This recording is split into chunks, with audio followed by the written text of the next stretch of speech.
Order, please. Before we begin with the daily routine, I'd like to make a speaker's statement, and again, I say it's a speaker's statement and not a ruling.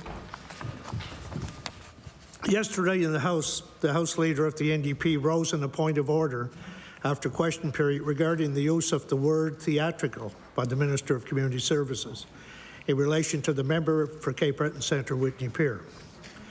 The exact phrase was, "I promise I will not be as theatrical as the opposition member." The Minister of Community Services then rose to retract the word and apologise. This resolved the point of order. However, the NDP House Leader noted that this was not the first time that language such as this was called into question and whether theatrical could be added to the list of unparliamentary words. I've reviewed the use of the word theatrical in similar contexts and debates here in the House of Assembly. I should add that its use was very common in the 1990s and through the first years of the 2000s.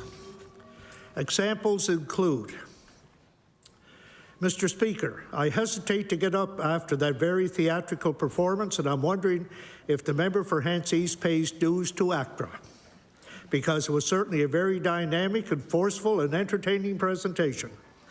I say if people are looking for the same, they're not going to find the same quality of theatrics in my remarks." And that came from Nova Scotia Hansard, April 18th, 1996. Another example, "Mr. Speaker, the only thing that is not real around here is that member and his theatrics." Nova Scotia Hansard, April 12th, 2000. And another, "Mr. Speaker, we are seeing theatrics in here. This isn't reality. This is theatrics." Nova Scotia Hansard, April 9th, 2000. In all instances but one, the use of the theatrical or derivative thereof went without comment. In one instance, on April 23rd, 1997, a point of order was raised but never ruled on in relation to the phrase. "Now that the theatrics have ended, I would request that you do so, Mr. Speaker." And that was the quote from 1997. I recognize that a failure to object does not necessarily mean that the usage was unparliamentary. In the House of Commons, we find more recent examples. And I quote, "Madam Speaker, this morning I once again find myself in some kind of bad theatrical production where people keep repeating the same lines." House of Commons, Hansard, October 20th, 2022.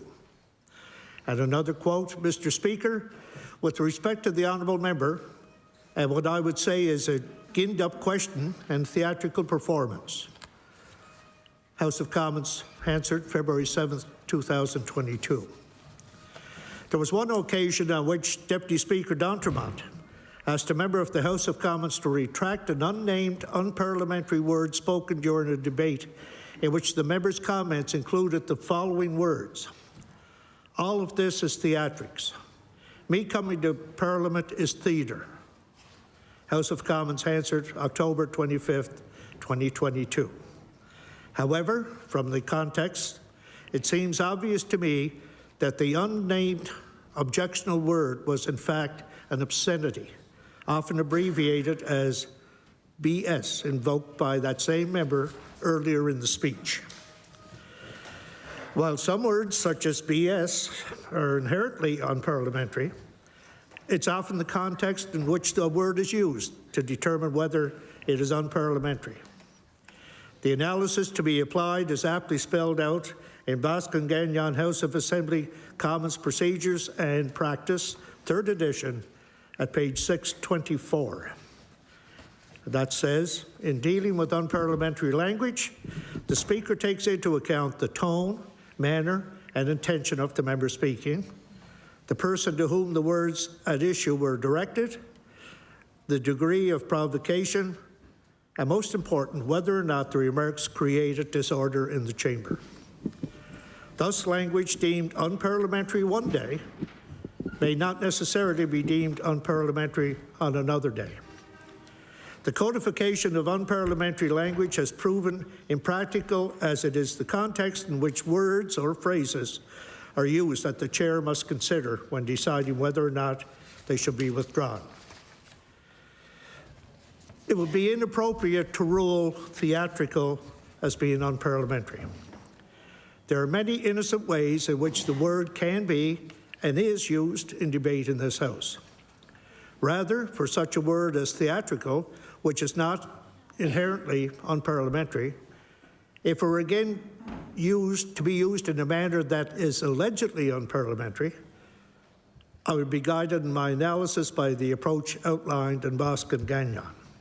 I remind members that personal attacks and insults are never in order, and the use of theatrical in such context would assuredly be ruled unparliamentary.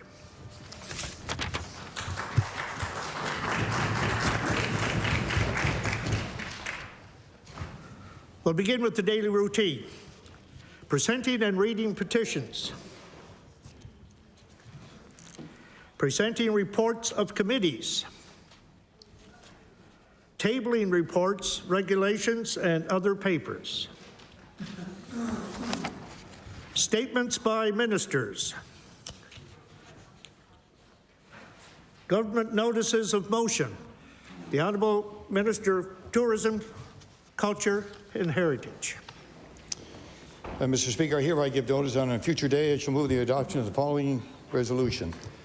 Whereas the Ship Hector Society, a not-for-profit organization made up of community volunteers, is restoring Picto's famous replica of the historic vessel to maintain her historic appearance and the feel of an 18th century boot ship. And whereas the Society's directors and its chair, Wes Surratt, are volunteering their time and expertise to help preserve the replica ship and the story of the original Hector, which arrived in Pictou Harbour in 1773, bringing 189 Scottish settlers to their new home here in New Scotland. And whereas post-tropical storm Fiona in September brought down many large old hardwood trees throughout the town of Pictou, and the Ship Hector Society have arranged to remove many fallen trees from residents' yards to be milled into lumber. Therefore, be it resolved that this House of Assembly recognize the Ship Hector Society for devising an economical and environmental way to honour the original Pictou Scottish settlers by using wood from trees grown on the settled lands to rebuild their ship and retell their story while helping the town of Pictou recover from Fiona. Mr. Speaker, I request waiver of notice and passage without debate. There has been a request for waiver. Is it agreed? It is agreed. Would all those in favour of the motion please indicate aye. Aye. Contrary-minded, nay. The motion is carried. The Honourable Minister of Agriculture. Thank you, Mr. Speaker. I hereby give notice that on a future day I shall move the adoption of the following resolution. Whereas Dr. David Gray began his first appointment as Dean in the Faculty of Agriculture and Campus Principal at Dalhousie Agricultural Campus in Truro in 2013 and was reappointed as Dean and Campus Principal in 2018. And whereas, over the past 10 years, Dr. Gray has ably led the Faculty of Agriculture during challenges caused by 2 significant fires on campus, not only overseeing the rebuild, but also adding new programs, a new student learning commons, and fostering new partnerships. And whereas, during his tenure, the Faculty of Agriculture led the largest international development project ever awarded to a Canadian university in Ethiopia. Therefore, be it resolved that all members of this House extend their congratulations to Dr. Gray on a successful 10 years of service. Mr. Speaker, I request waiver of notice and passage without debate. There has been a request for waiver. Is it agreed? Agreed. It is agreed. Would all those in favour of the motion please indicate aye. Aye. Contrary-minded, nay. The motion is carried. The Honourable Minister of Natural Resources and Renewables. Thank you, Mr. Speaker. Mr. Speaker, I hereby give notice that on a future day I shall move the adoption of the following resolution. Whereas one of the largest wildfires in the province's history burned an area of approximately 3,200 hectares near Quinnen in Yarmouth County in May of 2022, and whereas the response included 40 provincial firefighters, volunteer fire departments, and a water bomber loan from Newfoundland and Labrador, and whereas crews worked for several days to extinguish the fire while battling tough conditions, therefore be it resolved, all members of this House of Assembly recognize the combined efforts of those who protected Yarmouth County from wildfires in 2022, thank those who supported the large-scale response. Mr. Speaker, I request waiver of notice and passage without debate. There has been a request for waiver. Is it agreed? Agreed. It is agreed. Would all those in favour of the motion please indicate aye. Aye. Contrary-minded, nay. The motion is carried. The Honourable Minister of Natural Resources and Renewables. Mr. Speaker, I hereby give notice that on a future day I shall move the adoption of the following resolution. Whereas Newfoundland and Labrador experienced extreme wildfires in August of 2022, and whereas Nova Scotia has some of the top wildfire firefighter experience in the country who proudly travel to other jurisdictions when called upon, and whereas the Department of Natural Resources and Renewables sent 21 employees, including 20 firefighters, to work alongside other firefighters from across Canada to suppress wildfires near Gander, therefore be it resolved, all members of the House of Assembly recognize the contributions of our provincial firefighter crews and members deployed to Newfoundland and Labrador to help fight these fires near Gander. Mr. Speaker, I request waiver of notice and passage without debate. There has been a request for waiver. Is it agreed? It is agreed. Would all those in favour of the motion indicate aye? Aye. Contrary-minded, nay. The motion is carried. Introduction of bills. I recognize the honourable member for Cumberland North. Thank you, Mr. Speaker. I beg leave to table a bill entitled An Act to Improve Access to Primary Care with Nurses in Family Practice.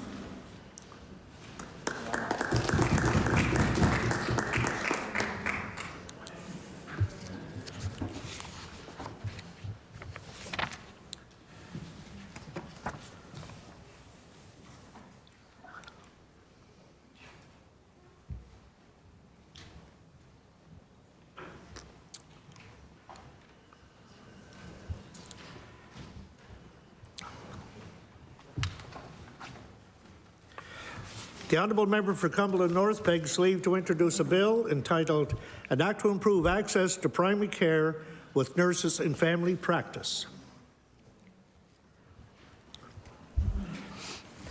Bill 251, an act to improve access to primary care with nurses in family practice. Ordered that the bill be read a second time on a future day. The honourable member for Cumberland North. Mr. Speaker, I beg leave to table a bill entitled An Act to Improve Access to Cancer Care Treatments. Thank you, Mr. Speaker.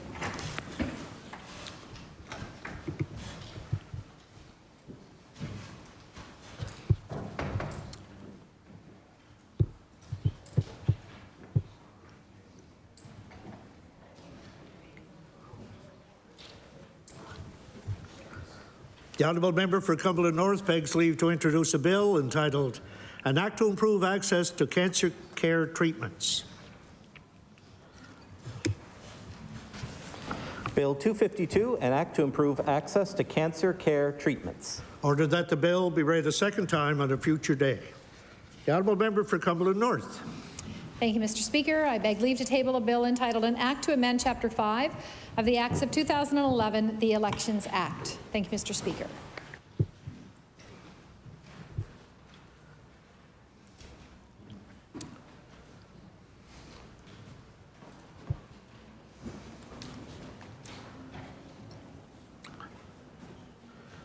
The honourable member for Cumberland North begs leave to introduce a bill entitled An Act to Amend Chapter 5 of the Acts of 2011, the Elections Act. Bill 253, an act to amend Chapter 5 of the Acts of 2011, the Elections Act. Ordered that the bill be read a second time on a future day. Notices of motion. Statements by members. I recognize the member for Eastern Passage. Mr. Speaker, I rise today to bring recognition to the Royal Canadian Legion K&M Branch number 164 for proudly serving veterans and their families as well as our community for the last 40 years. Members of the K&M Branch are always eager to help CFB Shearwater members, the communities of Southwood Side, Shearwater, Eastern Passage, and Cow Bay. We are so very grateful for all of the programs that the Legion offers, from the Veterans Meet and Greet, Pool and Dart Leagues, Summer Carnival events, children's magic shows, Halloween parties, and of course, our Remembrance Day ceremony. The Legion also partnered with the Eastern Passage and Area Business Association and community members for a new veteran banner project as well. I ask all members of the Nova Scotia Legislature to join me in congratulating the Royal Canadian Legion K&M Branch number 164 on their 40th anniversary and for their dedication to the community they serve. Thank you, Mr. Speaker. The honourable member for Timberlea Prospect. Mr. Speaker, I rise today to recognize Donna and John Silver of Prospect. When Donna and John Silver purchased their property in Prospect, it was an untouched scrub land with only a few spruce and fir trees.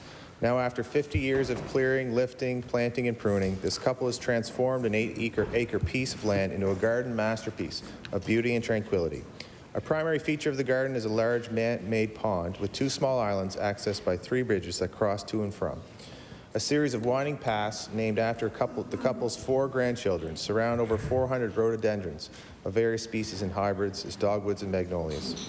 The garden has been the venue for their daughters' weddings, annual family parties, graduations, has served as a backdrop of a renowned painter, and has been featured in Garden East magazine.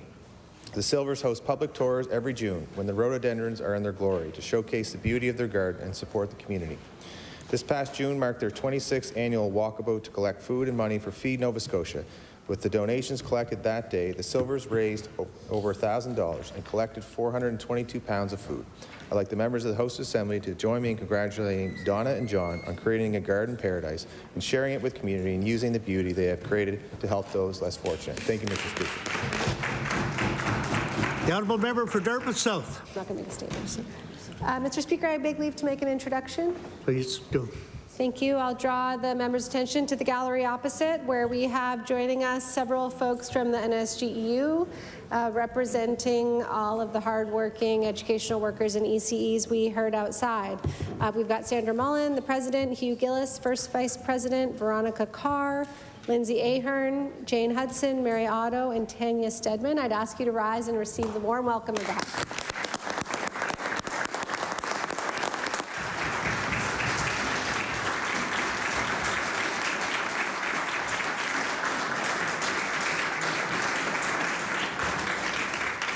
We welcome all guests to the legislature. We hope you enjoy your time here. The honourable member for Cape Breton Centre, Whitney Pier. Thank you, Mr. Speaker. I'm fired up. I'm ready to go. And so are the members of NSGEU, Local 70 and 73. I'm sure we could all hear them outside as we came in this morning and this afternoon. Mr. Speaker, when people are doing the same work, they deserve the same wage. No ands, ifs, whats about it. They want to be in the schools, Mr. Speaker. They want to be with the students. They don't want to be on the picket lines, but they are being forced to be on the picket lines. But because of the unfair wages that are being asked of them, are being put upon them, Mr. Speaker. Mr. Speaker, if this is fair and collective bargaining, I certainly don't want to see what unfair looks like, Mr. Speaker. Yesterday, teachers and students and parents have joined the lines. They know what's up, Mr. Speaker. They know what's important. Fair wages for the same work. Solidarity, comrades, solidarity. The honourable member for Cape Breton East. Thank you, Mr. Speaker. I rise today to congratulate Island Dog Lodge of East Bay on winning New Business of the Year at Cape Breton Regional Chamber of Commerce Excellence and Business Awards. The Island Dog Lodge is the first canine training facility of its kind in the province. So today, Mr. Speaker, I'd like to thank Island Dog Lodge and their staff for amazing service, which is very much needed in our constituency. Thank you, Mr. Speaker. The honourable member for Sydney, member 2. Thank you, Mr. Speaker. Mr. Speaker, we're moving into a time each year where the Legions really start to prepare for Remembrance Day ceremonies to recognize all of our veterans of all the wars and our military personnel who serve overseas and around the world protecting our democracy. I rise my place to really thank everybody in the Greater Sydney area who will be putting on a multitude of events at various Legions, whether it's in Sydney and Cape Breton or across the rest of the province. A lot of people put a lot of work into it so that we can all take that time to show our respect and remember the sacrifice that many Nova Scotians made to our democracy here in the province. So to everybody at home and across the province who will be coordinating over the next number of days for communities, I rise my place to thank them. The honourable member for Halifax, Chebucto. Thank you, Mr. Speaker. There's hardly a family in Nova Scotia who have not benefited from the extraordinary work of the educational program assistants, the EAs of the province. Over and over, we hear about children who have particular sets of challenges whose lives are being uplifted by the attentiveness and the ability of the EA with whom they work. These are people to whom the government should be turning in humility and appreciation to mark the singular caliber of their contributions. They are the last people who should be forced to go on strike in order to achieve a wage commensurate with the magnitude of their contributions. That they have been forced to do so is a discredit to the government, and it is absolutely to be hoped that the injustice of school support workers' remuneration is corrected very soon. The honourable member for Kings West. Thank you, Mr. Speaker. I rise today to recognize Ms. Michelle McIsaac for her significant contributions to mental health and care in Canada, and particularly in Nova Scotia. Ms. McIsaac is the co-owner of Clinad Counselling and Consulting, a veteran of the Canadian Armed Forces, and she has held numerous positions, including early interventionist, social work officer, pediatric social worker, and child and family therapist. Ms. McIsaac strives to better Nova Scotia and its residents by providing accessible mental health services for those in need, regardless of socioeconomic status, race, religion, or sexual orientation. She founded the 18-month Spirit program designed to support women veterans living in central and western Nova Scotia. She also began a program called Holding the Line, designed to improve the psychological health and resiliency among staff working with children at the IWK. This program went on to support employees of many other organizations across the province. The duty to provide service to others before self is clearly evidenced in her work with underprivileged populations. I'd like to ask all members to please join me in thanking Ms. McIsaac for her service to others and her commitment to her community. Thank you, Mr. Speaker. The honourable member for Yarmouth. Thank you very much, Mr. Speaker. The Yarmouth and Area Chamber of Commerce recently held its 2022 Business Awards. One of the categories was People's Choice, Best Place to Eat, and the winner of this award was the Old World Bakery on Main Street in Yarmouth. The Old World Bakery is a wonderful and popular spot in downtown Yarmouth to grab breakfast or lunch, and it also has delicious coffee, desserts, and salads as well. And I will put myself on the record, Mr. Speaker, and say it has the best breakfast sandwiches I've ever had in my entire life as well. I'd like to congratulate owner Nathan Bain and his amazing, hard-working staff on this award and wish Old World Bakery much continued success, and I hope they start opening up on Mondays. Thank you. The honourable member for Halifax Citadel Sable Island. Mr. Speaker, it would be difficult for me to overstate the enormous positive impact that education program assistants have had on our family. My sweet boy wanted nothing more to be at school, but he had a hard time for many years managing the classroom environment on his own. EPAs like Debbie, Barb, and others supported him every day to be part of the school community. At one point, my daughter, still a preschooler, recognizing their skills, suggested that Ms. Arab should come home with us. We all understood during COVID that school closures, it was more than the curriculum that mattered. It mattered when kids aren't in school, they're not part of the community. EPAs support young people to be part of a collective education and to connect to their communities. The positive outcomes for the student, their classmates, teachers, and communities are far beyond academic, and in fact move all of us closer to the type of community we want to live in. Mr. Speaker, I send solidarity to the education workers on strike in Nova Scotia. The honourable member for Guysborough-Tracadie. Thank you, Mr. Speaker. I rise today to congratulate Forgotten Shore Farm in Port Hilford, Guysborough County, on their recent success at the St. Mary's Business Appreciation Awards. Neil Partington and his wife, Victoria Lambourne, started their business about 5 years ago after moving to the area from Quebec.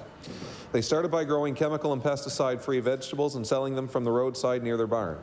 Forgotten Shore Farm has now become a cooperative where more than 30 vendors of crafters and artists have their wares available for purchase. As you can tell, this couple has been very welcomed by the community. Mr. Speaker, during the recent St. Mary's Business Appreciation Awards ceremony, they received Best New Business, Best Customer Service, and Best Community Impact Awards. I would like to extend congratulations to Forgotten Shore Farm and wish them continued success as their business grows. Thank you, Mr. Speaker. The honourable member for Brentford Basin. Thank you, Mr. Speaker. I'd like to take this opportunity to recognize someone who's very important in my life and in my ability to come here and do my job every day, and that is my constituency assistant, Tracy Sullivan. Now, Tracy is quiet and self-effacing, and she doesn't like publicity, so she's probably going to hate this member's statement, but I have to tell you that she makes it possible for me to be here sometimes till midnight, sometimes early in the morning when we have public accounts. Her work back in the constituency makes it possible for me to do mine, and I just want to say how much I enjoy working with her, how much I appreciate her hard work. She's known for dropping off tests to people, COVID-19 rapid tests, when folks can't make it in or if they're ill, or dropping off, well, they used to be please slow down signs, but now we have slow the blazes down signs for traffic. But I just want to thank Tracy for always going the extra mile. Thank you, Mr. Speaker. The honourable member for Halifax Needham. Thank you, Mr. Speaker. I rise today to celebrate a local business and family in the North End. Chu Wong and his wife Ping, who own and operate Silver Dragon Restaurant on Roby Street. Chu, who is the main chef, has always hired locally and gave back to community. Chef Mr. Chu Wong established this family-owned Chinese restaurant in 1985, and their food is considered some of the finest and most authentic in-home cooking, both in Cantonese and Szechuan styles. Silver Dragon is still family-owned and operated, and that makes all the difference. They take pride in using the freshest of ingredients, and most are locally grown. I have been told that they may be closing within the next year, and I know that they will be truly missed. I would like the members of this House to help me congratulate Silver Dragon Restaurant on 37 years of serving the North End community, and thank them for sharing their authentic cuisine with us, and wish them well in the future. The honourable member for Dartmouth East. Thank you, Mr. Speaker. Mr. Speaker, I rise today to recognize my friend and Dartmouth East resident, Luke Elwood. Luke is often described as Mr. Enthusiasm from the Better Together team.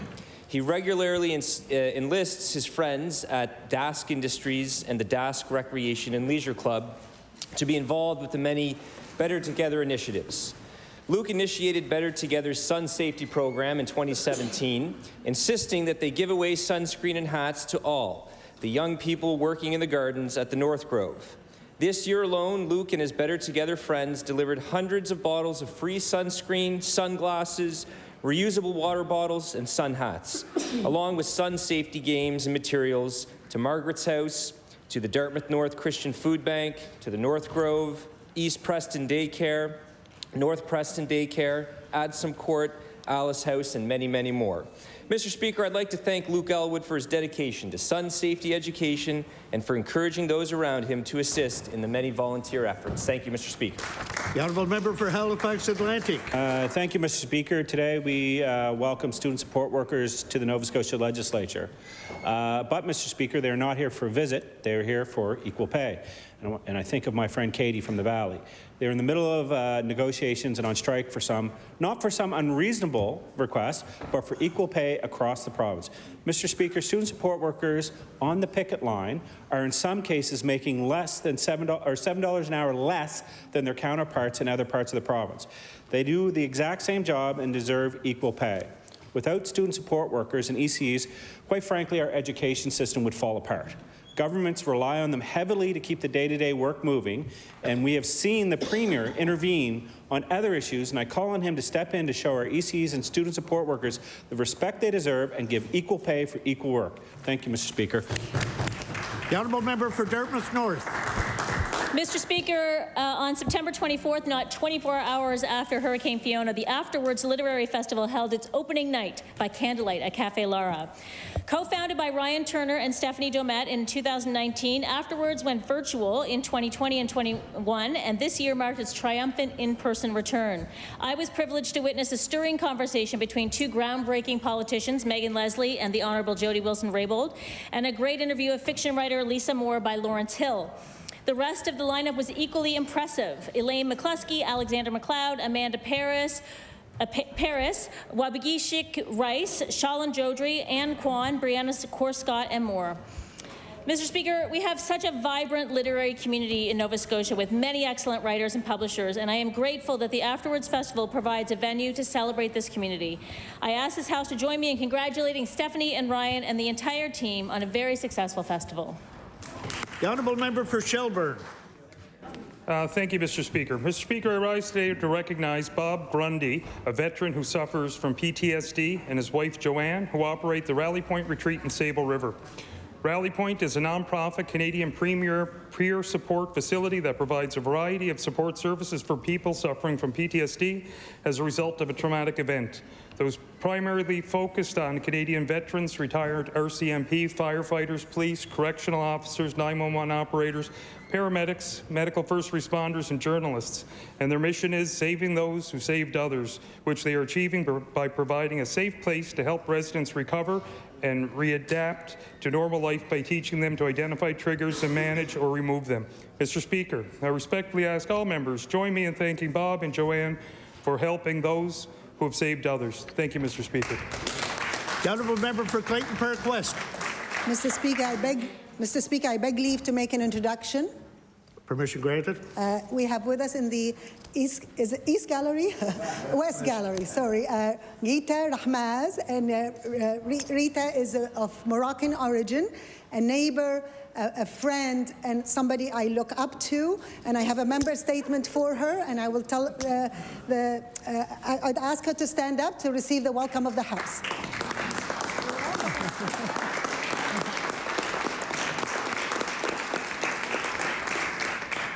On behalf of the legislature, we welcome you to today's proceedings. The honourable member for Clayton Park West.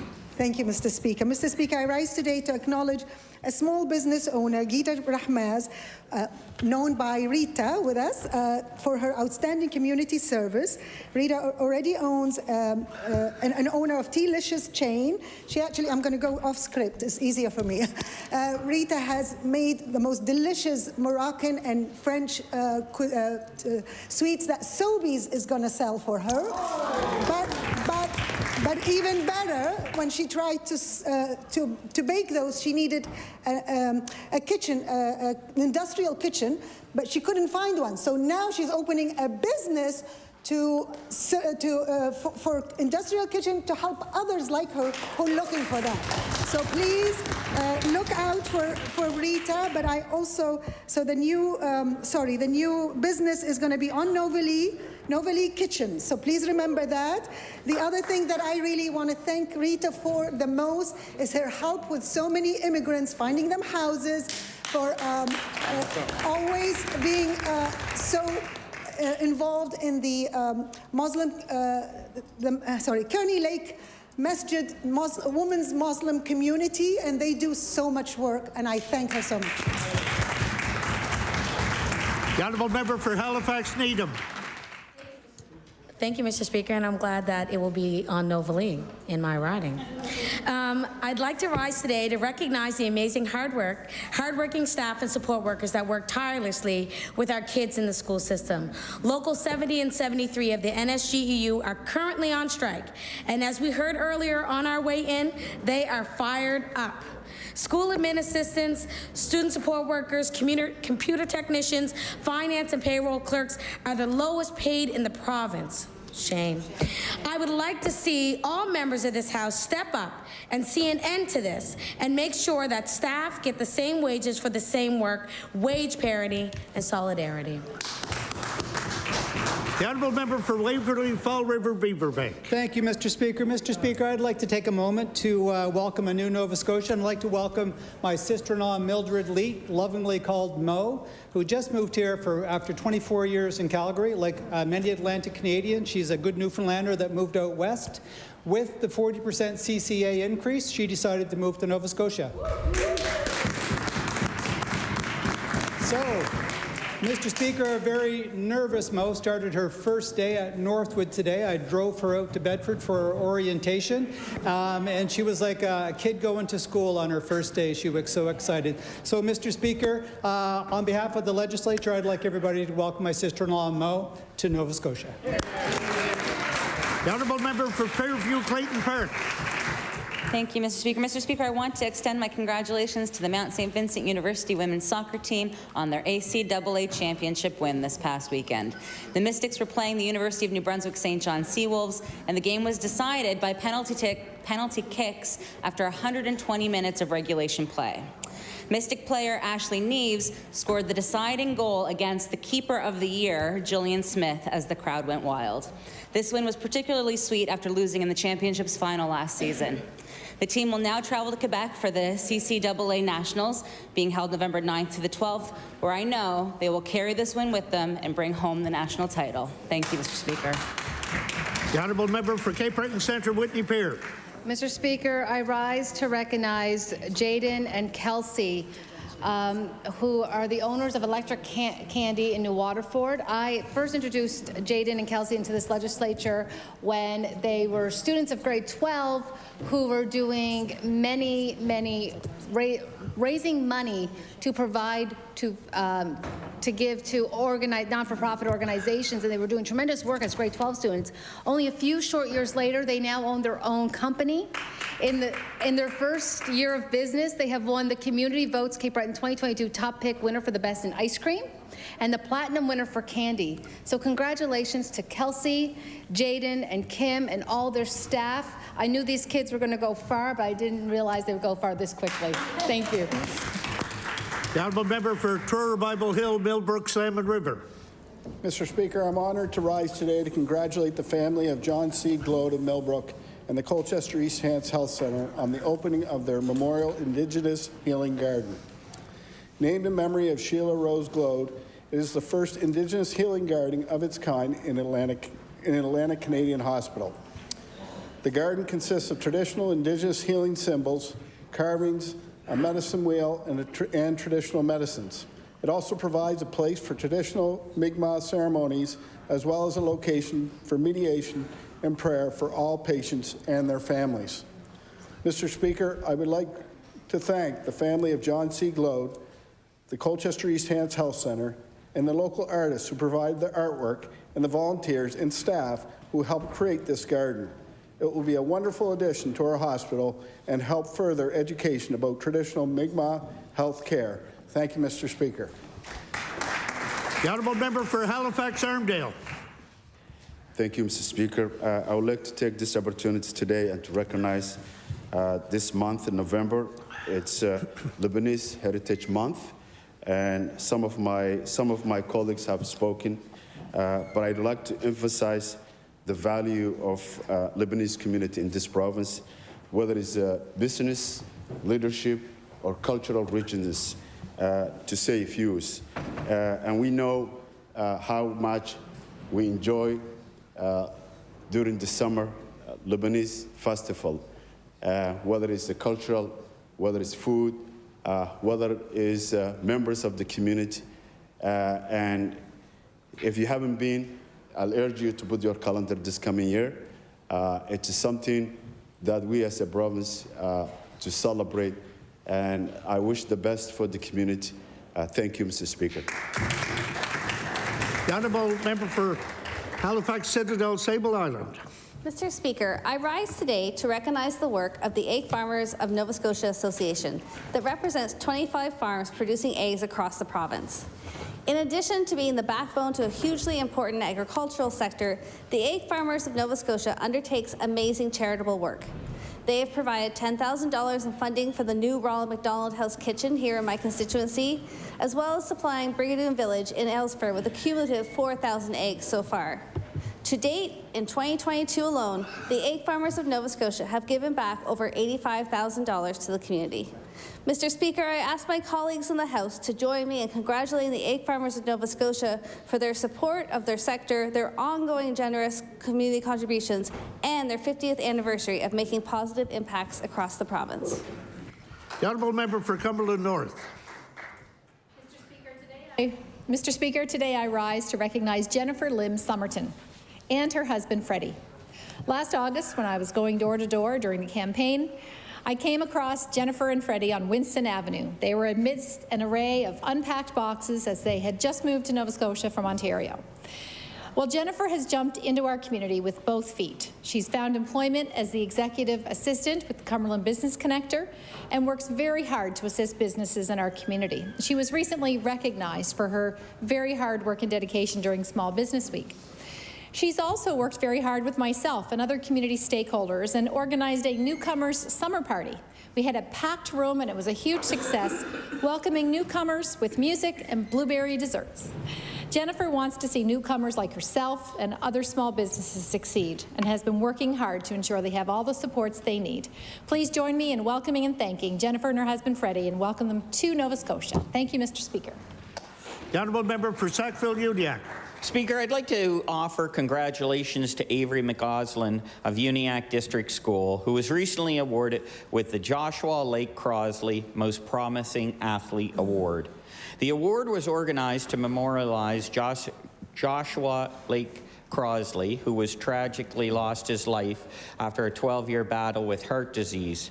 Despite health complications, Joshua never failed to express his love of sports through his enthusiastic and competitive spirit. Every year, a grade 7 student at Uniacke District School who exhibits the same passions and willingness that was once seen in Joshua is given the Most Promising Athlete Award. This year, Speaker, that student was Avery. I'd like to once again congratulate Avery on receiving this award and wish her every success in her future. Thank you. The Honourable Member for King South. Thank you very much, Mr. Speaker. Mr. Speaker, I rise to acknowledge the important work of many school support workers in the Annapolis Valley. These hard-working and dedicated workers are essential to the operations of our schools and essential to many students with learning differences. Their work is so important to so many families and are critical to the learning and development of many wonderful students who deserve the support they require to grow and develop into productive citizens. I want to thank all the school support workers for their hard work and for, during this past few weeks, standing up for equal pay for equal work. This seems very fair and reasonable. I ask the government, and in particular the Minister of Education, to value their work with equal pay for equal work. Thank you, Mr. Speaker. The Honourable Member for Glace Bay Dominion. Mr. Speaker, Margaret Jeffries heads up Number 11 Volunteer Society. She's an active member in the community who uses her energy to positively impact those around her. She's a trained counselor and a driving force of Number 11 Volunteer Society, which is best known for renovating an unused ball field. Now this field has a walking track, community garden, a sandbox, and they regularly host exercising events outside. During the hurricane, Margaret's house was powered only by a small generator, but that didn't stop her. She opened her home to the community, providing a place to charge phones and enjoy a hot cup of tea or a meal. When she learned of a young couple that was displaced from their home, and they didn't want to be rehoused outside of town, Margaret allowed them to move into her house to help them until something was arranged. When she saw that I was hosting trauma support sessions throughout the constituency, she made the point to attend every single session and assist me with them. Thank you, Margaret, for all that you are. Glace Bay is happy to have you, and we're lucky to have you in our community. Thank you. The Honourable Member for Hammonds Plains, Lucasville. Thank you, Mr. Speaker, and I'd just like to acknowledge the team that's working hard to put on this year's Hockey Helps the Homeless. It's a fundraiser where local hockey players meet with former NHLers and professional hockey players to raise money for Vets Canada, in particular, the Drop-In Centre in Dartmouth, as well as another organization that we're all familiar with that they've partnered with since COVID, Adsum House. This year we're joined by Ramsey Abid, former Moosehead, George Larocque, Brad May, and Nova Scotia's own Jill Saunier and John Sim. And I'd just like to thank everyone in the House. We got participation and support from all sides of the House this year. So thank you for helping out. And if you're available on the 10th of November, we'll be at the Dartmouth 4-pad all day. Cheers. The Honourable Member for Digby Annapolis. Thank you, Mr. Speaker. Mr. Speaker, today I rise to recognize the community of Weymouth Falls. This year, they were awarded the Lieutenant Governor Community Spirit Award. This is the first time an historic African Nova Scotia community has been chosen for this honor. I would like to congratulate Weymouth Falls on this historic recognition and for all of the hard work the community has done over the past few years. The community of Weymouth Falls is was established by Black loyalists in the 1700s. The Sam Langford Community Centre is an important landmark for the community of Weymouth and for the African Nova Scotian history. The community center served as a location for recreational activities, reunions, and employment center, and served as a multi-purpose property. I would now like to share a quote from Marcel Jarvis. Weymouth Falls is a beautifully family-oriented community full of love and caring people. It is so beautiful that this love we share for Weymouth Falls isn't just because of our shared ancestry, but also because of our shared care for our community. I ask that all members in this legislature join me in congratulating Weymouth Falls on their well-achieved award. Thank you, Mr. Speaker. The honourable member for Cole Harbour, Dartmouth. Mr. Speaker, I'm honoured to stand and recognize Stephen Dunn. Stephen is one of Nova Scotia's most lauded wheelchair athletes. He represented Team Canada in wheelchair rugby and has competed in table tennis at various international events. He has shown tireless dedication to wheelchair sports, often risking his own health due to COVID to ensure people in the disabled community were able to continue with their training. He consistently volunteers his time in various board and management positions to ensure the continuation of wheelchair sporting activities. I ask the members of the House of Assembly to join me in recognizing Stephen Dunn for his leadership with wheelchair athletes, dedication to mentorship and sports excellence in the sports of wheelchair rugby and table tennis. Thank you, Mr. Speaker. The honourable member for Queens. 30th, the Hank Snow Hometown Museum in Liverpool very fittingly honored Queens County volunteer extraordinaire Charlotte White at a special dedication ceremony. With her expertise and experience, Charlotte has been invaluable to the Friends of Hank Snow Society for over 20 years. Most recently, she helped to seek out and secure major funding needed for maintenance, upgrades, and improvements to the museum and its grounds. In her honor, a memorial room has been named the Charlotte White Room, and now the new concession building will be known as the Charlotte White Concession Building. Mr. Speaker, please join me in applauding Charlotte on this well-deserved honor and in thanking her for her decades of volunteer service to the people and community organizations of Queens. Thank you, Mr. Speaker. The honourable member for Northside Westmount. Thank you, Mr. Speaker. Mr. Speaker, earlier in my career, I spent 14 years as a member of the Cape Breton Victoria Regional School Board in Cape Breton. Thank you. And I would just like to stand today and talk about the work of the educational support workers in the school system and how important they are to the future of our children. And I think that it's a no-brainer, Mr. Speaker, when we talk about equal pay for equal work across this province. MLAs have it. Other professions have it. So I think that we should get back to the table on this and make this happen so that our children in this province can get back to learning. Thank you, Mr. Speaker. The honourable member for Dartmouth North. Thank you, Mr. Speaker. I just wanted to also stand up and express my solidarity to the NSGEU workers who are on strike, but I also wanted to shout out the QP 3912 who is on strike at Dalhousie today and tell the story of last night. I was cooking. My phone rang. Actually, I was doing the dishes. My phone rang. It said Dalhousie on my phone. So I thought, that's weird. I'm going to pick that up. And it was Dalhousie asking me for a donation as an alumni. And I said, no, I'm not giving you a donation. I am standing in solidarity with your striking workers. And if you could pass on the message that the administration needs to give those workers a good deal, wage parity with similar union or similar workers across the country, that would be great. Thank you very much. And I hung up the phone. I was really nice to the person who was, just like a person working a part-time job. But I think she got the message, and I think it's real bananas that Dalhousie would be doing a campaign of giving while the workers are on strike. Solidarity, QB 3912. The honourable member for Antigonish.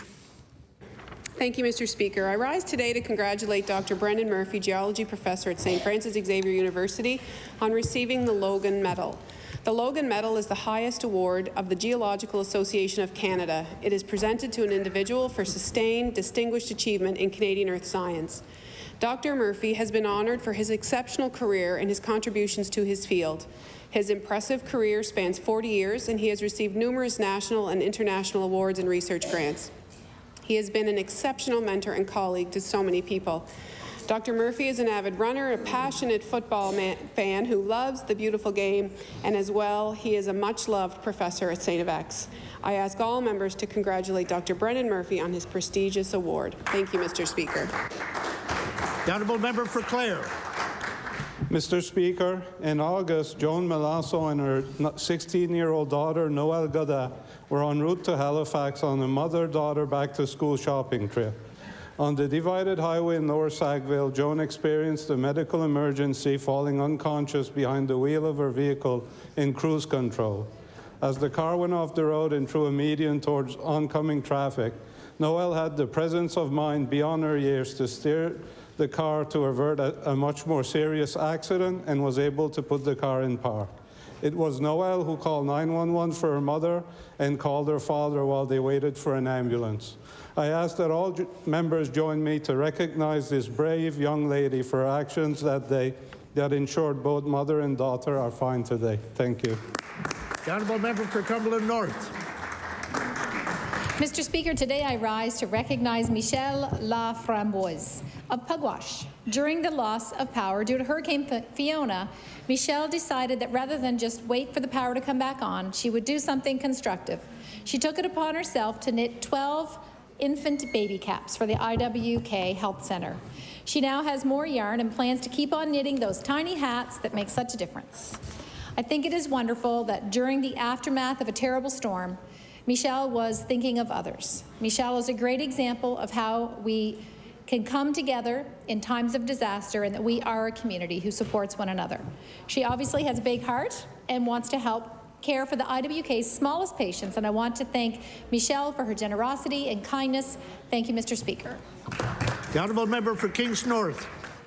Mr. Speaker, I rise today to recognize 4 Northeast Kings Education Centre students as the 2022-2023 School Sport Nova Scotia Golf Champions. Olivia Seaman, Lauren McLaughlin, Eddie Marshall, and Nola Marshall won the Nova Scotia Provincial Championship by 6 strokes. This is the 2nd consecutive win for this team. Olivia Seaman was also recognized as the top golfer on the day, winning the individual competition. This year's championship was held in October at Le Portage Golf Course in Cheticamp. Please join me today to congratulate Olivia Seaman, Lauren McLaughlin, Eddie Marshall, and Nola Marshall as the 2022-2023 School Sport Nova Scotia Golf Champions. Thank you, Mr. Speaker. The honourable member for Bedford South. Thank you, Mr. Speaker. Mr. Speaker, as we move closer to Remembrance Day, I wanted to recognize a veteran who made the ultimate sacrifice for our country, Private Earl James Pichet of Britannia Bay, Ontario, who was my wife's grandfather and is the great-grandfather of my 2 children. Earl volunteered very early on in the war, served with distinction for many years, and tragically was killed in action on April 11th, 1945, just about 3 weeks before the end of the war in Europe, at the age of 23. He is buried at Holton War Cemetery in the Netherlands, along with 1,300 other Canadian soldiers. And again, as we move closer to Remembrance Day, I'd ask all members of the House to recognize Earl and so many other veterans who have served our country with bravery, heroism, and sacrifice. Thank you, Mr. Speaker. The honourable member for Argyll. Speaker, I rise today to congratulate Ocean Pride Fisheries on being recognized for its hard work and dedication, not once, but twice recently. At this year's Yarmouth Area Chamber of Commerce Annual Business Awards, Ocean Pride Fisheries received the Resiliency Award, a new award just for this year, which recognizes the efforts it took to overcome the challenges of the COVID-19 pandemic. Ocean Pride Fisheries was also awarded the Fisheries and Aquaculture Minister's Award of Excellence for Product Development and Export Achievement. These awards recognize exceptional individuals and organizations in Nova Scotia's seafood, sport fish, and aquaculture industries. Mr. Speaker, I ask all members of the House of Assembly to join me in congratulating Ocean Pride Fisheries on their achievements and wish them continued success. Thank you very much, Mr. Speaker. The honourable member for Annapolis. Thank you, Mr. Speaker. I want to thank everyone in the gallery, everyone out front of the legislature, everyone on picket lines, for fighting for equal pay for equal work. I was able to visit the picket in my constituency in Bridgetown. I was able to speak to friends of mine out front here in front of the legislature, and on behalf of the families of Annapolis, thank you for all the work that you do. Thank you. The honourable member for Pictou Centre. Mr. Speaker, as members of this House of Assembly, we are proud to represent our individual constituencies. We also know how important our supporters and volunteers are to our local associations. Today, I'd like to recognize two of my most loyal and dependable volunteers. When there is work to be done, Glenn Landry and Normandy Coast have been two of the people who are the first to show up and the last to leave. Norma has been busy handling phone services and reception desks, always smiling and eager to be part of the process of campaign work during election time. Her friend Glenn looks after putting up and taking down signs, and we all know how important and labor-intensive a job that is. When an election has come and gone, they are welcome visitors at the office where they drop in sometimes for assistance and sometimes just to see how we are doing in these busy times. I'd like to ask the members of this House to join me as I take this opportunity to thank Norma and Glenn for their support and hard work that they continue to provide us in Pictou Centre. Thank you, Mr. Speaker. The Honourable Leader of the Official Opposition on the introduction. Thank you very much, Mr. Speaker. I'd like to bring the House's attention to the West Gallery. We are joined by numerous representatives from the Nova Scotia Federation of Municipalities from all over the province. I'd ask those councillors to please stand, and wardens, of course, to please stand and be recognized by the House. Thanks so much for being here.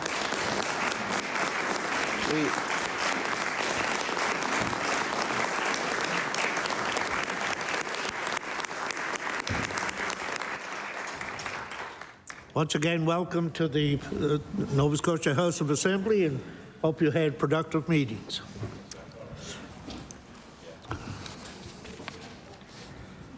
The Honourable Member for Lunenburg. Thank you, Mr. Speaker. I rise today to bring recognition to the town of Mahone Bay and applaud staff and council for their forward-looking commitment to the green economy. In 2021, Mahone Bay set a clear and ambitious direction by adopting the Greenhouse Gas Reduction Action Plan. Since then, they've installed charging stations for electric vehicles, which have already seen over 810 hours of use. They're participating in the province's first large-scale community solar garden. Partnering with Coastal Action, the town has also constructed a living shoreline to provide protection from flooding, erosion, and storm surge through completely nature-based infrastructure. This has already proved its value during Hurricane Fiona. Mr. Speaker, I'm proud to stand here today and recognize the town of Mahone Bay for its bold and ambitious goal to rely on 100% renewable energy by 2030, and thank them for their dedication to building a more sustainable future. Thank you, Mr. Speaker. The Honourable Member for Antigonish. Thank you, Mr. Speaker. I appreciate my colleague has already made mention of the guests, but I would like to draw attention, if I could, to some locals who are here just in time for the big show. So if I could ask the folks from Antigonish, Mayor Laurie Boucher to stand up, Warden Owen McCarron, Councillor Remy DeVoe, Donald McDonald, Mary Farrell, Andrew Murray, and CAO Glenn Horn. Is that everyone? I don't want to miss anybody. So hopefully I do you proud today, folks. Yeah, thank you. The Honourable Member for Cole Harbour. Thank you, Mr. Speaker. I would like to invite my colleagues and those in HRM to visit North Brewing Tap Room on Portland Street today. Proceeds from the sales will be going towards Hockey Helps the Homeless tournament happening November the 10th. Peter Burbridge, owner, president, and Darren Ells, retail, delivery, logistics manager, are participating in this wonderful fundraiser for Adsum House for Women and Children and Vets Canada. I can't think of a more enjoyable way to support the charities and the local entrepreneurs than to have a burger. Order, please. The time for statements by members has expired. We move on to oral questions put by members to ministers. The time is 2 o'clock. We will go until 2:50. I recognize the Honourable Leader of the Official Opposition. Thank you very much, Mr. Speaker. Mr. Speaker, I preface this question by recognizing I myself have been on the government side during tense labor negotiations. I know the impact that these situations have on staff staff, on government officials, but particularly when it's in education, on our parents and our students, Mr. Speaker. And I make no bones about it. Myself and the NSGU have not always seen eye to eye on a number of issues. But on this one, I have to say I'm in agreement. It does make sense to have equal pay for equal work in this province. We know how valuable our education assistants are, our early childhood educators are, and right now they're out of our schools, and our students are being affected in a very real way by this. Could the Premier please tell this House what his plan is to find a resolution here, and if those folks can expect equal pay for equal work in the province? The Honourable Premier. Thank you, Mr. Speaker, and I thank the member for this important question. Obviously, the member is absolutely correct. These situations are extremely stressful on parents, on students, and on those that are caring for our students and teaching our students, for sure. It's incredibly disruptive. So we're hopeful that all sides will return to the table, find a negotiated, fair settlement at the table. We believe in collective bargaining. We support the collective bargaining process, and we encourage everyone to get to the table and work it out on behalf of Nova Scotians. The Honourable Leader of the Official Opposition on his first supplementary. Thank you very much, Mr. Speaker. I think it's particularly important to examine the economic situation that we're faced with right now in our province, even compared to 5 years ago. We have an inflationary crisis unlike we've had in 40 years. We have fuel price going up. These EAs and staff have to travel in rural Nova Scotia to get to and from work. The cost of food is going up. So we have a labor shortage as well. So these conversations I do think we have to look at with a different lens because it is a very different context right now. And I do feel what the NSGU is looking for right now, equal pay for equal work, is actually fair and makes sense. We know how valuable this work is that these folks do from one end of the province to the other. This is why when we were in government we hired hundreds more of these individuals, and now we would like to see the situation get resolved so people can get back to work and our students are looked after. The Honourable Premier. Thank you, Mr. Speaker, and I just would echo the member's concerns. I mean, everyone wants a negotiated settlement here, so encourage people to get back to the table, have those discussions. I know the employer is ready and willing to have those discussions, particularly around wage parity. And my understanding is that a path has been offered to wage parity. We want that, Mr. Speaker. We want that for all Nova Scotians, and we support the collective bargaining process. We'll allow that to unfold at the table, but it takes all parties to get to the table, and that's what we'd like to see happen. Thank you, Mr. Speaker. The Honourable Leader of the Official Opposition on his final supplementary. Thank you very much, Mr. Speaker. We have seen this government intervene on other matters of importance. We've seen that with power rates. We've seen the government even encroach on municipality jurisdiction. We would like to see some leadership from the government on this to resolve the situation and make sure that there's fair pay for equal work. We did see the government, and I'll give kudos to the government on increasing the pay for continuing care assistants in our province. That was a very good move, especially considering the inflationary environment that we're looking in. When you look at the pay scale for our educational assistants, our TAs, we are looking at a similar wage as existed with the CCAs before. So the Premier has set a new range for salary consideration. Will he ensure that that range is considered during these negotiations? Thank you. The Honourable Premier. Thank you, Mr. Speaker. And listen, I'll just say it again. I think the leadership means allowing the process to unfold. We believe in collective bargaining. We believe in open, fair, honest bargaining, tough bargaining. We believe in all those things, Mr. Speaker, and that's what we support. So in this case, we encourage the parties to get to the table and come to that resolution that's in the interest of all Nova Scotians. That's what's important here, Mr. Speaker, and that's what we'd like to see happen. The Honourable Leader of the New Democratic Party. Thank you, Mr. Speaker. Mr. Speaker, those educational support workers from the Valley and the South Shore were marching outside the legislature today as they continue their fight to be paid the same wage as someone doing the same job in Halifax. Earlier this week, in response to our question about this, the minister said, and I quote, "Our government fully supports wage parity and fully supports equivalent compensation across the province, equal pay for equal work. An EA who works in Digby should be making the same amount as an EA who works in Antigonish or an EA who works in Glace Bay." The minister ducked our question about the Halifax wages. Mr. Speaker, I'll give the Premier the opportunity to set the record straight. Does the Premier believe that educational support workers from the South Shore and the Valley should be paid the same amount as those doing the job in Halifax? Yes or no? The Honourable Premier. Mr. Speaker, I just reiterate the comments of the minister. We believe in wage parity and we believe in the collective bargaining process. We don't think it's any benefit, Mr. Speaker, to anyone to try and negotiate on the floor of this legislature during question period. Those negotiations would happen at the table, Mr. Speaker. We respect that. We will value that process, and we'll be there to support that process. We believe in wage parity. We understand that is one of the proposals as part of a suite of negotiations that would happen. We'll allow the process to go, Mr. Speaker. We support collective bargaining. There's only way that it can be done, and that's at the table, Mr. Speaker, and that's what we'd like to see happen. The Honourable Leader of the New Democratic Party on her first supplementary. Mr. Speaker, the Minister and the Premier subverted collective bargaining to give CCAs a wage increase, to do lots of other things. The Premier is the employer. Mr. Speaker, I visited 3 picket lines this week, and the people marching were, with very few exceptions, women. Women make up the vast majority of the caring economy, the folks we rely on to make sure children are educated, sick people are cared for, and that elderly folks have their needs looked after. But in this sector, they make 71 cents of every dollar that a man makes. One woman I spoke to in New Minas said she couldn't recommend this job, which she loved so much, since it's impossible to survive on her wages. She said that when she started, this was a second income for her family.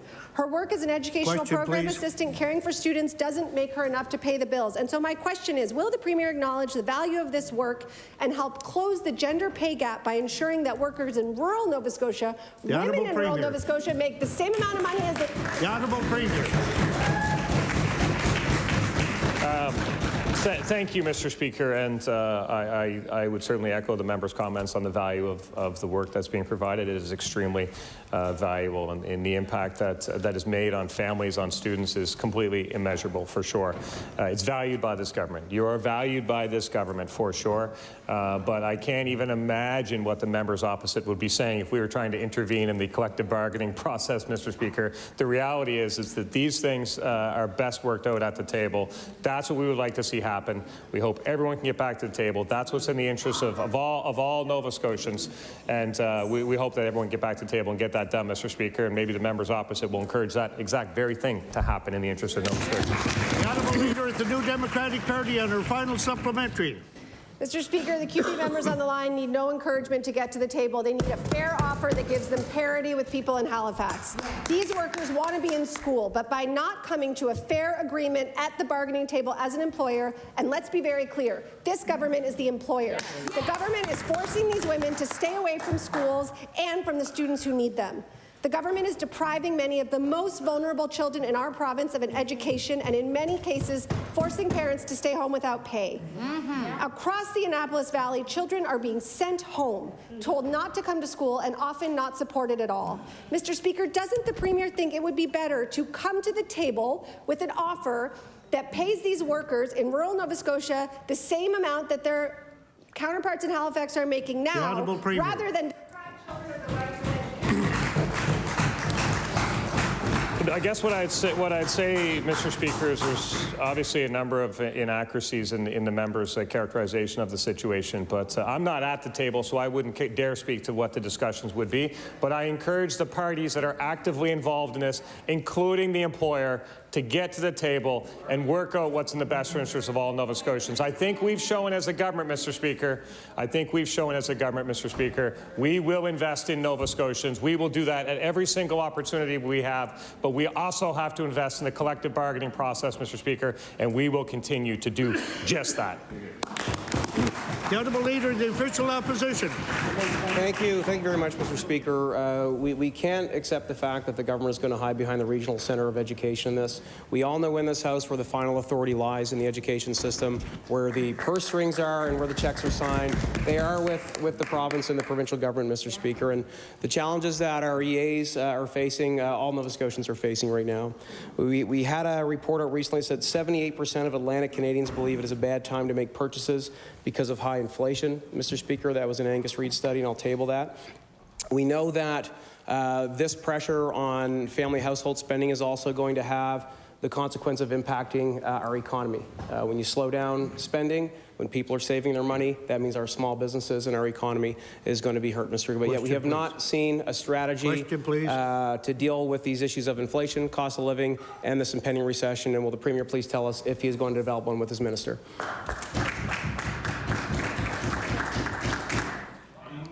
The Honourable Minister of Finance. Mr. Speaker, I was waiting for the question because I was sincerely listening to see if it's directed at me or the Minister of Education. He's talking about a matter that's being... Order, please. Order, please. The Minister of Finance has the floor. So, Mr. Speaker, I know he's talking about something that's happening, Mr. Speaker, which we believe should happen at the collective bargaining table because we respect collective bargaining, something his government did not respect when they were in government. The Honourable Leader of the Official Opposition. Thank you very much, Mr. Speaker. And I am glad the Minister of Finance responded to this, even though the question was asked to the Premier, because I do want to table a comment that the Minister said when talking about this inflationary pressure that's not only impacting staff, but impacting all Nova Scotians. He said, I guess the challenge I have with this is that not everybody is hurting, and I'll table that, Mr. Speaker. I'm wondering how the Minister can say that when people are hurting right now. We've had the price of fuel that's gone up 41% in the past year. I'll table that. The average price of housing has gone up close to 40%, Mr. Speaker. I'll table that. The average Nova Scotian income earners are paying the highest taxes in the country, Mr. Speaker, and I'll table that. We clearly have an inflationary environment right now that is leading us towards a recession that is impacting everybody. And when will we see this government take it seriously and respond? Honourable Minister of Finance.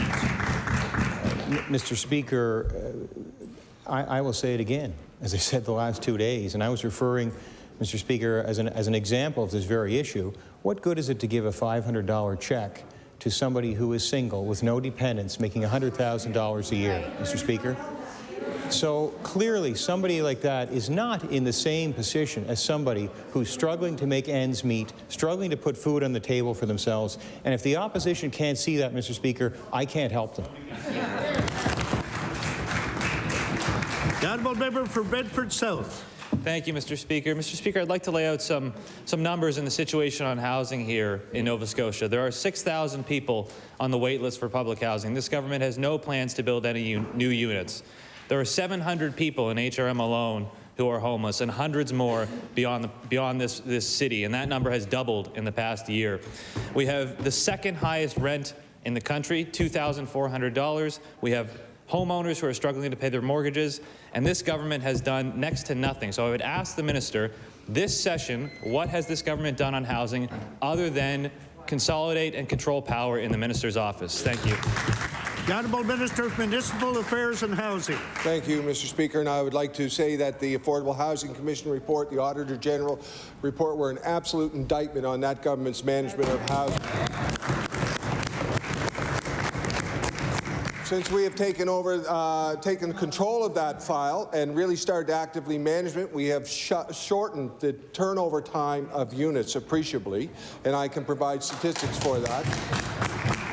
Furthermore, the Auditor General has said that if we dealt with overhousing, we could take 1,000 people off the list. I'm telling you that the previous government didn't deal with the overhousing issue. We're starting to deal with the overhousing issue. That's a real number, and a real number of people who are coming off that list. Thank you. The Honourable Member for Bedford South. Thank you, Mr. Speaker, and I'm glad that the minister raised the Affordable Housing Commission, because he has said himself that the very first recommendation of that commission was ignored by this government in this bill that is before the House. So,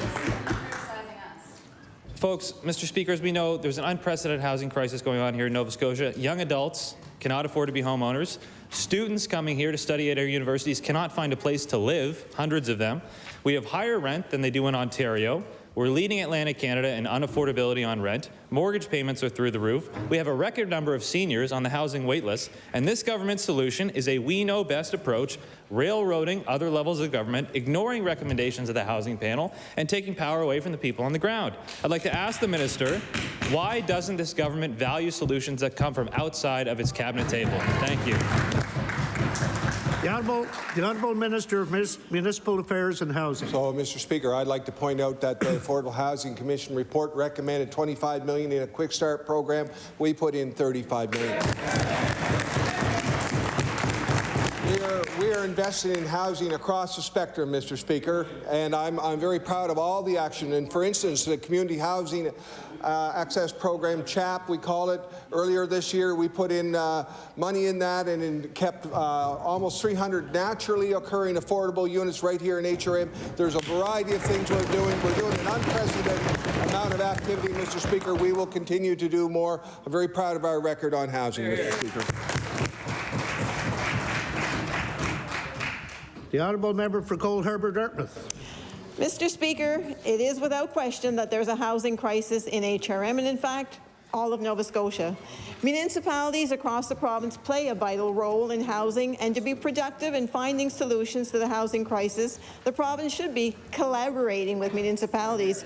But instead, this government continues at an alarming trend of stripping municipalities of their power and putting it in the hands of their premier. As Mayor Savage said, to be overruled without public consultation is distasteful in a democracy, which I will table.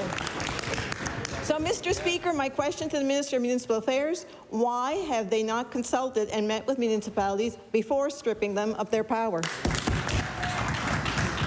The Honourable Minister of Municipal Affairs and Housing. So, Mr. Speaker, I think that this is a question directly about Bill 225 and the aspects of that, and I think the member will get to say lots about that bill in Committee of the Whole House and in third reading. The Honourable Member for Cole Harbour-Dartmouth. And I will expect an answer at that time, which I'm not getting now. So, Mr. Speaker, CBRM Mayor Amanda McDougall said leaving the ability to nullify a bylaw to a cabinet minister who may not be answerable to the residents of a municipality in question is quite undemocratic, which I will table. Unfortunately, the word undemocratic has had to come up a lot over the session to describe the actions of this government. So my question to the Minister of Municipal Affairs is, does he believe that wholesale overriding of the decisions of elected officials is a democratic action to take? The Honourable Minister of Municipal Affairs and Housing. Mr. Speaker, again, I believe this is directly asking about Bill 225, and we will, I'd be happy to answer that. I will point out one of my answers. Order, please. The Minister of Municipal Affairs and Housing has the floor. It's not an uncommon thing. There are other jurisdictions in Canada which have this same role for the provincial government, and we have it in various ways in the MGA and HRM Charter already in other aspects. So this is not an unprecedented role for us to take, and we are democratically elected to, and we'll be answerable to our own in our own election, and we are acting in the public interest in what we are doing. The Honourable Member for Halifax Needham. Thank you, Mr. Speaker. My question is for the Minister of Education and Early Childhood Development. We are now entering the second week of strikes in both the province's South Shore and the Valley. More than 700 school staff are still on the picket lines in pursuit of fair wages and wage parity. Earlier this week, the minister stated that our government fully supports wage parity and fully supports equivalent compensation across the province, equal pay for equal work, and I'll table that. Mr. Speaker, I would like to ask the minister, if this government fully supports wage parity, then why have they not implemented it? The Honourable Minister of Education and Early Childhood Development. Thank you, Mr. Speaker, and thank you to the member opposite for the question. So our educational support staff are incredibly important members of our school teams, and I value and respect the work that they do. They do incredible work in inclusive education, they support administration, and they deliver education to some of our earliest learners. I will be clear, with 8 separate education entities, there has never been parity across this sector. We absolutely do support parity, and we understand that that's what the NSGEU is looking for. So for that reason, I'm very heartened to hear that the Valley and the NSGEU will be getting back to the table, and I very much look forward to a negotiated resolution, because not only do we value these workers and the incredible work that they do, we also value collective bargaining and respect that process. Thank you, Mr. Speaker. The Honourable Member for Halifax Needham. Thank you, Mr. Speaker. And I read the Act earlier today, and according to the Act, the minister is responsible. And that's why there are no boards. So I just want to say, Mr. Speaker, I just want to highlight just how low some of the wages these school workers are being paid.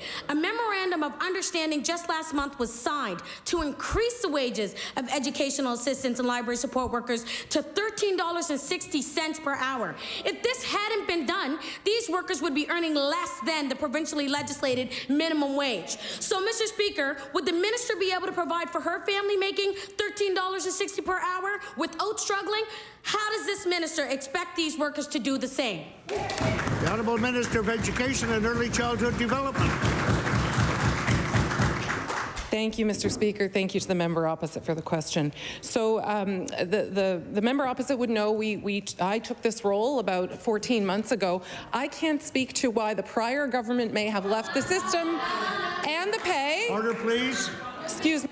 Order, please. The Honourable Minister of Education and Early Childhood Development has the floor. Thank you, Mr. Speaker. They may want to speak with their colleagues in the opposition as to why the situation is the way it is with the pay across the regions.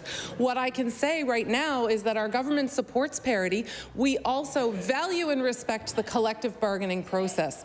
And so for that reason, we are very heartened to hear that the parties are getting back to the table, and we look forward to a negotiated resolution that will get our students back into class, get our workers back into the schools, and support a positive resolution. Thank you, Mr. Speaker. Thank you, Mr. Speaker. It was a simple solution. Just give it today. Mr. Speaker, one of the biggest priorities on this side of the aisle has always been health care, such as the doctor's wait list and access to primary care, which is extremely important. When asked last week, Mr. Speaker, the Premier described his leadership on the need a doctor wait list as remarkable, and I will table that. To the 116,000 people thus far on need a doctor wait list struggling to find access to primary care, I don't think remarkable is even close to a word that they would use to describe his leadership. Mr. Speaker, these are people lives that are being impacted by the lack of access to primary care. Could the Premier please let the 116,000 Nova Scotians on a needed doctor waitlist know how his work can be described as remarkable? The Honourable Minister of Health and Wellness. Thank you, Mr. Speaker. I thank the member for the question, because every time I stand up in this legislature, I do want to talk about the remarkable work that healthcare providers in this province deliver every day. So we have invested in healthcare workers since we formed government. We have just actually set up a mobile clinic that is now traveling across the province and is working actually in Antigonish this weekend to support the primary care needs in that constituency. We have been working. We set up a mobile unit in Membertou shortly after Fiona. We are investing in nurse practitioner seats. We are investing in medical residency seats. All of these things that could have easily been done on the other side of the House and were ignored for a number of years. Thank you. The Honourable Member for Halifax Atlantic. Mr. Speaker, is a trend, just like today's meeting at NSFM, the Premier is refusing to answer questions. Mr. Speaker, we are now awaiting the release of the doctor wait list for this month, as we were last month. We still do not have it.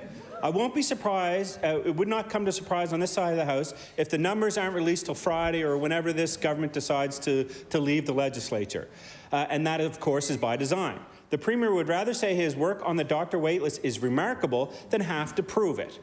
Mr. Speaker, if the Premier's work on this list is truly remarkable, we know he's not going to answer the question, can the Minister tell the House today how many people are on the list for need a family doctor? The Honourable Minister of Health and Wellness.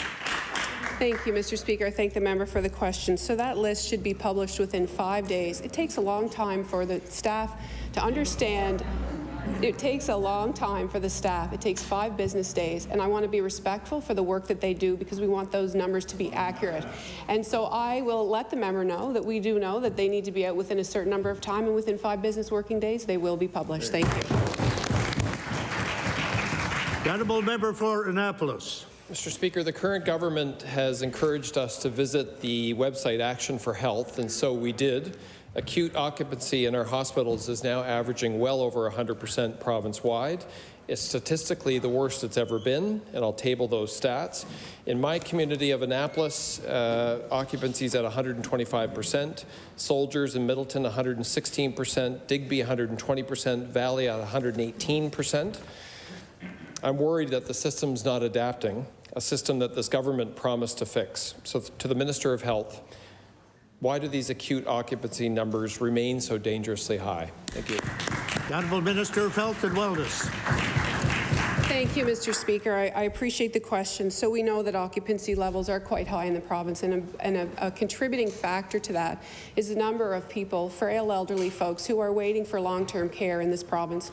And because of the lack of investment by the previous government, we don't have the adequate numbers. And they can say all they want they've invested, but in 2016, 1% of every long-term care facility's budget in this province was reduced by, in my facility, $120,000. And the impact that had on the sector as a result of that has been long-reaching.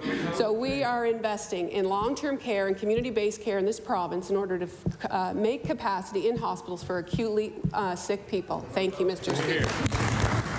The Honourable Member for Annapolis.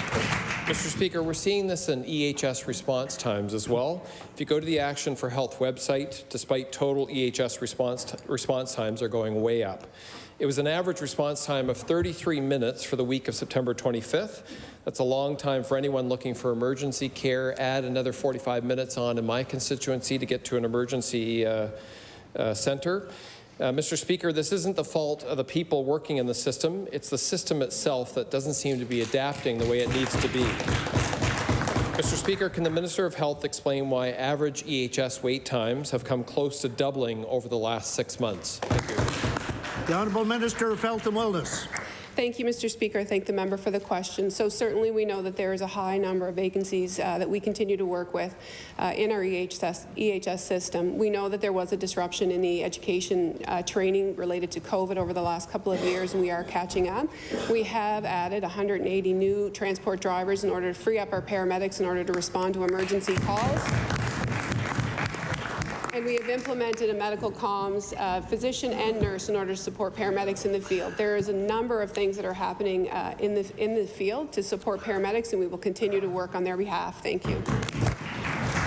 The Honourable Member for Clayton Park West. Mr. Speaker, this session we spent a full day pressing this government on their progress or lack of it on the QE2 redevelopment project. This is the largest healthcare infrastructure project of our generation. And if you listen to any of the answers we received that day, you'd think the entire project was fine and well in hand. In fact, when we asked the Premier directly why the project was going to be delayed, he flat out disagreed there was going to be any delay. Multiple times, and I will table that. Well, 1 week later, and without change, what a change in tune. All of a sudden, there's going to be an indefinite delay. Please. And I repeat that, indefinite delay. I'll ask the Premier, did he not want to tell Nova Scotians that he knew the project was going to be delayed, or was he The Honourable truly... Minister of Service, Nova Scotia. Thank you very much, Mr. Speaker, and I certainly appreciate the question from the member opposite. I believe that Nova Scotians appreciate and understand the global economic climate that we find ourselves in. The challenges on the construction industry in particular, based on inflation, labour shortages, Mr. Speaker, supply chain issues. We remain to be in an open procurement on this important file. I recognize as Minister, as a former healthcare worker, the importance of moving forward our healthcare infrastructure projects, Mr. Speaker, to improve the overall health of our healthcare system. That's something we're committed to doing right. Thank you very much. The Honourable Member for Clayton Park West. Mr. Speaker, they delayed it for a year. We knew this project was in trouble because, quite frankly, this government does not have the ability to manage it. And this is increasingly obvious every day. Mr. Speaker, last week, the minister responsible defended his decision to put the brakes on this project, saying it was sound decisions to analyze the project and ensure whatever he just said, and I will table that. Mr. Speaker, I'm glad now he has Can the Minister of Service Nova Scotia deliver some transparency to the public on this project, or will he continue to hide behind the procurement process? Minister of Service Nova Scotia. Mr. Speaker, I can assure the member I'm not hiding. I'm right here, Mr. Speaker. What I've said previously, and I'll also say again, Mr. Speaker, there's a process, and I respect that process to maintain the integrity of the open and procurement process, Mr. Speaker. The members opposite may disagree with that process, but I'll remind them again that this is the same process that unfolded for the Bears Lake Community Outreach Centre, Mr. Speaker, which is in the members' constituency, actually, if I'm not mistaken. Mr. Speaker, again, we're committed to doing it right. We're very fortunate to have PCH engaged on this file, and we're moving forward in lockstep with them to making sure we get things right in Nova Scotia. Thank you very much. Order, please. Before we go any further, I'm going to ask the honourable member for Clayton Park West to withdraw a statement that she made about hiding behind, and that is unparliamentary, and I'll ask her to withdraw that, please. I would like the honourable member for Clayton Park West. I would like to withdraw that. Thank you. Thank you. The honourable member for Halifax Citadel Sable Island. Mr. Speaker, my question is for the Minister responsible for addictions and mental health. In 2021, this government promised $100 million for mental health billing codes, but the budget they tabled in the spring only contained 1/5 of that amount, and nothing for billing codes. When asked recently about their promise to implement universal mental health care, the minister spoke about the Strongest Families Institute and a new peer support line, but this is not the universal mental health care this government ran an election on. Mr. Speaker, I will ask the minister again. When will this government make good on its commitment of universal mental health care for all Nova Scotians? The Honourable Minister of Mental Health and Addictions. Thank you, Mr. Speaker. I thank the member for this very important question. We remain deeply committed as a government to universal mental health care, and I certainly do as the minister. Mental health care needs are complex, and they vary across the province. If you look at the new recovery support centres, the acute mental health day hospitals, and all these services right across the provinces, these are new and enhanced services, and there will be more significant investments to make in addictions and mental health care across this province. Thank you, Mr. Speaker. The honourable member for Halifax Citadel Sable Island. Mr. Speaker, the last time we asked about this, the minister also dodged the question, did not provide a time frame, and refused to table any work or analysis that's been done today on the question of universal mental health care. He referenced that time too, with the recovery support centres and day hospitals, but there's only one day hospital right now, and there's no timeline for the others. Meanwhile, people are waiting months for access to any kind of support. There are major gaps in care available in school, and people are struggling more than ever. Mr. Speaker, is the government going to break its promise for universal mental health care? The Honourable Minister of Mental Health and Addictions. Thank you, Mr. Speaker, and we're definitely not going to break our promise on universal mental health care. We're the first province in the country to undertake this mandate. We've been across the province, Mr. Speaker. I've spoken to clinicians, I've spoken to community-based organizations, I've spoken to people with lived experience. The need is there, and it's been neglected for a long time. I remain certainly committed to this. Thank you, Mr. Speaker. The honourable member for Cole Harbour. Thank you, Mr. Speaker. And following along the lines of healthcare, every single project milestone was on time and on budget for years until the government took the reins. Now it appears to be crumbling. Yes. One proponent pulled out. A joint bid was rejected by this government. Now the sole remaining bidder has missed the submission deadline. When asked about this long-term delay, the Premier refused to give answers and said, it's going to take some time, which I'll table. Okay, Mr. Speaker, my question to the Premier is, how long does he think Nova Scotians can afford to wait? The Honourable Minister of Service Nova Scotia. Mr. Speaker, I previously heard a comment from a member opposite signaling that this project was ready to be signed off on the day one of we formed government. I wonder why, if it was, why didn't they sign off on it in the last cabinet meeting, Mr. Speaker, if that was the truth. Mr. Speaker, I want to reassure the members of this House and all Nova Scotians that we understand the importance of our healthcare infrastructure projects. That's why we're moving forward in an open procurement process, Mr. Speaker. It is a very complex project, the biggest one in our country, Mr. Speaker, and there's a number of challenges that that the government and the proponent have realized, and that we're moving forward and working again in lockstep on new dates, Mr. Speaker. Thank you very much. The honourable member for Cole Harbour. Mr. Speaker, you know, it amazes me that, let me just state, when you point a finger, you always got 3 more pointing back. So, and they continue to point their fingers, so thank you.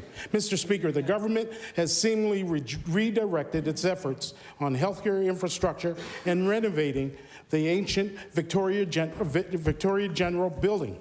70 years old. Mr. Speaker, let me be frank. It's totally unacceptable to take this as an answer. This is not a valid backup plan. Our healthcare workers and patients deserve so much better. It's not safe and frankly unethical to extend the expansion of this decrepit building. Honourable Minister, my question, Service Nova Scotia. Thank you very much, Mr. Speaker. I guess I want to point out there's a difference between pointing fingers and stating facts, Mr. Speaker. There's a big difference there, Mr. Speaker. I want to reassure all members of this House and all Nova Scotians that the ongoing work, part of the QE2 redevelopment, and again, the HI expansion project is one element of the QE2 redevelopment project. Mr. Speaker, there's the parkade construction that's underway. There's the HIED admin building, Mr. Speaker, that's near completion, as well as the Summer Street entrance. These are all 3 important projects enabling work to allow us to hit the ground running as we move forward. Thank you very much. The honourable member for Fairview Clayton Park. Thank you, Mr. Speaker. Mr. Speaker, last week we asked the government about the challenges facing our childcare operators. Unfortunately, we heard no real answers. Our caucus spoke to the operators that came to the legislature last week, and they said they are being squeezed out by this government. They are facing rising costs with no support, guidance, or help. We have seen multiple operators close due to the financial pressure they're facing, the Fall River Child Care Centre being one of many. My question to the Minister of Education is, when will the government step up and support operators so we don't lose more spaces, and how many of the 1,500 spaces that were announced in the spring are actually now open? The Honourable Minister of Education and Early Childhood Development. Thank you, Mr. Speaker, and thank you to the member opposite for the question. So I want to be really clear about this. The work that we are doing to advance and expand access to childcare across Nova Scotia is work that supports our operators. And in fact, in Fall River, what we saw was a successful transition from prior ownership to a new model. And so that's a real success. But I also want to mention we've made a number of steps, a number of improvements. We've reduced fees by 25% already for families this year. That'll go to an additional 50% by the end of the year. And just so the member opposite knows, that is fully funded by the government so that those monies flow to operators to support those fee reductions so they don't come off the backs of the operators, and we can support families to access more affordable childcare. Thank you, Mr. Speaker. For Fairview Clayton Park. Thank you, Mr. Speaker. The lack of support from this government for childcare operators is forcing our operators to make a difficult decision, and this is from their mouths directly.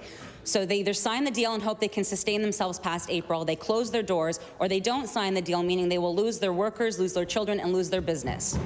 Mr. Speaker, my question to the Minister is, what is her department doing to make sure our operators can both provide increased wages and lower costs for parents while still keeping those doors open?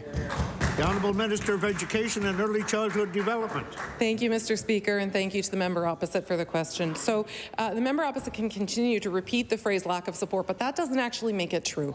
Mr. Speaker, we have continued to provide and will continue. Please. This is 2 days in a row, folks. We got to try and get a little civil in here, I think. The Honourable Minister of Education and Early Childhood Development has the floor. Thank you, Mr. Speaker. So we have supported and will continue to support our operators, both our for-profit operators and our private operators, to continue to provide incredible care to the children in our childcare system. And some of those supports, which I've already mentioned a few of those supports, but I'll continue on the supports we've provided. So as we roll out reduced childcare fees and flow all of that money to our operators, we are continuing to provide the grants that were in place prior to that work. So all of those grants that support operator daily operations, including food and fuel and all of those things, those funds continue to flow and support our operators. Thank you, Mr. Speaker. Member for King South. Thank you, Mr. Speaker. Mr. Speaker, in response to several questions on the strike of support workers in the Annapolis Valley, the Minister of Education stated that her government's position is equal pay for equal work, which I will table. Yet the minister also said she wants the parties to get back to the negotiating table, which suggests that she takes no responsibility for the negotiations. The regional education centers take direction from the minister. The regional education centers get their budgets from the minister, and any negotiation mandate would be authorized by her and her cabinet colleagues, full stop. The minister could fix the wage disparity issue today by authorizing a negotiating mandate to their negotiating team for wage parity. Please. So my question to the minister, if she truly stands behind her words, then why won't she? The Honourable Minister of Education and Early Childhood Development. Thank you, Mr. Speaker. Thank you to the member opposite for the question. So I will reiterate, we value our educational support staff. We value parity in wages, and we also value the collective bargaining process. It may be difficult for the members opposite to understand that we can value all of those three things, but the reality is that we've heard a few times now that they're suggesting we do it today and take action today. And I'll remind the members opposite that there's currently a strike underway and the parties are not actually at the table. So it sounds like they're suggesting that we maybe impose a collective agreement and legislate back to work, as we saw the prior government do. And I will say, Mr. Speaker. Order, please. How many times? The Honourable Minister of Education and Early Childhood Development has about 4 seconds left. Thank you, Mr. Speaker. We have not given up on bargaining. We will not give up on bargaining, and we encourage the parties to get back to South. Mr. Speaker, my office is receiving calls from parents of students with disabilities who have been told by this government to stay home during this labour disruption, while the majority of students can attend. This unfair treatment of a small number of students by this government is a violation of their human rights. In Ontario, the Human Rights Commission has concluded that unequal treatment of students with disabilities is a violation of their human rights and has instructed government and unions to develop contingency plans during strikes for students with disabilities. And I will table that. My question for the minister is, when can parents of children with disabilities expect this government's contingency plans so that their children can return to school? The Honourable Minister of Education and Early Childhood Development. Thank you, Mr. Speaker, and thank you to the member opposite for the question. So we completely understand and sympathize with the challenges that families are facing right now.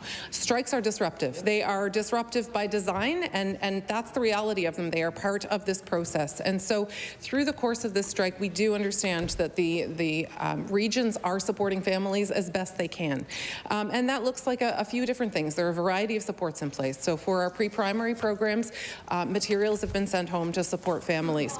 For students with medical issues, there are alternate options that are being provided to enable them to attend school safely. And for students with other needs, the regions are working with families to ensure that they're best supported as they can be through the course of this strike. Thank you, Mr. Speaker. The Honourable Member for Halifax-Chiboucto. For my question to the Premier, Mr. Speaker, I'll table a media account from a couple of days ago where Lawrence Shabib, the coordinator of the Northside Food Bank, spoke in North Sydney about the recent rise in seniors coming there. He said, their increases in pensions don't keep up with the added costs. Even with the government helping them out a bit, it is still not filling the gap. Now, Mr. Speaker, this week here, in response to repeated questions about the cost of living crisis, various ministers of the government have referred to a number of different programs the government has as evidence for their opinion that the government is responding in an adequate way. But will the Premier acknowledge that when increasing numbers of seniors are receiving their groceries through charity, this is in fact an indication that there's something inadequate about what the government is providing? The Honourable Minister of Community Services. Thank you very much, Mr. Speaker. We know right now that life is challenging in Nova Scotia, and this is happening because of forces out of all of our control. It really is. We know what's going on globally, but what we have done as a government, we have looked at all kinds of different things that we can implement. We've increased the senior care grant by $500. We've increased HARP. We have increased the child benefit, tax benefit. We have increased rent supplements. We have continued to invest in Nova Scotians with data that is provided to us to make sure that we're targeting the right number of people. Thank you. The honourable member for Halifax Chiboucton. Mr. Speaker, I want to table another account. This is from a couple of days ago, where Ann Hunter, who's 88, speaks about the financial pressures on her fixed income and speaks about her plan to sell her car and cancel her insurance and cancel her CAA so that she'll be able to have a better chance to get through the year. Now, I understand the ministers and other ministers' expressions that the government is of concern about this, that the government works on this, that the government has, in fact, as the minister just said, done a bunch of stuff. We're not questioning that the government does some stuff. We're not questioning the authenticity of their concern. What we are questioning is the result. And so I want to ask the Premier, is it not the case? Does he not acknowledge that today the financial position of seniors on fixed incomes in Nova Scotia...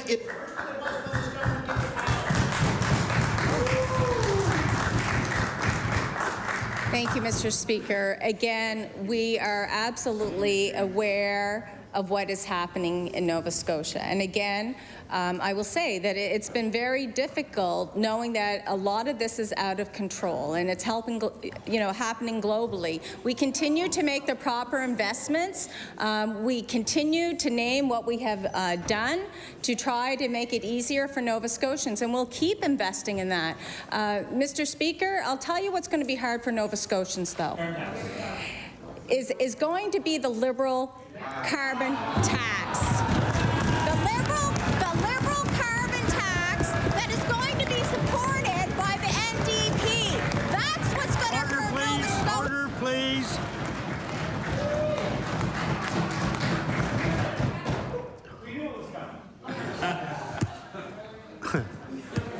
I'm not going to say anything. The honourable member for Cumberland North.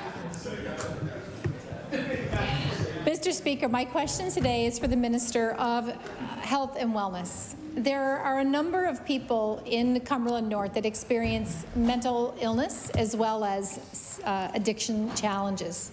Not only does stigma associated with mental health prevent people from accessing care, if someone does ultimately find themselves in a crisis situation, there is no mental health crisis team available in Cumberland County for 24/7 care. There's also not psychiatrists on care for on call for 24/7 care. So my question to the Minister of Health and Wellness is, what is currently being done to recruit psychiatrists for Cumberland County for the regional hospital? The Honourable Minister of Mental Health and Addictions. Thank you, Mr. Speaker. I thank the member for the important question. There's definitely some significant issues, I would say, in rural parts of the province. I've been to all of them myself as the minister responsible. The northern zone specifically, I met with the chief of psychiatry there. He's a very knowledgeable, very heartfelt, I think, clinician. So we're constantly looking at how to improve evidence-based services for constituents across rural Nova Scotia. Thank you, Mr. Speaker. The honourable member for Cumberland North.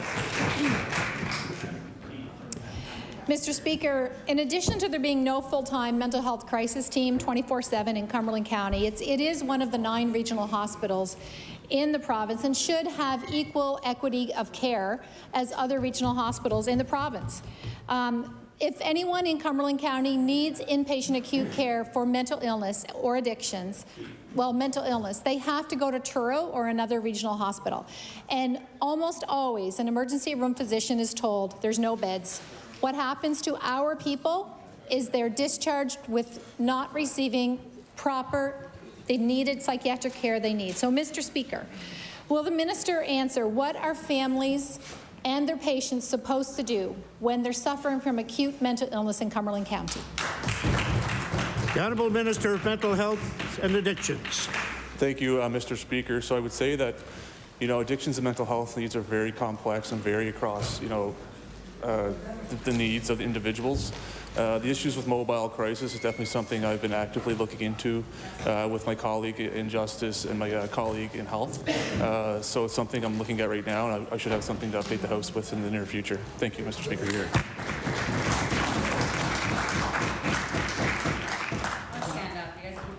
The Honourable Member for Fairview Clayton Park.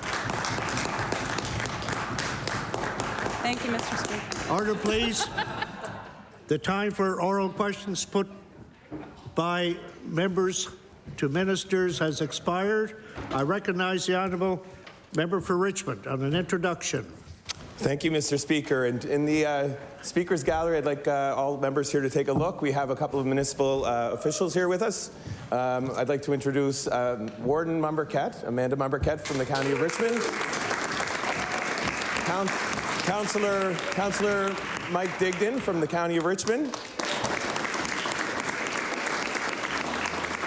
And Mayor Brenda Chisholm Beaton from the town of Port Hawkesbury, who, Mr. Speaker, has just been voted and elected as the president of the NSFM for Nova Scotia.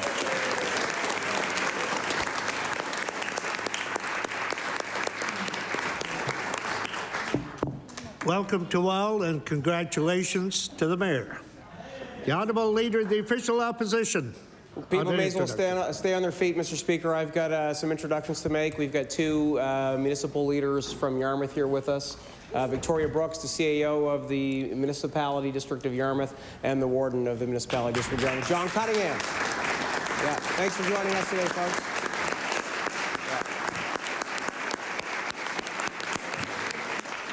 Welcome.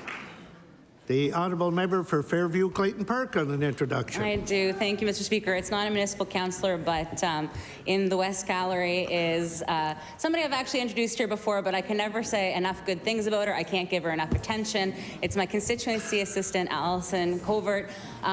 When I first was elected, the former member from Annapolis said to us as advice, make sure that you pick a CA that you can trust. And I have to say that my CA is the best CA out of all the CAs. She's like a sister to me. I trust her implicitly, and she knows how much my constituents mean to me, so I know that when I'm here, she's treating them even better than I could possibly treat them myself. And so she could raise and receive the warm applause of the House.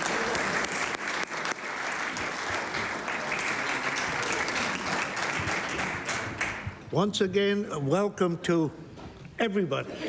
That's the easiest way to say it. I recognize the Honourable Government House Leader. Thank you, Mr. Speaker. Would you please call Resolution 385? Resolution 385.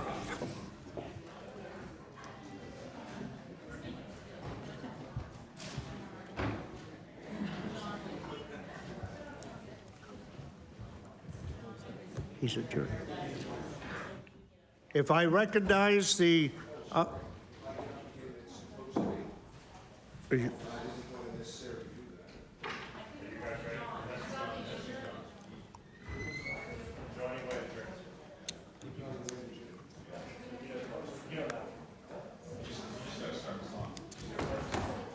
the Honourable Member for Glace Bay Dominion has 59 minutes left.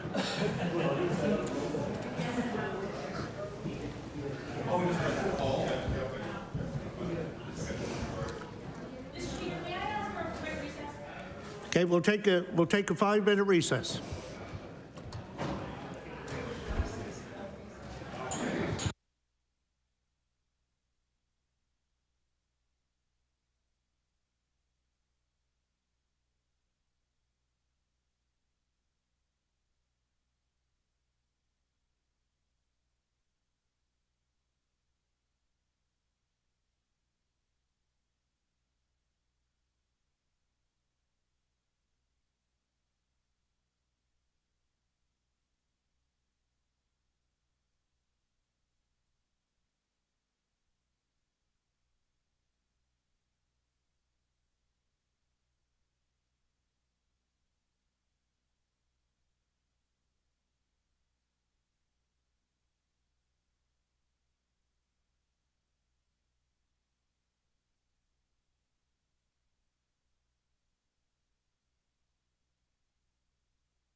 Order, please.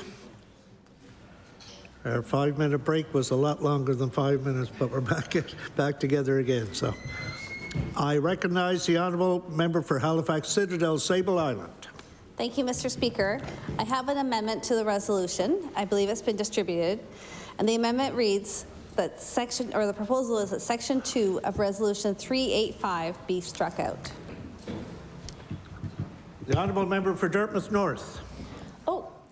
Thank you very much, Mr. Speaker. I would just like to speak briefly about this. So when we look at the resolution in front of us, Section 2 basically names the honourable member for Eastern Shore to be the Deputy Speaker within the meaning of subsection 14.3 of the House of Assembly Act and within the meaning of the House of Assembly Management Commission Act. So essentially what that means is that there always needs to be one Deputy Speaker who is the Deputy Speaker in the meaning of the Act. That means if there is ever a time when the Speaker of the House can't fulfill their duties and can't resign and a new Speaker be immediately elected, or a new Speaker can't be immediately elected, doesn't matter why the Speaker can't fulfill their duties, then this Deputy Speaker moves into the position of Speaker,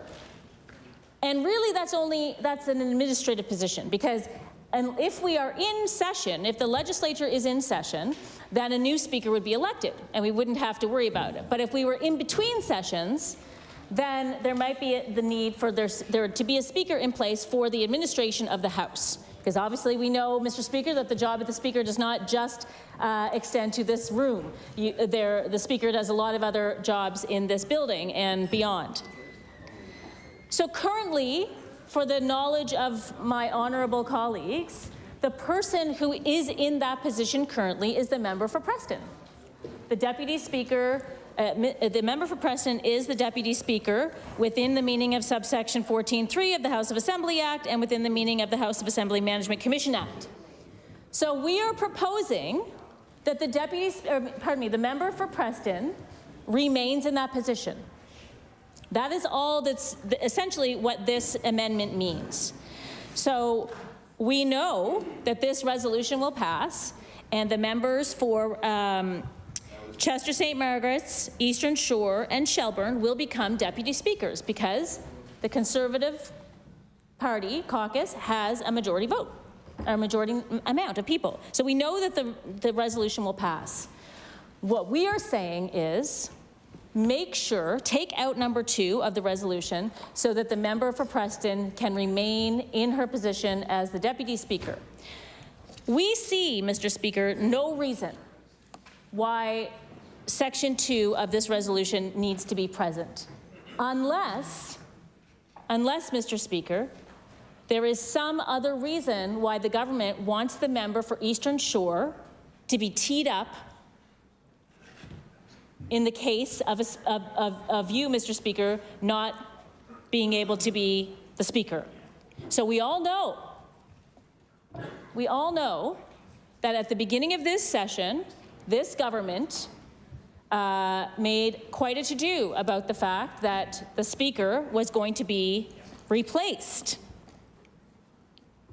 And so it seems to me, Mr. Speaker, that the number 2 of this resolution is explicitly here so that the member for Eastern Shore can become the new Speaker of the House without being elected by the members of this House.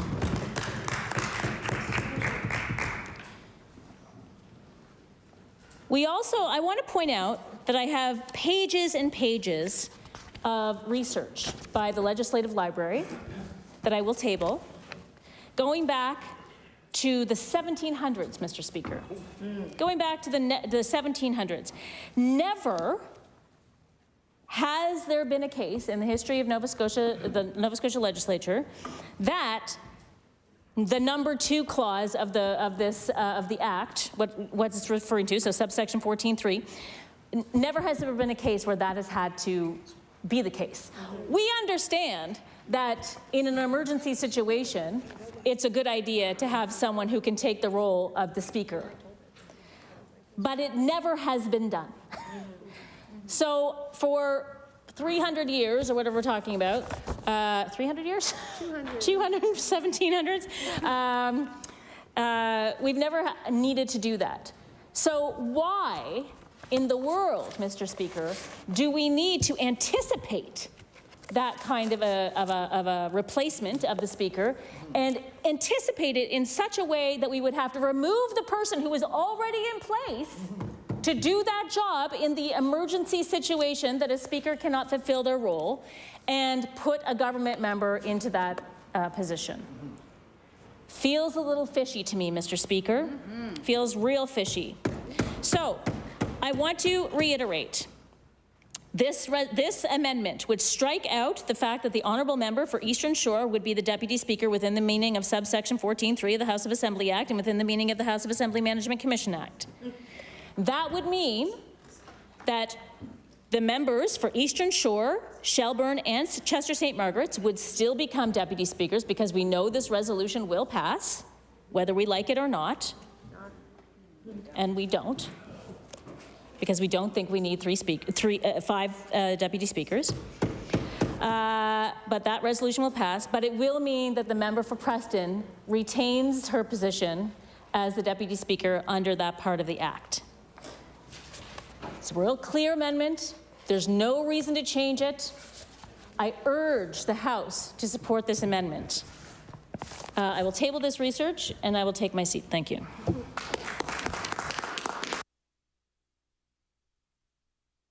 The honourable member for Halifax Armdale. Thank you, Mr. Speaker. I support this change, and I support for two good reasons, Mr. Speaker. One, in this House, we have made some historical significant in this 64th session of this House, and we celebrate that, and rightly so.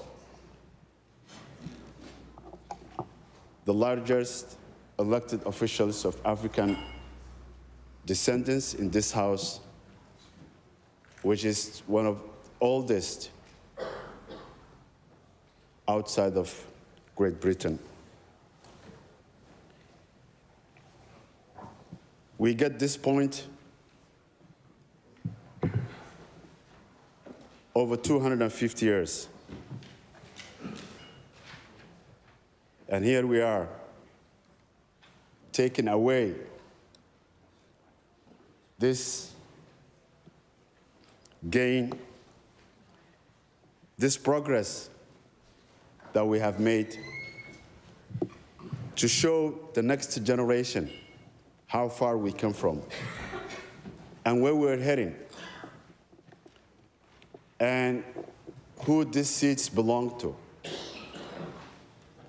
which is every single Nova Scotians, irrespective of their background, their inherit, and who they are.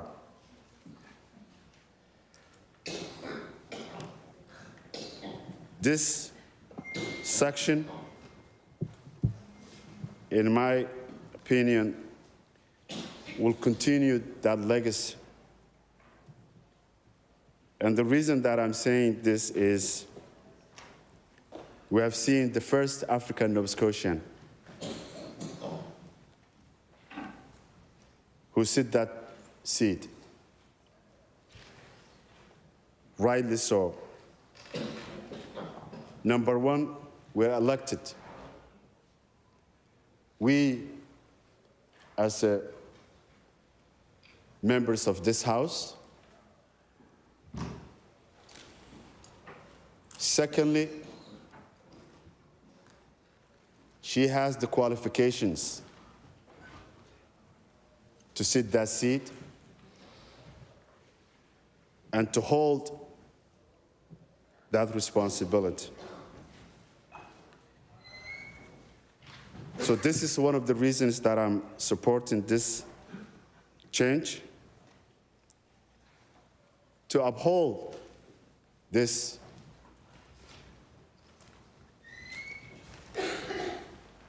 to respect the decisions that we made and how we respect each other.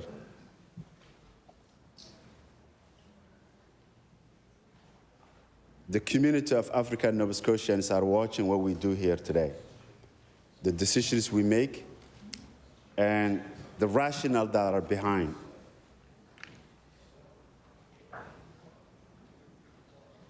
I think this section will allow my colleague, North Preston, will continue her seat and her role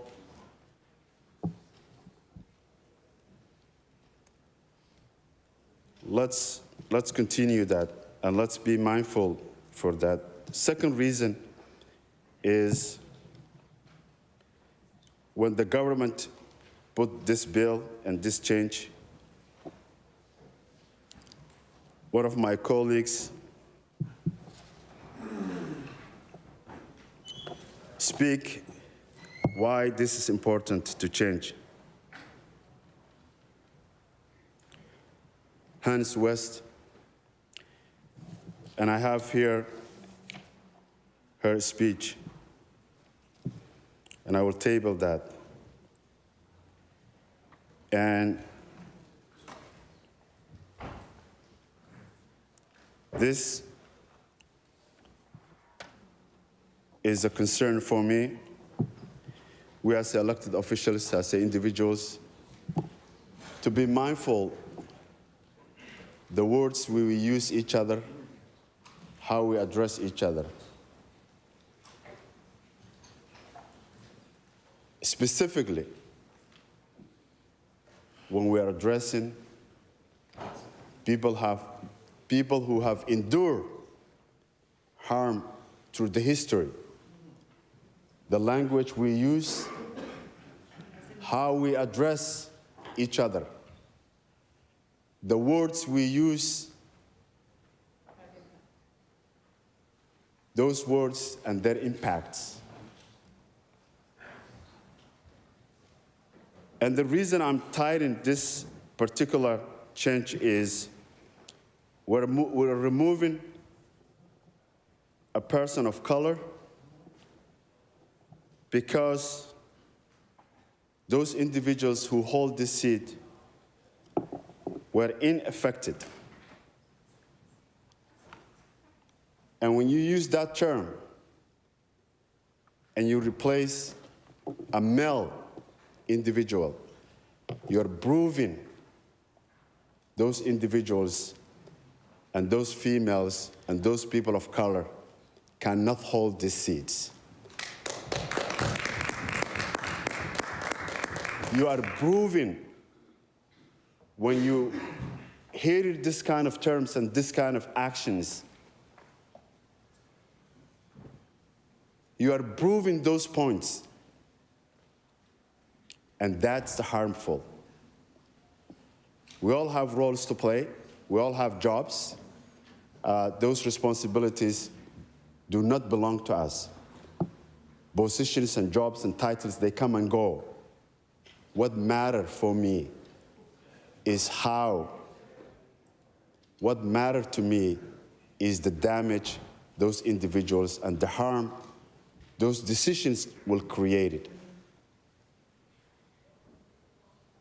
My colleague, North Preston, she's one of the qualified individual.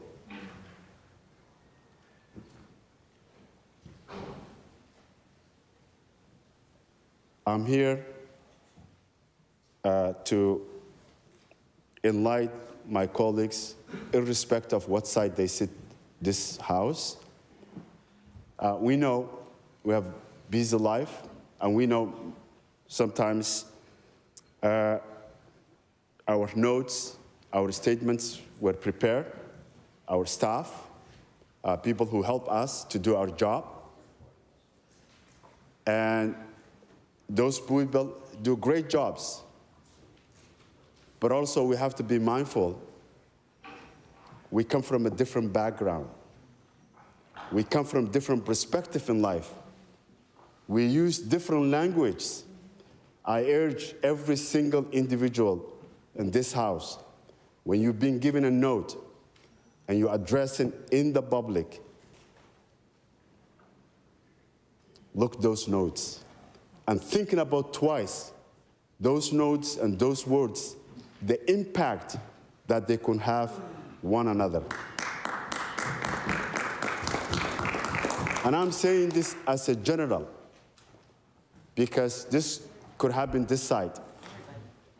Anybody, any one of us, we know we have a busy life. We know we don't have every single information that we need to address. And I'm grateful those who are behind us and prepare for this and make us ready, but also they're human beings. They're human beings. We should be those who actually protected those who prepared this, and to give the second guess, second look, how this, if I say, will have an impact, how this will affect the community.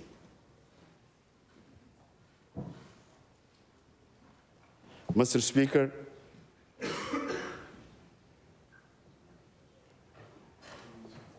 I'm very optimistic this House, members of this House,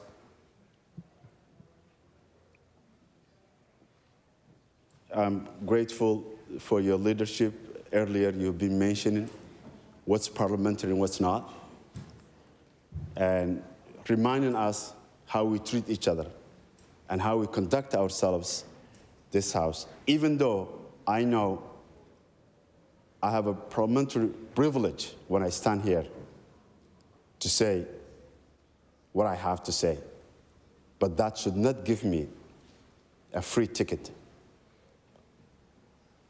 That should not give me to allow whatever I have to say. Mr. Speaker, I'll urge through your leadership this House to be mindful of each other and to be mindful for our community. And I'll take my seat. Thank you, Mr. Speaker. I recognize the honourable member for Richmond. Thank you, Mr. Speaker, and thank you to my colleagues on the other side for giving an explanation as to, the amendment that's come forward, and certainly the perception of why this is important. And I would say, the intent was not there for what the perception was, and I would just like to let the members know that we will be supporting this amendment that has been brought forward. So, thank you, Mr. Speaker.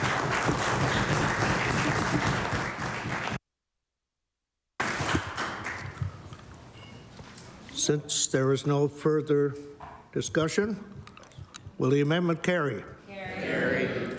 The amendment is carried. Back to the honourable member for Cape Breton Centre, Whitney Pier. Yes, I'll speak to the main motion, if that's in order. Yep. Okay. Thank you, Mr. Speaker. I want to thank first our colleagues opposite for supporting this amendment. Because I think it's very important to strike out Section 2.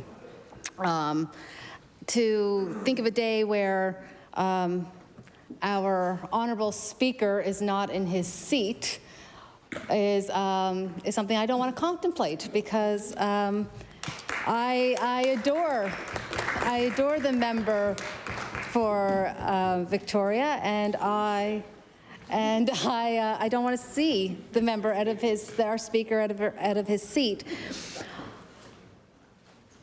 I do, though, still have the issues with Section 1. I find having a total of 5 deputies in our small province quite an overkill, a little redundant and ridiculous, Mr. Speaker, because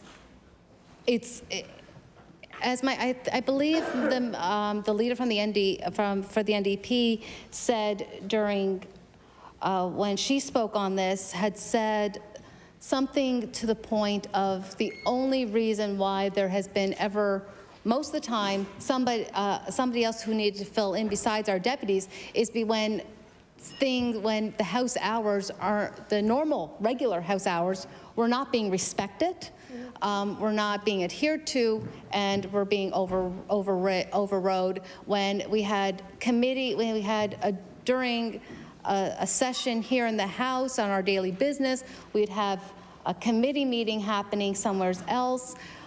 We'd have, and that was during a time of estimates and supply, Mr. Speaker.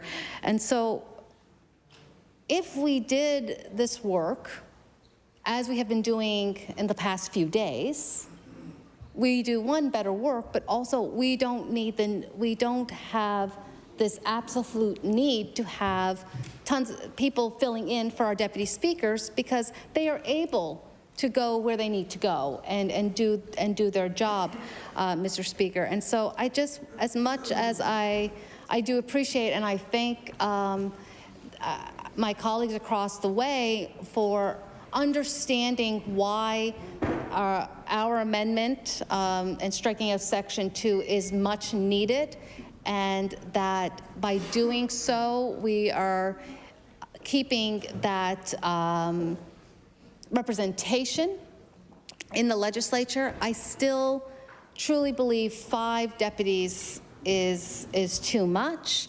and 2 deputies do the job. Thank you, Mr. Speaker.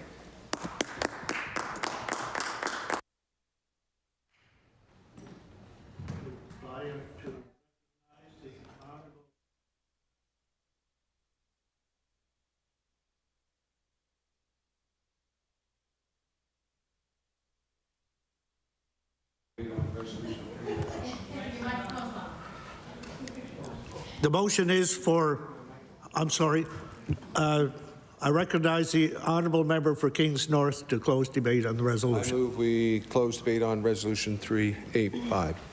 The motion is for an amendment to resolution.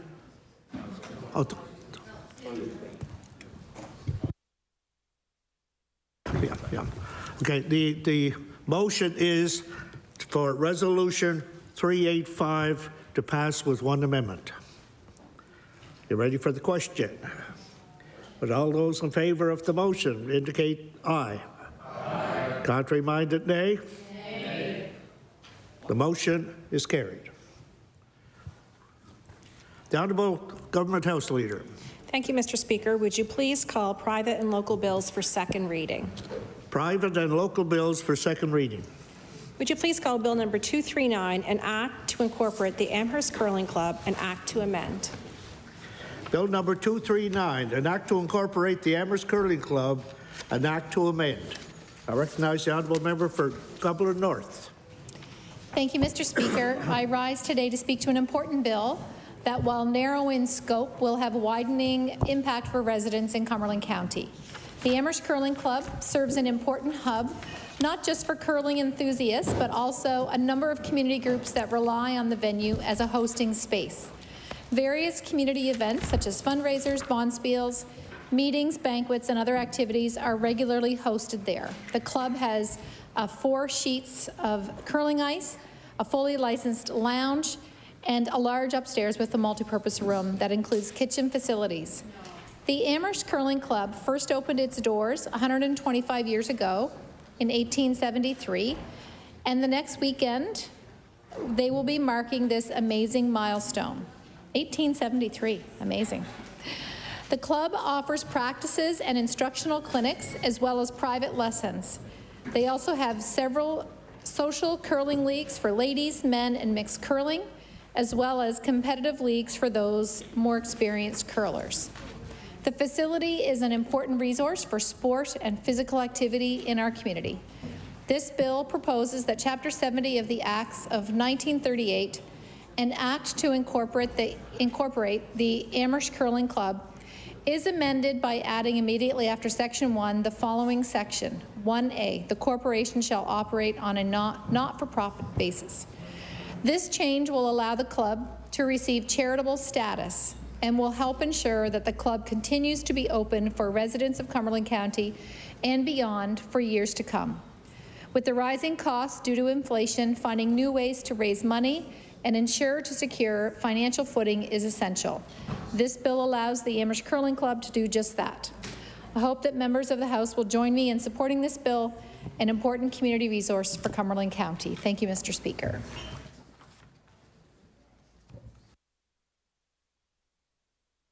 Sorry. If I'm to recognize the member is to close debate on Bill number 239. Mr. Speaker, I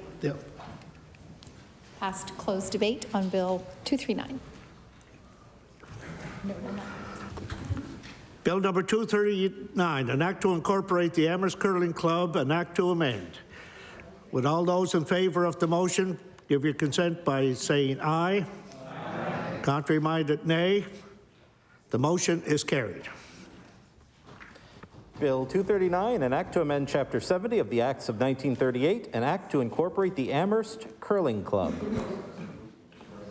Order that the bill be, second reading of the bill be passed and that it be referred to the Committee on Private and Local Bills.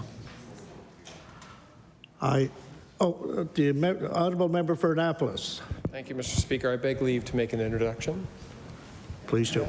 I'd like to introduce the House to my friend and Annapolis County Councillor Brad Redden, and I welcome my colleagues to welcome him to the House.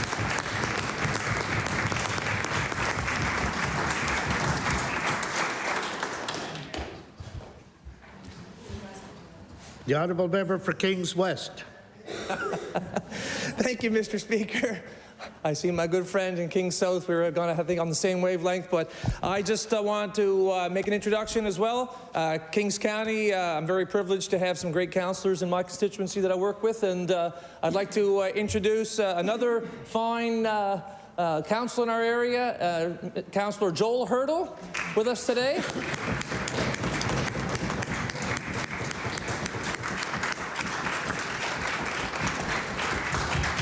Thank you, Mr. Speaker. We'll also provide the member for Kings South to respond to the introduction as well.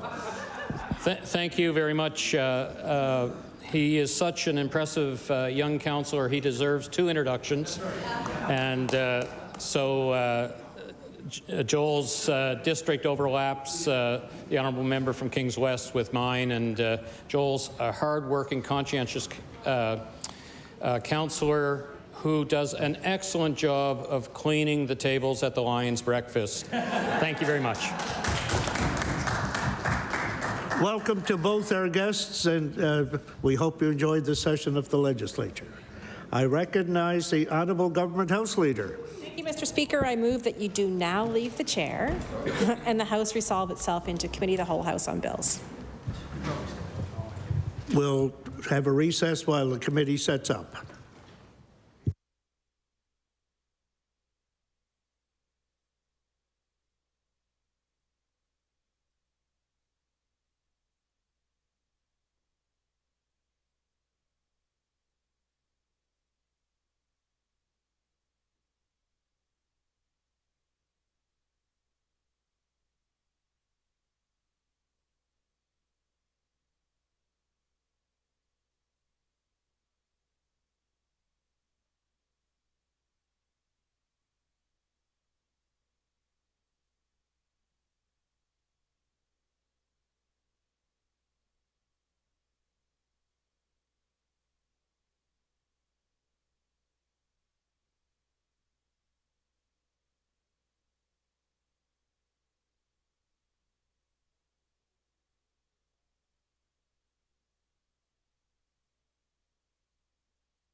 Order. The Committee of the Whole House on Bills will come to order. I recognize the Honourable Government House Leader. Thank you, Mixed Chair. Would you please call Bill number 205, St. Francis Xavier University Act, an act to amend?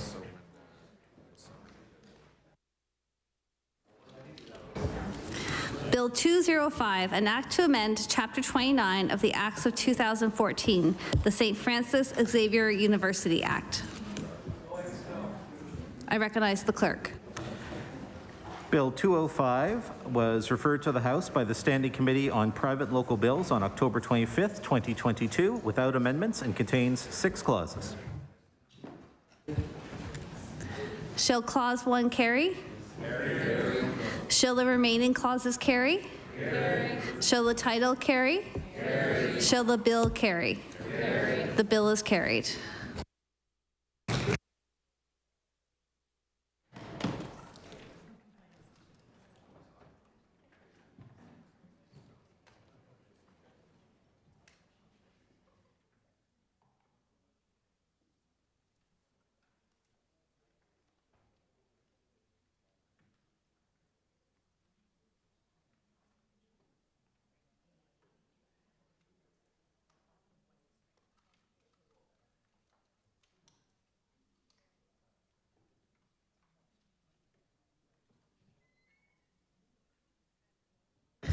I recognize the Honourable Government House Leader. Thank you, Mixed Chair. Would you please call Bill number 208, Environment Act, an act to amend? Bill 208, an act to amend Chapter 1 of the Acts of 1994 and 95, the Environment Act. I recognize the clerk. Bill 208 was referred to the House by the Standing Committee on Law Amendments on November 1st, 2022, without amendments, and contains 8 clauses. Shall Clause 1 carry? Carry. Shall Clause 2... I recognize the Honourable Member for Dartmouth South. Thank you. I just want to rise and say a few general words about this bill. And that is that if we were to name this bill, I think we might want to name it the Progressive Conservative Carbon Tax Bill. And here's why. Here's why. Because this, as I have said on the floor of this House before, is the delivery of half of the homework. Yeah. And the full homework was to put a price on carbon for the province. And this puts a price on about half of the carbon in our province, and as a result, forces the federal government's hand into implementing a carbon tax.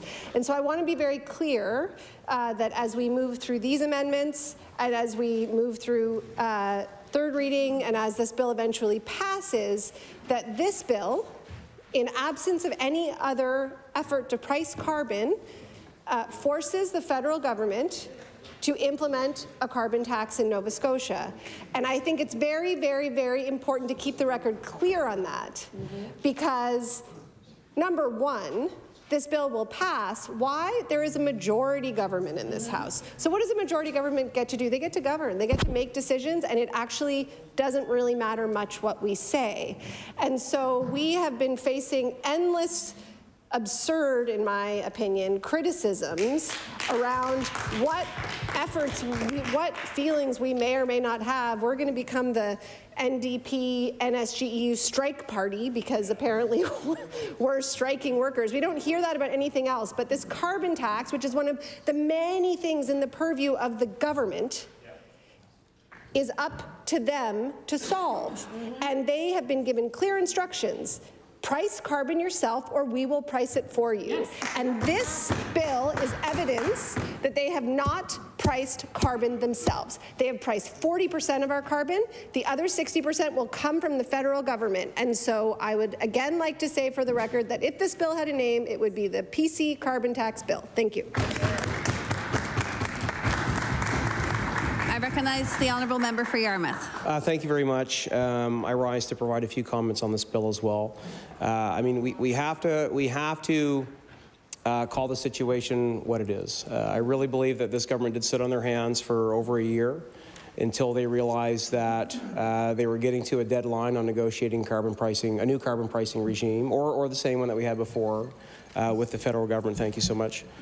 And the fact is that they failed to do that. We saw that in their last-ditch attempts to provide options to the federal government that did not include any sort of pricing on carbon, which I think we all agree is important.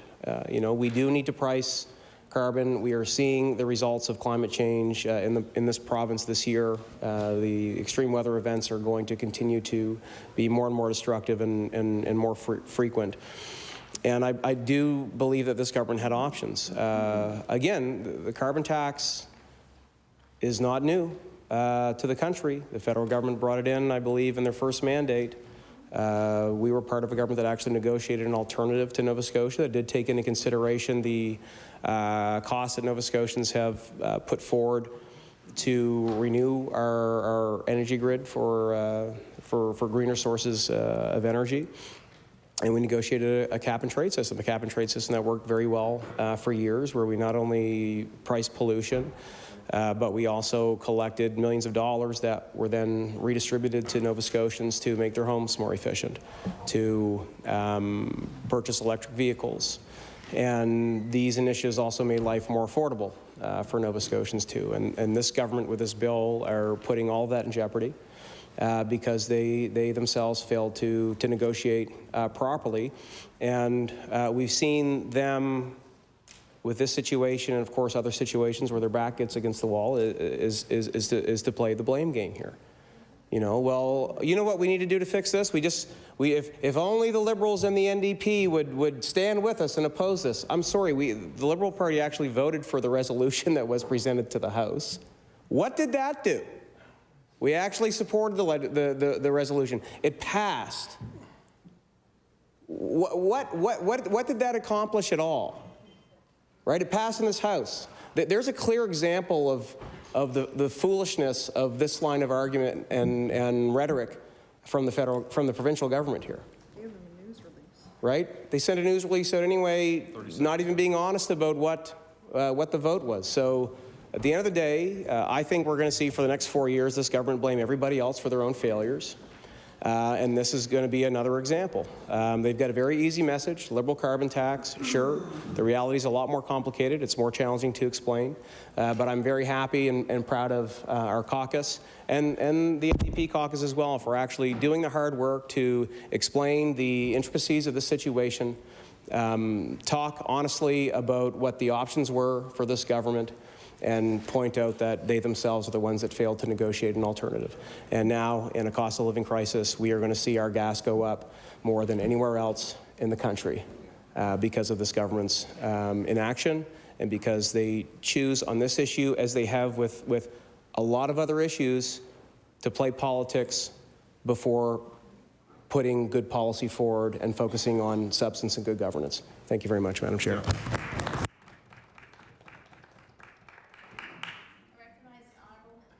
I recognize the Honourable Minister for Community Services. Thank you very much, Mixed Chair. I don't normally get up and say a lot, but I have to get up on this one.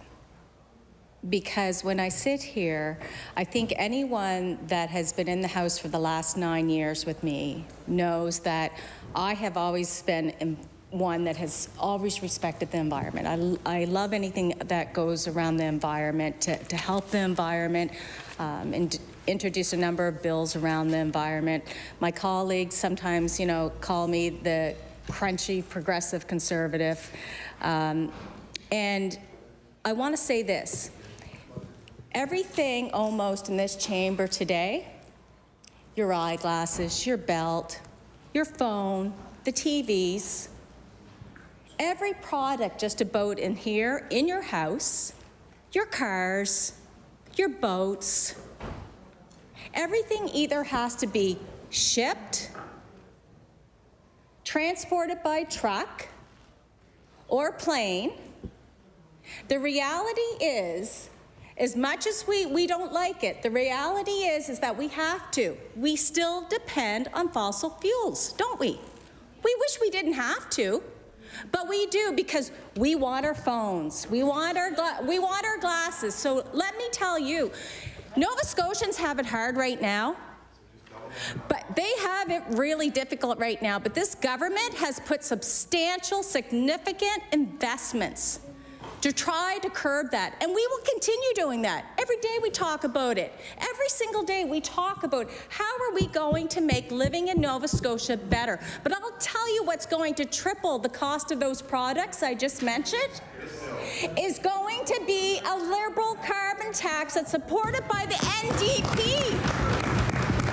That is what's going to make it harder for Nova Scotians. Thank you.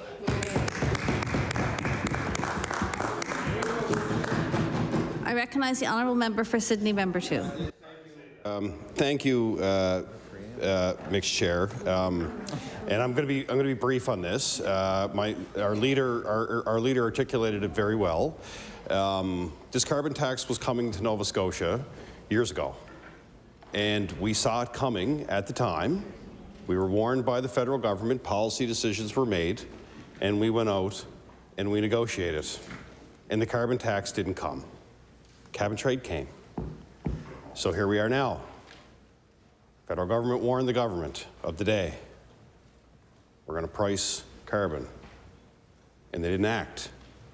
And for me, I listened to a speech in here on energy yesterday that was verbatim a speech that I gave 2 years ago as the energy minister.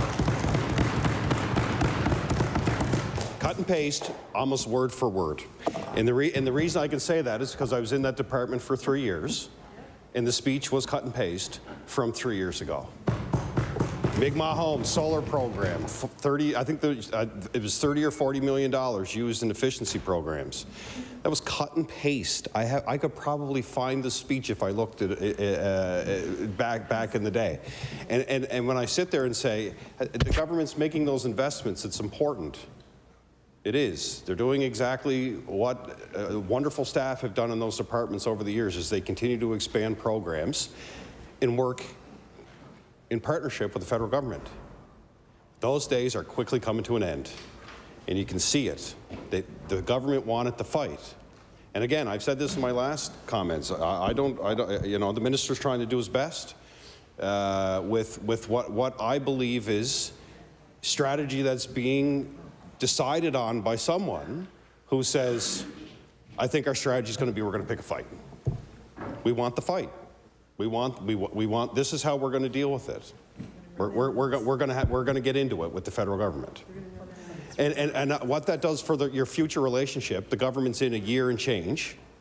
What does that do for every other program? 5 years ago. Right? Like we had those battles with the federal government.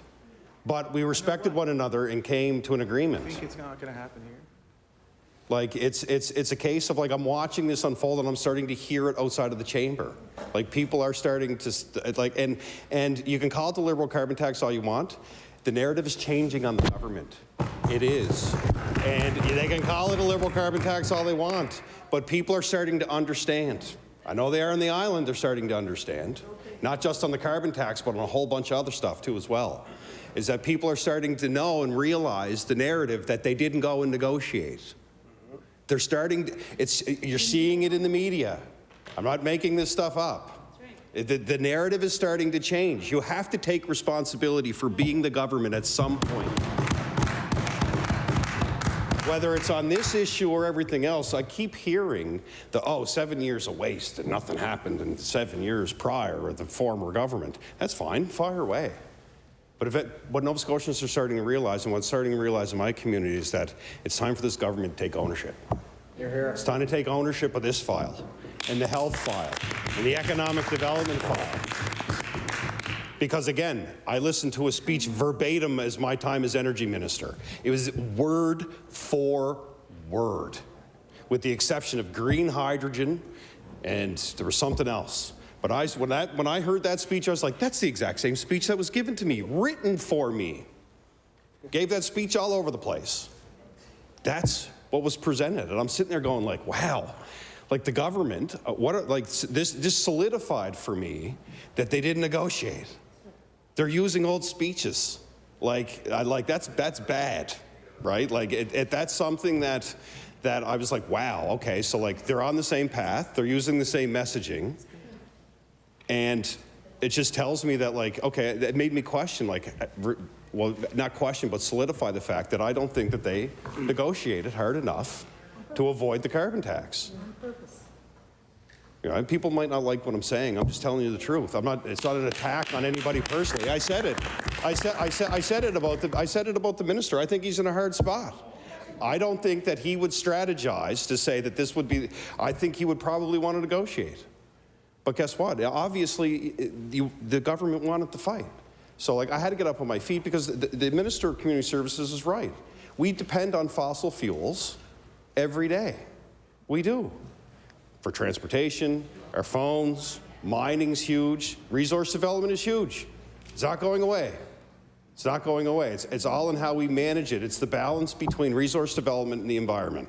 It was the battle that I had for 3 years, trying to understand what's the best way to generate and take our resources out of the ground, but at the same time protect the environment. The minister's absolutely right. But when we stand up in here and we talk about, well, everything's just going to go up because of a Liberal carbon tax. Well, all could have went up 3 years ago, but we negotiated. And we kept that price off. We kept rates low. We built all of these programs. The government's supporting them, using the same speech, right? Like, they're doing the same thing. It's good. NDP did their thing when they were in government. But the narrative is changing on this. And I think the government, I'm really kind of disappointed in it because it's like, you can try to politicize this all you want. If the previous government, and I didn't negotiate the deal, so I'm not taking any credit for it, but if the previous government didn't negotiate that deal, it'd be very easy for the government to say there's a Liberal carbon tax coming. But guess what? The previous provincial Liberal government negotiated a deal. And people are starting, and you're starting to see the story. You're starting to see the stories. Yes, cap and trade, which they voted against. They voted against the exact program that kept the carbon tax away. They didn't support it, and that's something that maybe the communities need to hear a little bit more of too as well. Because the point I'm trying to make is that you can call it Liberal carbon tax, but the people in the communities are starting to realize what's happening here. It's starting to be reported. What's happening? There are options on the table. They chose the option that's bringing in this tax. It's ultimately their decision. And at that, I'll leave it at that. But I felt it necessary to get on my feet, knowing that don't come at me and say 7 years of waste. You're using the same messaging. Mm-hmm. Don't come at me about a Liberal carbon tax because my colleagues negotiated a different deal. Mm-hmm. It's your turn.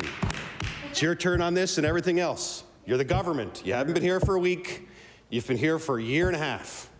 Almost 2 years. You're getting into that. It's amazing how fast. It's like a time warp in here.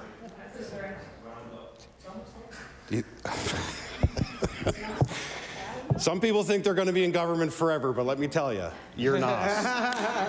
Let me tell you from experience, you're not. Yeah. So do the right thing. Do the right thing. Do the right thing. I'll leave it at that. This is what my colleague called it. This tax is coming in because of this government. I recognize the honourable member for Dartmouth North. Well, thank you, Mick's chair. And I was going to hold my comments for the amendment that I'm going to propose in a few minutes, but I also just wanted to add to this conversation because I think it's really important what we're talking about right here. So I don't remember the date, Mick's chair, but as a spokesperson for Environment and Climate Change, I was told sometime in July, I guess, or late July, early August, somewhere in there, so in the summer still, to get down to OneGov because the Minister of the Environment was going to be presenting a press conference on the plan that he was presenting to the federal government in terms of pricing carbon. Yeah. So I went down there and I listened, and there was no plan. There was no plan. So what the minister said, he was like, "This I'm not going to quote him, but you know, the long and the short of it was, we have presented an excellent plan to the federal government to deal with the price on carbon, because we know that the price on carbon is a legislated thing, that we know that every province has to have a plan for how to price carbon.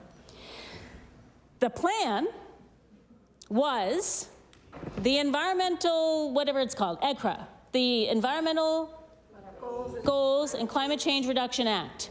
That was the plan, except, Mixed Chair, that's not a plan.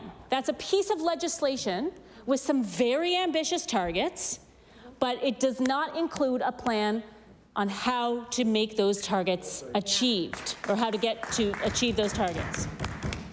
So the plan to go with that piece of legislation is the climate plan, which first of all, Mixed Chair, we were supposed to have in the spring, and then we were supposed to have in the summer, and then we were supposed to have in the fall. Well, we've got 1 month left of fall. So where is the climate plan?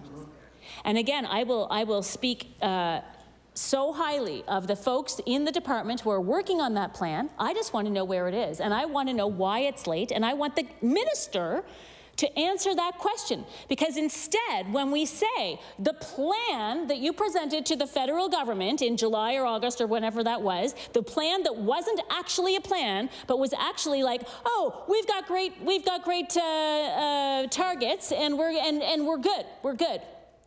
That's not a plan. And so the idea that the minister would come back to this legislature and start calling and start blaming the two opposition parties for a tax on carbon, which is his job to negotiate, is beyond the pale.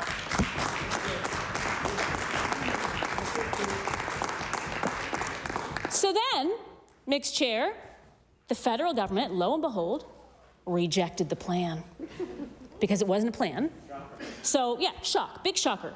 So then, a couple weeks later, there's another press conference, 3 o'clock in the afternoon, I believe on the Labor Day weekend. It was a holiday weekend coming up. So 3 o'clock in the afternoon, we're all called down to OneGov again to hear what we're going to do. And it is this, basically, the performance-based, or whatever it's called, the output-based performance system, which is what this legislation enacts. And when I was like, okay, we've got an alternative to the plan. That's not a plan, and it's this. And then when we start hearing about it, oh, it's not a plan for residential carbon and residential oil and gas use. It's a plan for large emitters. Okay, well that's good. That's half a plan, at least, right? It's important to be able to have some kind of way to address large emitters in this province, especially when we know that our large emitters are real large emitters. But it does not address people who use gas in their cars and their motorcycles, and it does not address people who heat their homes with fossil fuels, which is a good, large amount of people in Nova Scotia. It also doesn't address, well, I guess it sort of addresses, well, I'll get to that in my amendment in a second, the people who have electric heat. So there we were. We got a half a plan. Okay, great. What happens with the other part? Oh, well, we're just waiting. And then the minister was asked by the media, well, what will happen if they do impose a carbon tax on Nova Scotia? Well, the minister said, well, we want the revenues for that carbon tax. And how will those revenues be spent? Well, we will make sure that affordability is top of mind. Affordability is top of mind for our government. We will make sure that those revenues from the carbon tax get passed on to Nova Scotians. No plan. A couple of statements in the media about that, but there is literally no plan on if the federal government allows us to keep those revenues, which, let's face it, at this point, I highly doubt that will happen. There's nowhere we don't know how those revenues will be spent, and there's no guarantee that they will be spent on tax rebates to Nova Scotians or to benefit the average Nova Scotians who are paying the price on carbon. So with that, Mixed Chair, I will say that I look forward to introducing an amendment on affordability to this bill, but for now I will say that it is unacceptable that the Minister of Environment and Climate Change would suggest that the Liberal, and listen, again, no huge fan of I'm somewhat of a fan of these folks, but not like a gigantic fan, and that the NDP would be in charge or to be blamed for the carbon tax that is coming in January. Thank you. Yeah.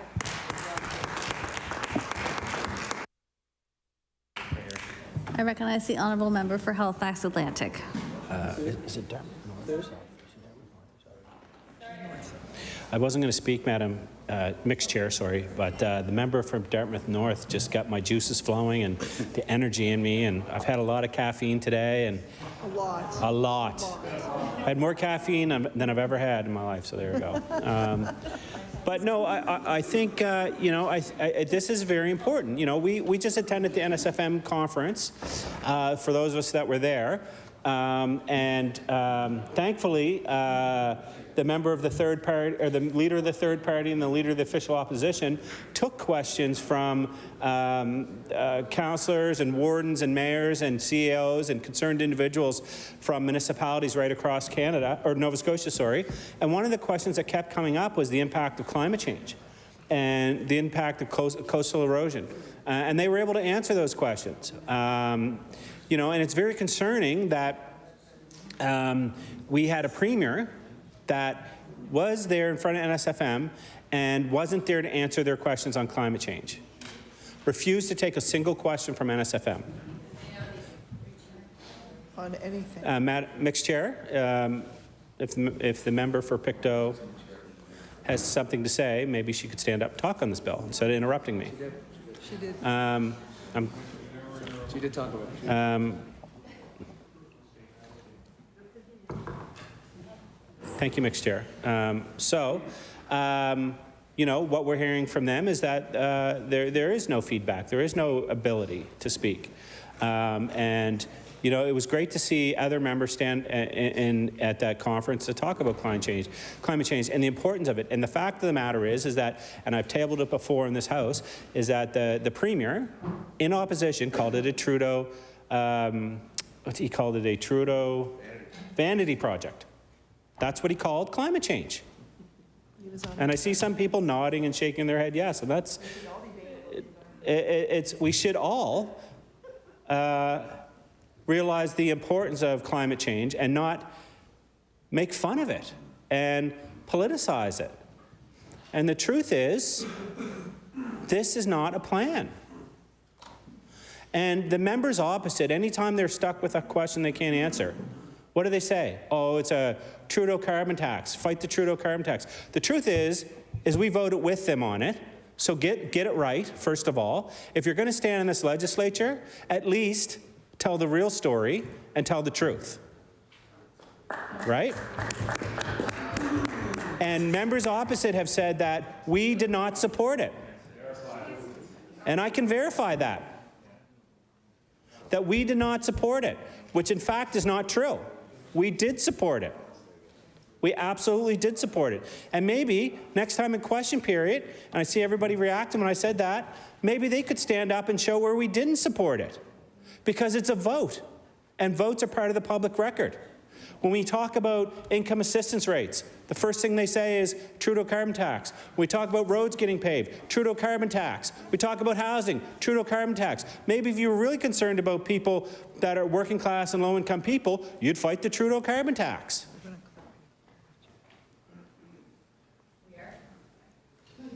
But they're not doing anything.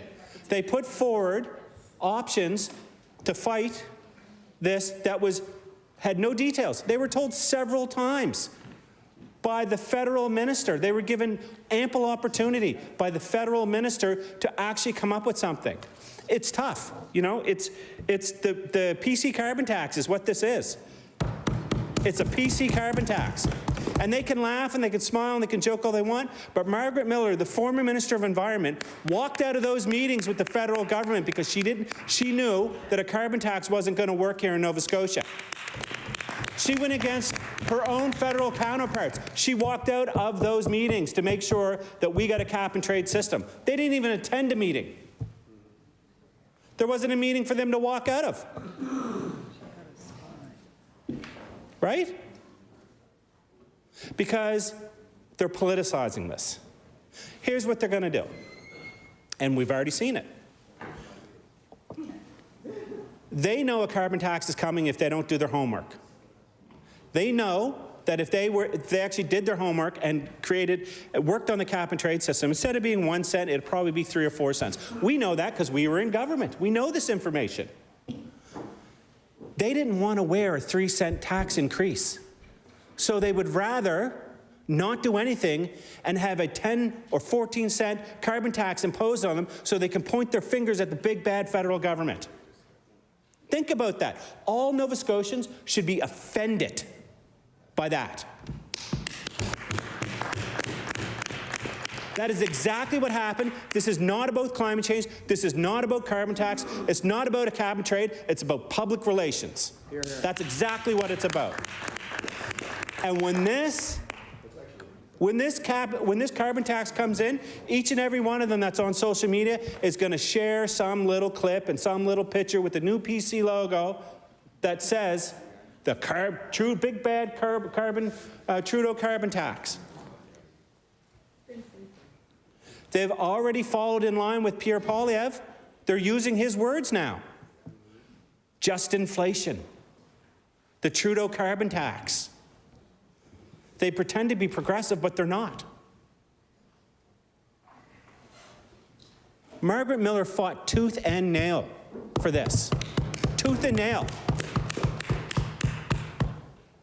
They stood on this side of the House when she walked out of that federal meeting and lambasted her. They went after her tooth and nail. How dare you walk out on your federal partners? How dare you walk away from the table? But you know what she did?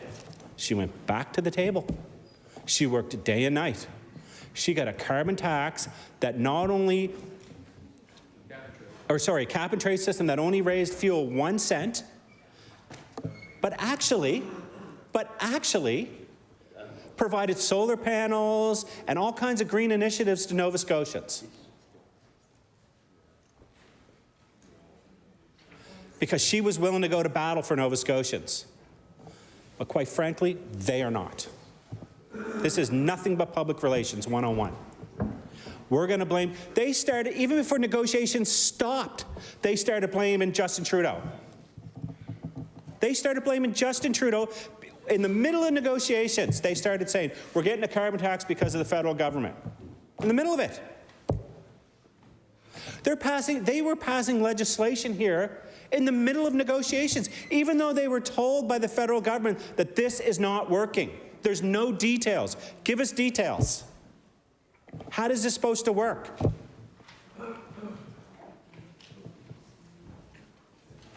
And we've seen this in the past with Conservative governments. They did nothing for pulp and paper, Northern Pulp. We stood up and fought for the people of that community. And the amount of pollution and the environmental impact that that was having on those communities. And we heard nothing from that side on it. When the Indigenous community in northern Pictou Landon asked to meet with them, no one went. No one went. No one went. That's what we heard from them. They were silent. Join the club.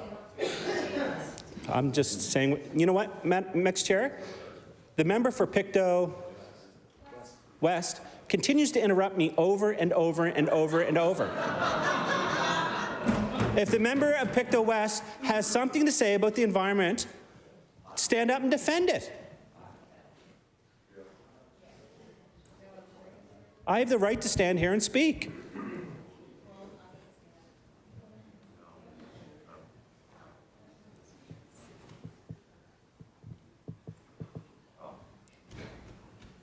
I mean, they can shake their heads all they want, but they know that this isn't a good bill. Member from Glace Bay?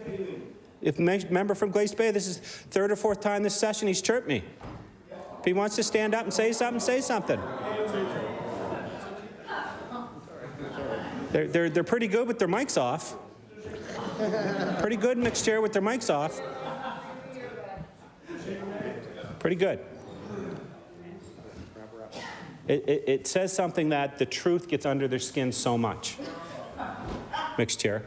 And the truth is, they've been told by their federal counterparts. They've been told by their federal counterparts that this is not working. They need more details. They need to get back to the drawing board and work something out. We literally passed them the homework done. All they had to do was sign their name. There's a cap and trade system in place. It couldn't have got any easier. But they decided that they were going to politicize it and fight the federal government to make it look like it was their fault instead of accepting maybe an extra cent on fuel. They would rather Nova Scotians pay at the pump and suffer at the pump with a PC carbon tax than do the right thing.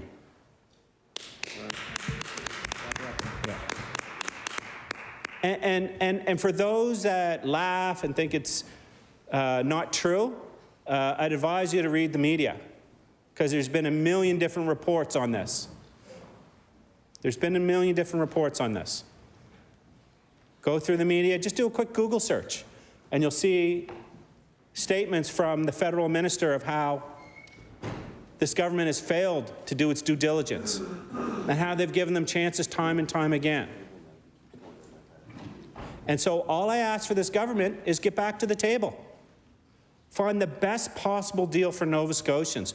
You have a minister who I think is more than capable of doing this, extremely capable of doing this. You have a department that's extremely capable of doing this. They've done it before. Instead of turning this into a political battle with your federal counterparts to score a few points, do what's right for the people of Nova Scotia, and more importantly, do what's right for the environment and our children.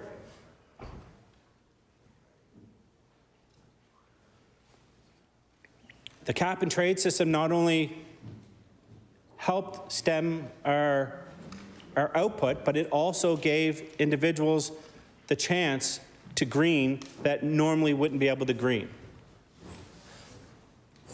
So all I ask, and I'll use the words of our Premier, who said it time and time again when he was in opposition, whether it was in the law amendments, committee of the whole, or in the House, pause. Pause the bill. Reflect. Take time. And do what's right for Nova Scotians. Thank you, Mr. Chair.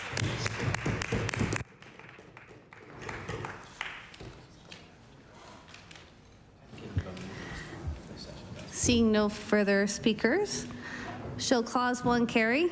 Carry. Shall Clause 2 carry? Carry. Clause 3?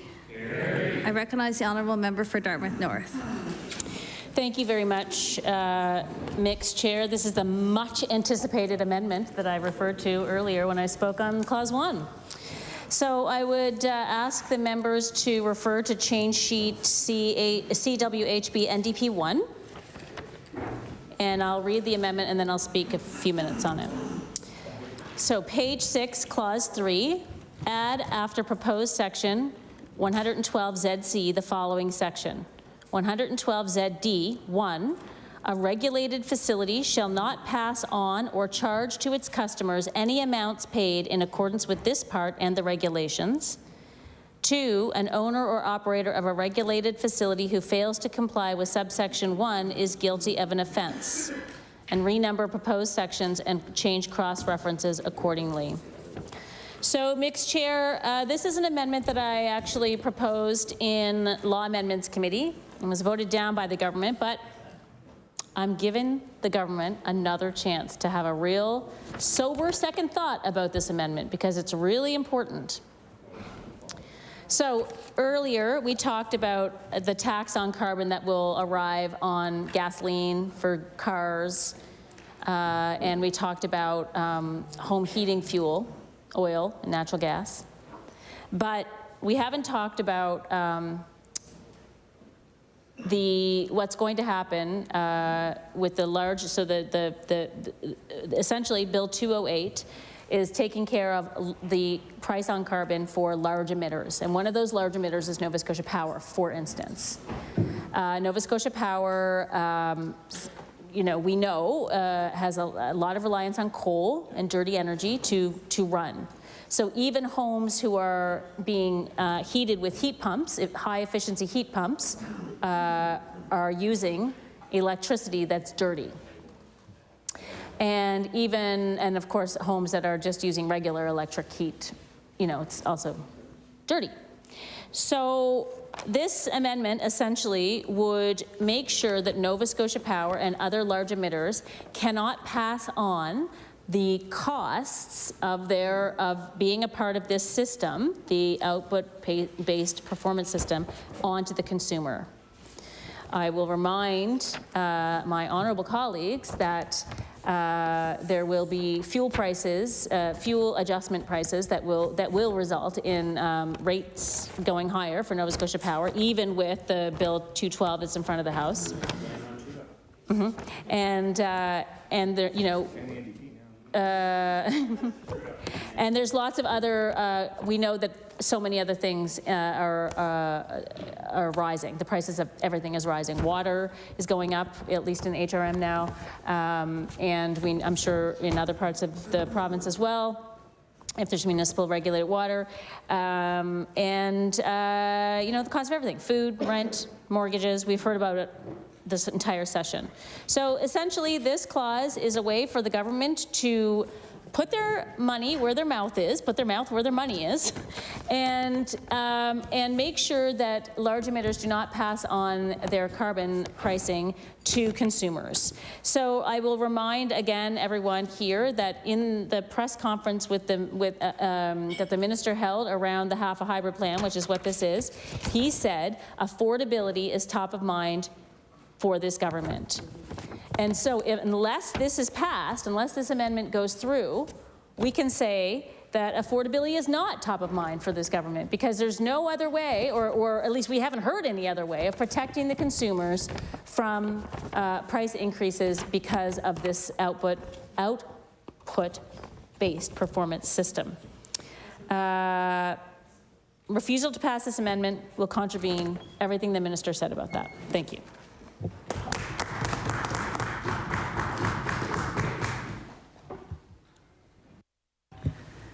Shall the amendment pass? The amendment is defeated. Shall Clause 3 carry? Carry. Shall the remaining clauses carry? Carry. Shall the title carry? Carry. Shall the bill carry? Carry. The bill is carried.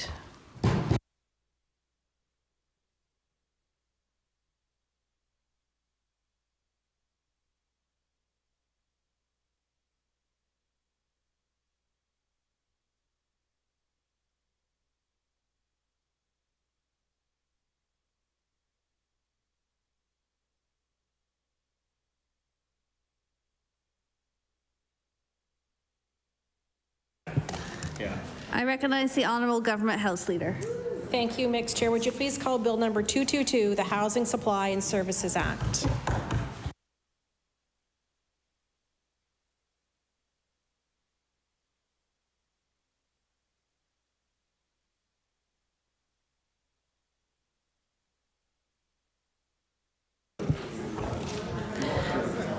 Bill 222, an act respecting housing supply and services. I recognize the clerk.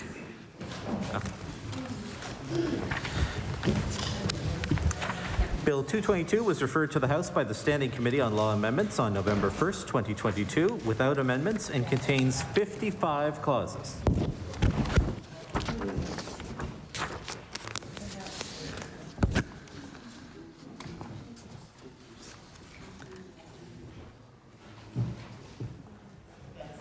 I believe there is a change sheet being distributed, so we'll wait for that to begin the discussion.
Order.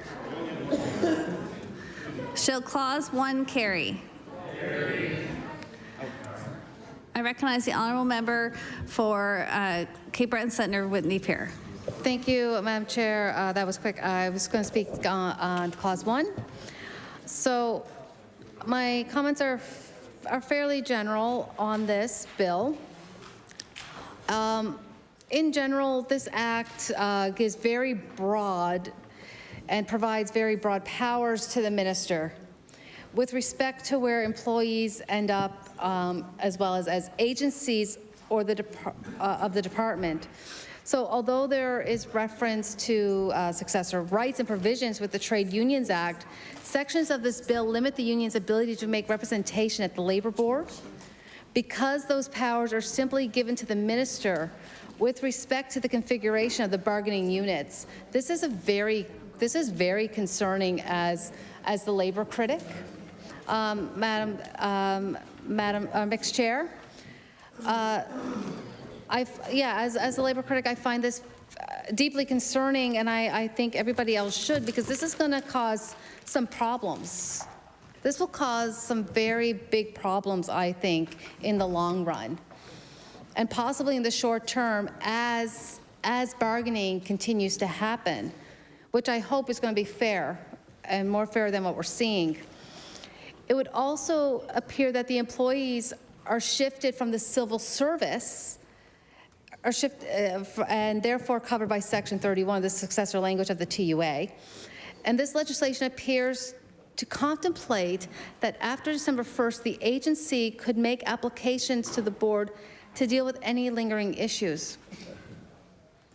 I also want to say that in general with the bill, it's also giving the minister has this power. The minister may determine who becomes a designated person by communicating that decision to the person in writing.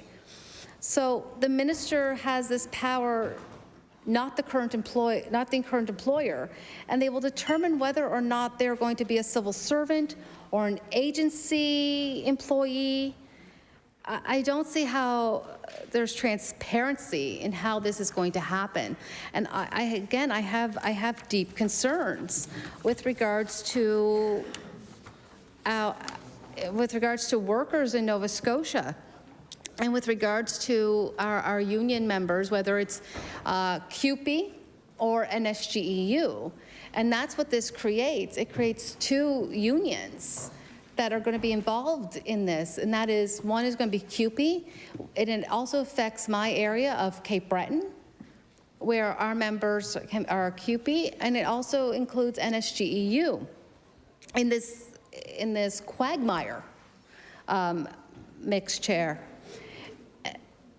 And so there's other sections that deeply concern me, and there's one where it says, it gives rise to a breach of termination and repudiation or frustration of any license, permit, or other rights, or to any right to terminate or repudiate a contract, license, permit, or other right as to be stopped. And in other words, employees must transfer per the minister's letter, specifically 5A and D, and nullifies any entitlement that they may have been entitled to under the respective collective agreements with regard to accepting a layoff or deemed termination. Again, this is very problematic when it comes to the collective bargaining.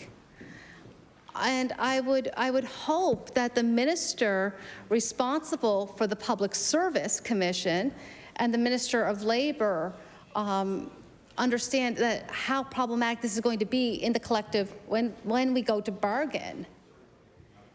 And again, the quagmire it creates with the unions.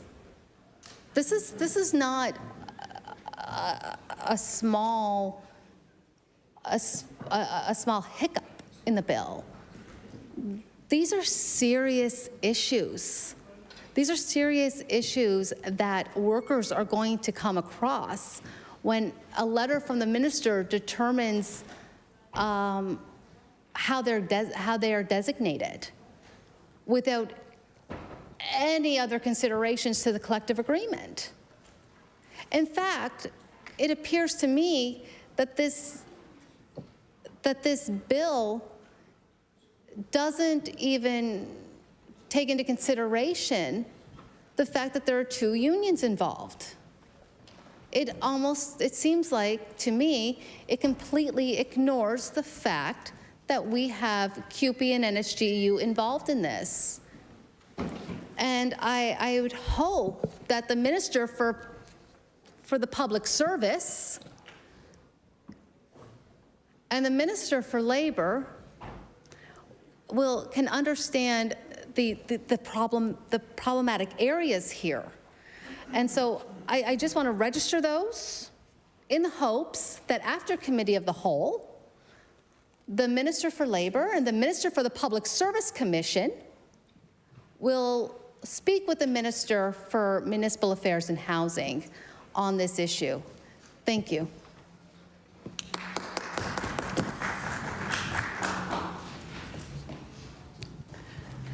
Shall Clause 1 carry? Clause 2, I recognize the honourable member for Halifax Needham. Thank you, Mixed Chair. I would like everyone to direct their eyes and their attention to change sheet NDP 1, CWHB NDP 1 on this particular bill, Bill 222. Page 1, Clause 2.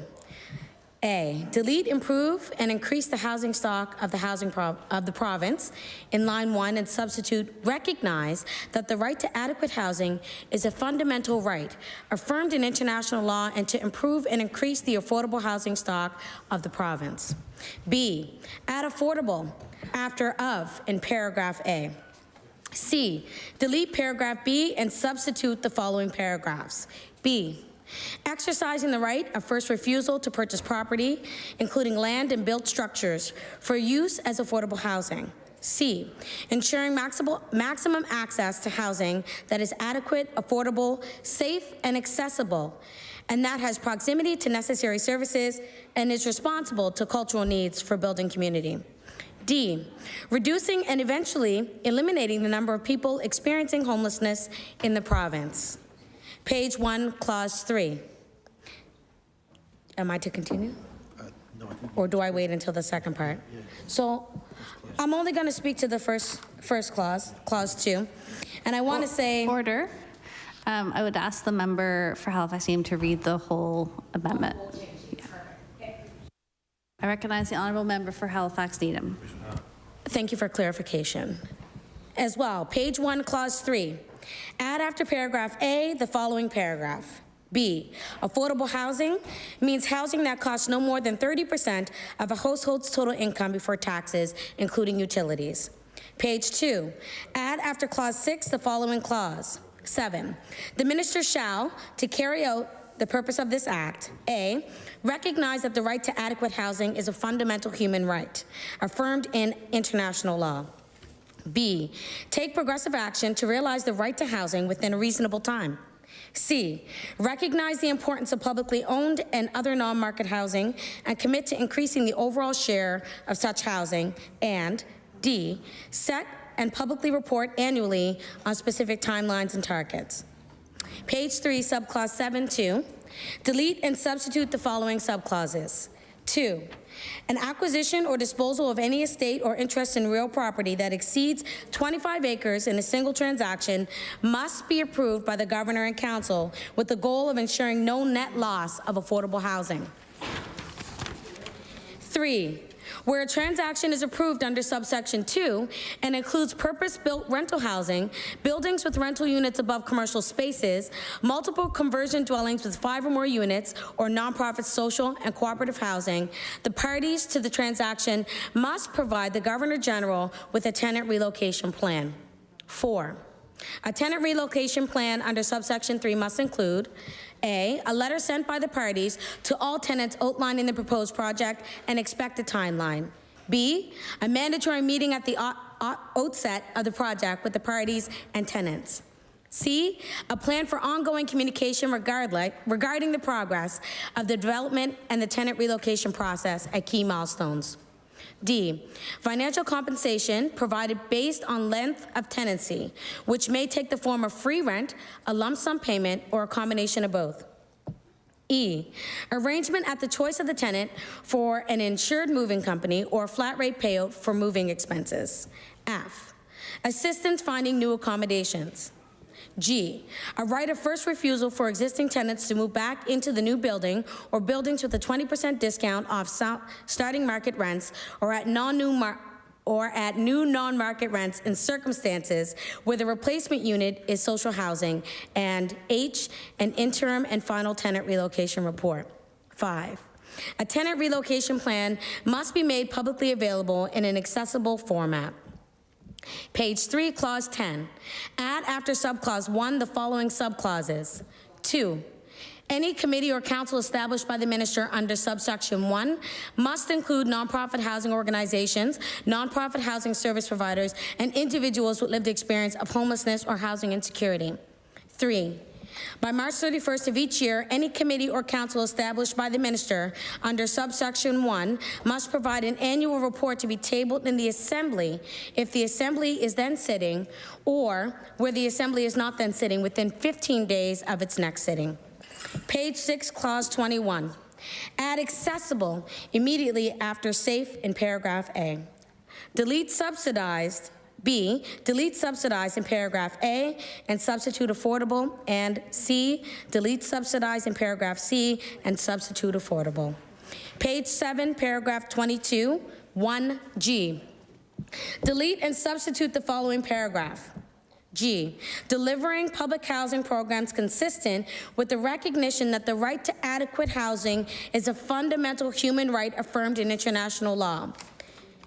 Page 8, subclause 27, 1, add, and must include representatives from nonprofit housing organizations, nonprofit housing service providers, and individuals with lived experience of homelessness or housing insecurity immediately after council.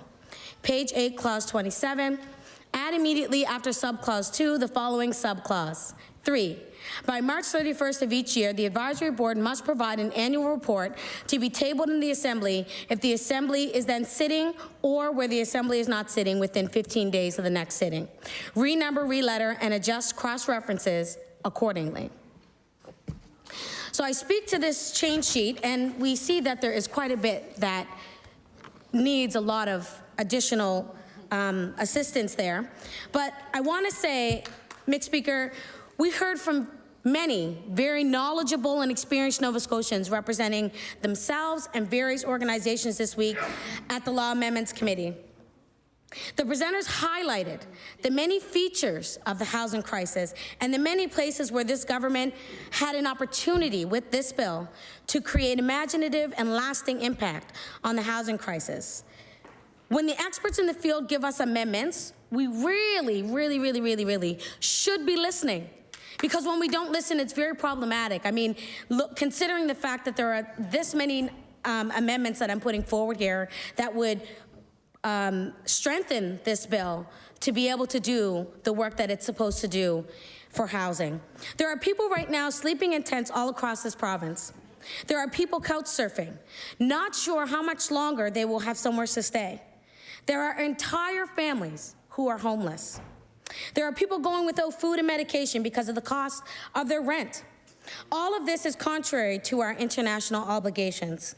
The right to adequate housing is protected in the International Covenant on Economic, Social, and Cultural Rights, specifically Article 11, which details the right to an adequate standard of living and the continuous improvement of living conditions. We as a government need to uphold that. This change in front of us to this bill would do a number of important things. It would recognize that right to housing and thereby mark the government's responsibility in meeting that right. It will clarify that it is in the government's responsibility to increase and preserve supply of affordable housing. We hear way too often we need to increase the supply, but we don't hear enough about affordable and as well the definition of what affordable is actually intended to be, which is 30%. It will clarify that this government's, like I said, responsibility would be to increase that. This is very critical as we see the speed and scale of the loss of affordable housing stock across the province. This government has a duty to address this issue. The government continues to insist, despite the evidence that we have consistently brought forward here, that by simply increasing the supply of housing, that they will address the housing crisis. Yes, more stock is needed, but it matters what kind of stock. Yeah.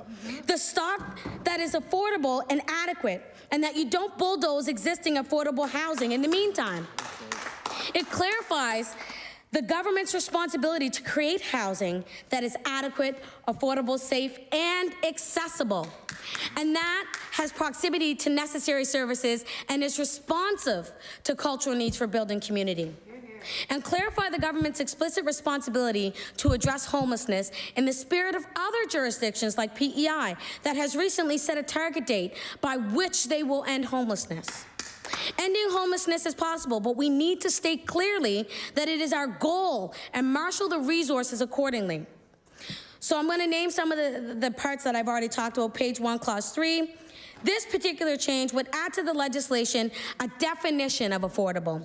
That rent would cost no more than 30% of a household's before tax income. This government continues to repeat that there's no definition on affordable, which is absolutely absurd, that it depends on the person's situation, that it varies from one person to another. Well, indeed, that is why both the Canadian Mortgage and Housing Corporation and Statistics Canada use this definition that is fluid-based on each household's income. It is simply false for this government to continue to insist that there's no definition of affordable and that there's flexibility, but there is a universally recognized definition, and we should be using it as a government. This business of such a percent below market rent is not helpful to people when market rents skyrocket, and they have done here. We see it happening here in this province since this government took power. So on page 2, add after clause 6 the following clause, which I read earlier. Here again, if you follow along, in order to carry out the purpose of this act, it is important to clarify that the minister shall recognize the right to adequate housing and take progressive action to realize that right. Reporting regularly to the public on its progress. That is what this government continues to talk about. Transparency and communication and consultation. Well, that is exactly what this clause is asking. The minister must also recognize the importance of public and non-market housing and commit to increasing the share of those types of housing in this province. The government is aware that a serious part of the problem we are facing is the fact that such a large share of our housing market is made up of private for-profit housing. Of course, that market has a role to play, but when they play such an outsized role as they do here in Nova Scotia, the landscape becomes greatly skewed. Tenants have few options outside of the tightened private sector, and rents across the board are squeezed higher by the imbalance. This is a decades-long serious issue that should be clearly set out in the purpose of this act. Page 3, subclause 7. This amendment would add much-needed clarity to the vague provisions in the Act that have to do with the acquisition or disposal of property larger than 25 acres. So we talk about making sure that it's clear, letting people know what's happening, and this would strengthen that. It would give clarity to those provisions. As the Act is written, there is vague power to approve the transaction or transfer property to another department. Our amendment would make it clear that such a power goes hand in hand with the responsibility to ensure no net loss of affordable housing. In the event that rental housing is involved in such a transaction, the amendment clearly outlines that a tenant relocation plan is drafted that would set out support available for people being displaced. And I can name a number of communities that has happened to on many occasions over the years of people being displaced and government not doing anything. So we don't want to be that government. We see how needed a provision like this would be in the case of Ocean Breeze, where a large number of people are set to lose traditionally more affordable market housing in the wake of the sale of that lot. There's a lot at stake here, and the government has a responsibility that people are not displaced by the development activity in this province. Page 3, clause 10 explains we cannot do this work without the expertise of housing advocates, experts, researchers, organizations, and of course, people with lived experiences of homelessness. There are no details in the bill about the qualifications of those providing the minister advice about how to accomplish the goals of this legislation, and we believe that it should be made clear that those people with expertise in housing are providing this advice. Page 6, clause 21, this change would clarify that the new housing agency is required to also provide accessible housing as part of its mandate. And we should be working hard at that in every part of housing, in every step of housing that we do. We need to make sure that we provide accessible housing. This seems like a minimum requirement and should not be controversial. It should be a given. It also replaces the term subsidized with affordable to make very clear that housing must be below 30% of a household income. Otherwise, it's not affordable or attainable. Page 7, paragraph 22. This change will clarify that the work of the agency includes delivering programming in accordance with the fact that the housing is a human right as recognized under international law. Page 8, subclause 27(1). Here we have the elusive advisory board. I know all too well about advisory boards and being a part of an advisory board that only gives advice and the minister never listens. As we have seen in many other government bills, dissolving Crown Corps with no details about how the board will be made up. This change will clarify that representatives from nonprofit housing organizations, nonprofit housing service providers, and individuals with lived experience of homelessness or housing insecurity would be represented on the advisory board. The final change would require the advisory board to also report to the legislature in order to improve the public accountability of this body.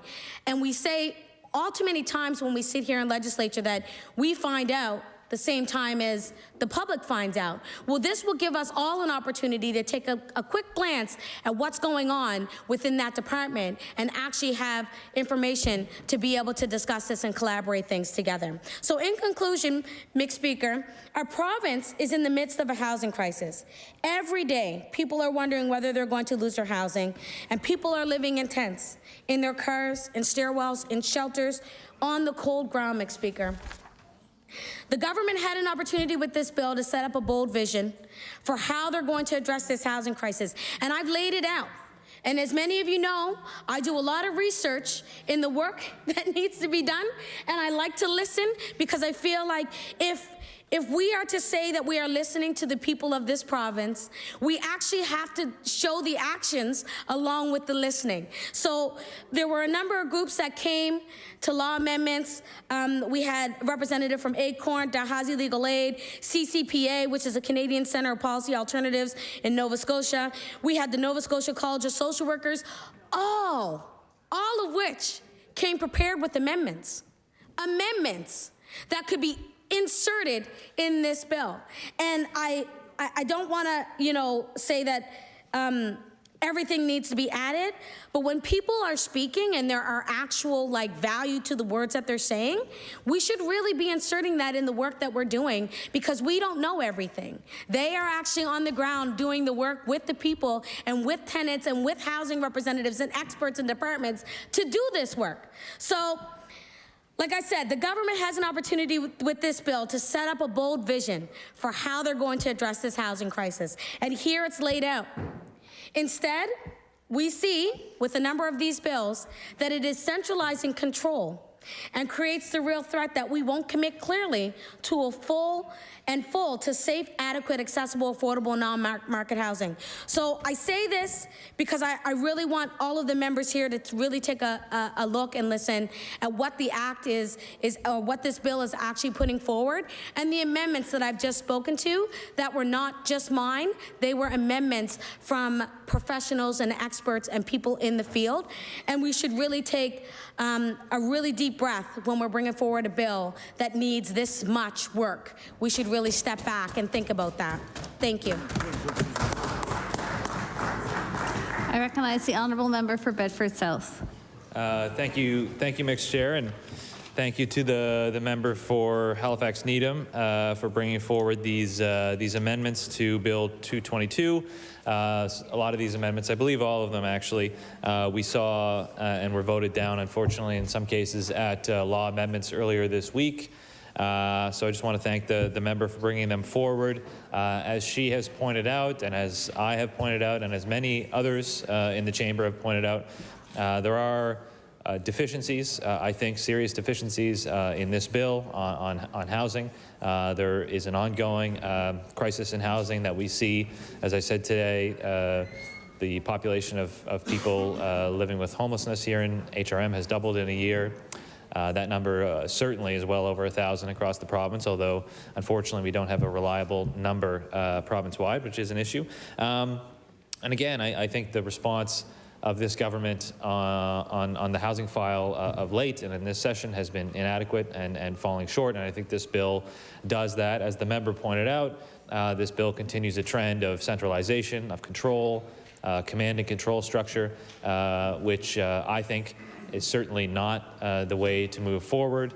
We have a great deal of expert opinion on any number of topics, including, of course, housing, and I think the minister and this government is choosing to ignore them in many cases. So in particular, I think the amendment on clause 10 here regarding the advisory board, again, if you're going to have an advisory board, by nature of the word advisory, they really don't have power, unfortunately, but if you are going to have an advisory board, it should be made up of people who really know what they're talking about, and maybe when the minister appoints them, it will be, but we really don't know because it's not written in the bill in any way, shape, or form in terms of what qualifications these folks would have to have. So I think that is a very worthwhile amendment. And of course, a lot of the amendments around the affordable housing stock and issue is really important. As I said at law amendments, and as I'll say again in other places, other provinces are really doing some interesting things on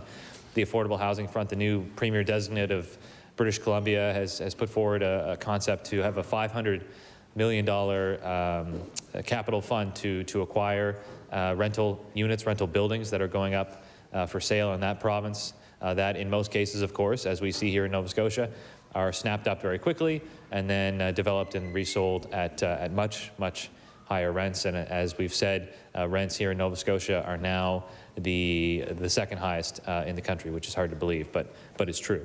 So I think the spirit of these amendments that have been put forward are very noteworthy and substantive, and I think in many cases would make this bill a better one to deal with the housing issue. And as we hear from the Premier and the Minister and others on the government side, I think it's an oversimplification of what is a very complex issue. It can't just be we build it and then it's over and we just we wipe our hands of it, and the more houses that go up, that will magically solve the problem. The invisible hand of the market solving all of our problems on this, and that will help. Obviously, nobody in their right mind would say we can't build more housing and that's going to not do anything. Obviously, that will help.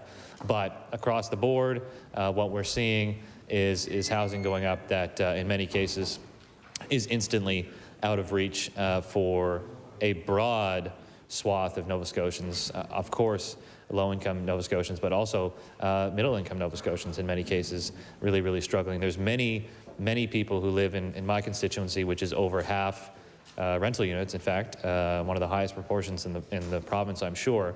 And many of these people have had careers, successful careers.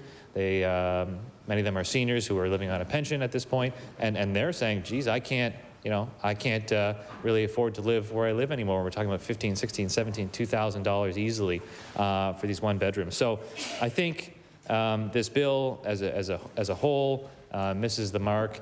The structure we will see in terms of consolidating housing authorities, if that makes a meaningful difference or not. And as the member from Needham has pointed out, there have been issues. As the member, I think, for Eastern Shore pointed out in the Auditor General's report, there were issues with management and operations in some of the housing authorities. And that's fine, and that's acknowledged, and there was a need to do something there. I have no qualms with that. But what I do have an issue with is the the philosophy that Minister knows best, that Premier knows best in all cases, on all issues, and in particular on an issue as complicated and broad as housing. I think it requires humility, a big dose of humility, to recognize you don't know what you don't know. And I see a disturbing lack of that humility, unfortunately, on the government side on a few issues, and I think housing most of all, perhaps. And that's something that we should all be worried about. So I just wanted to get up and make my comments on the amendments which the member brought forward, which I certainly respect her passion, her advocacy on this issue. And again, I think there are some major shortfalls in this bill, and I'll be happy to speak to that again at third reading. So thank you, Mr. Chair.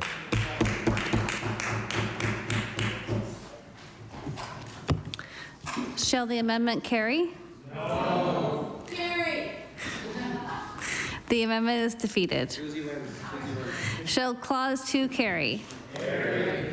Shall the remaining clauses carry? Carry. Shall the title carry? Carry. Shall the bill carry? Carry. The bill is carried.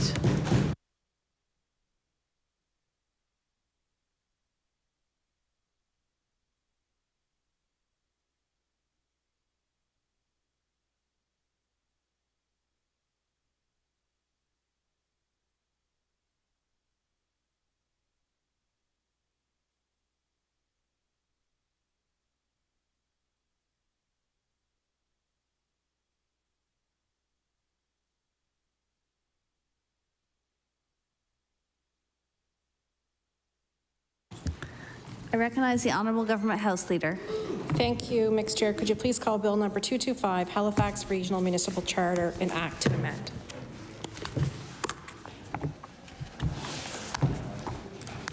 I've just made a mess of your file. Bill 225, an Act to amend Chapter 39 of the Acts of 2008, the Halifax Regional Municipal Charter. Just a second. I recognize the clerk. Bill 225 was referred to the House by the Standing Committee on Law Amendments on November 1st, 2022, without amendments, and contains 3 clauses.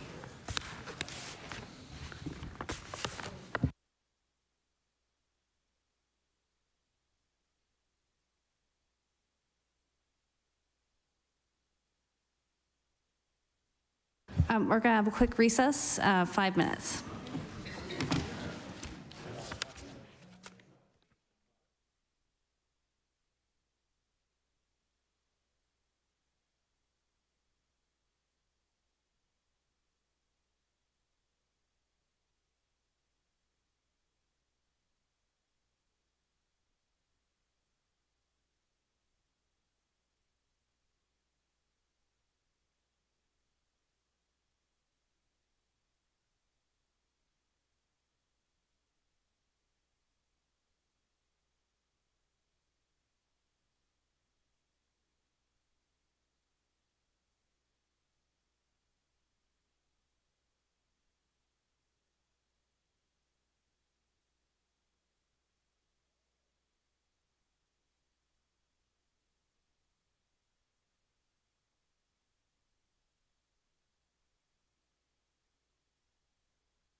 Order.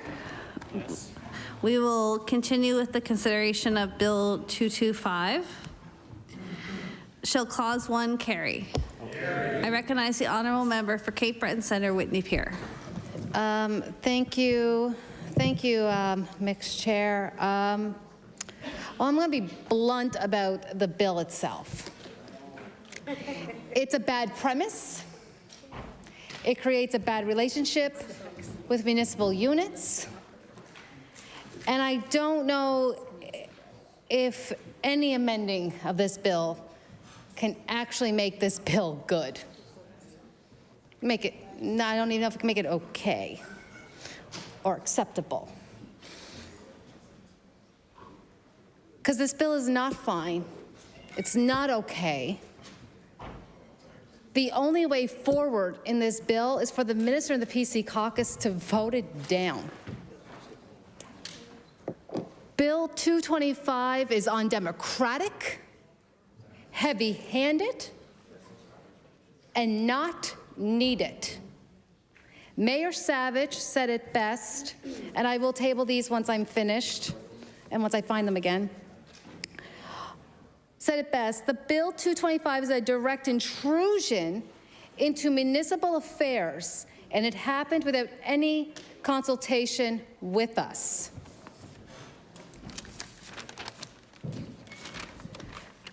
Mixed Chair, Bill 225 was introduced into the legislature without consulting the HRM. This is a direct contravention of the Section 382(1) of the HRM Charter, which requires the minister to consult with the municipality. Section 382(1) states, quote, the minister shall consult with the municipality respecting any proposed amendment to this act. The minister shall consult with the municipality respecting any proposed amendments to the act. Yet we had time and time and time again, councillors, the mayor, the CAO from the HRM told the committee, the Law Amendments Committee, that the HRM was not notified. Mayor Savage indicated he and the minister communicate regularly, yet the minister provided no notice of Bill 225. This indicates to me a lack of respect for the authority of the municipal units, a lack of absolute respect. And they deserve our respect. I take offense to this wholeheartedly because I was once a councillor. I sat in those seats. And I know some of my colleagues along the way did too. And if this had come to if the CBRM had received this notice, I would not be okay with this. I'd be screaming from the rafters. So as an MLA and as the critic for municipal affairs, this is offensive to me. I find this bill offensive to municipal units. I find this bill offensive to every elected municipal councillor, every warden, and every mayor, and every CAO.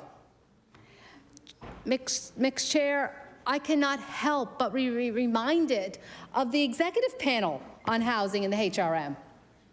The municipal unit did not feel it was necessary and were not involved in the bill. And it was indicated in law amendments the HRM still does not feel that it was necessary, but have participated in good faith. The Housing Development Barrier Report,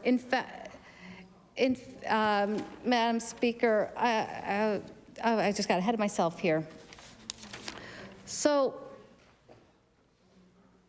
Councillor Pam Lovelace stated that Bill 225 was not recommended by the Joint Housing Panel, which in good faith, as I said, the HRM participated in, nor was Bill 225 contemplated or suggested in one of the housing barrier reports. In fact, the report spoke to the levels of government working together and implementing solutions to housing.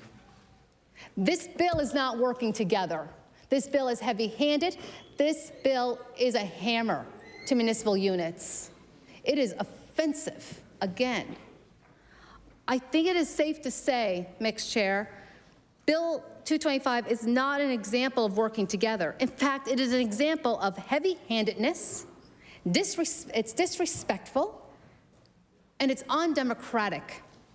Bill 225 can be described as authoritarian. This bill will override bylaws that were that went through extensive public consultation, through conversations with constituents, phone calls, emails, and special interest groups, surveys, and public hearings, which, by the way, is a necessity under the MGA. And this should be deeply concerning to all municipal units. And let's not forget, Mixed Chair, we all represent in this House areas that belong to municipal units. We all have councillors in our ridings.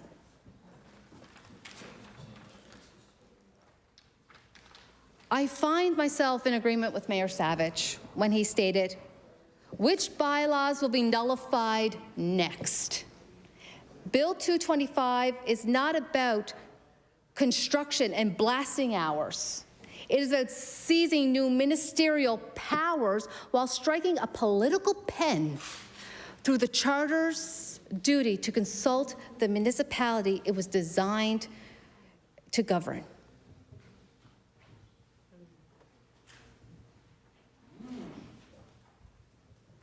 Which bylaw will be nullified next? And only one person gets to make that decision? This is no offense to the minister, but this is a lot of power in one person's hands to nullify bylaws that came before, that council voted on, that were designed. And some of my colleagues know how this works, and that's what gets me. Some of my colleagues know how this works. They know how much consultation bylaws go through. They know about the public hearings. And yet, the minister can override a government's decision after intense consultation. Mixed Chair, I believe respect and collaboration are fundamental to government relations, and this bill is disrespectful and it's not collaborative. I cannot describe to the members in this chamber just how bad this bill is to government relations and to democracy. I will urge the minister to rethink this bill. It is a bad bill. It is not a bill that anyone should cheer for. It's a bill we should hold our heads in shame for. With that, I take my seat. Thank you.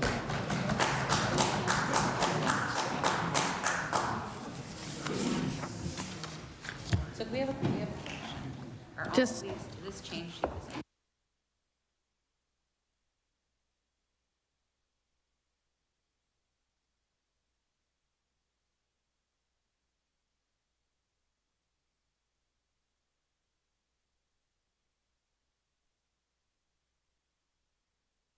Okay.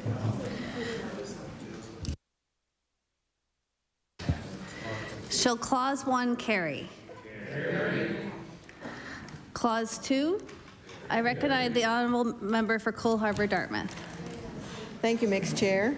I would like to put an amendment on the floor, page 1, clause 2, proposed section 204A, delete a bylaw or part of a bylaw made by the council pursuant to this act or another act of the legislature in subsection 1 and substitute bylaw N207 respecting noise made by the council or part of that bylaw.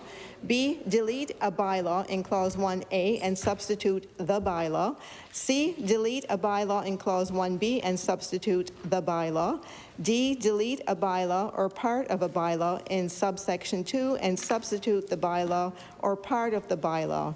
E, delete a bylaw or part of a bylaw in subsection 6 and substitute the bylaw or part of the bylaw. And I will speak to my concerns. When I was notified to come to a bill briefing, I was advised this was only for the noise bylaw. I expressed my concerns at first reading that the way it's worded, it's much broader than that. It looks at all planning, construction, and bylaws within HRM. I went to the media briefing to where the minister was asked after he announced the bill by the CBC, so is this just for the noise bylaw? Quick answer, which we never get in here, yes, it's for the noise bylaw only. So this amendment is basically getting the minister to be true to his words that he said public.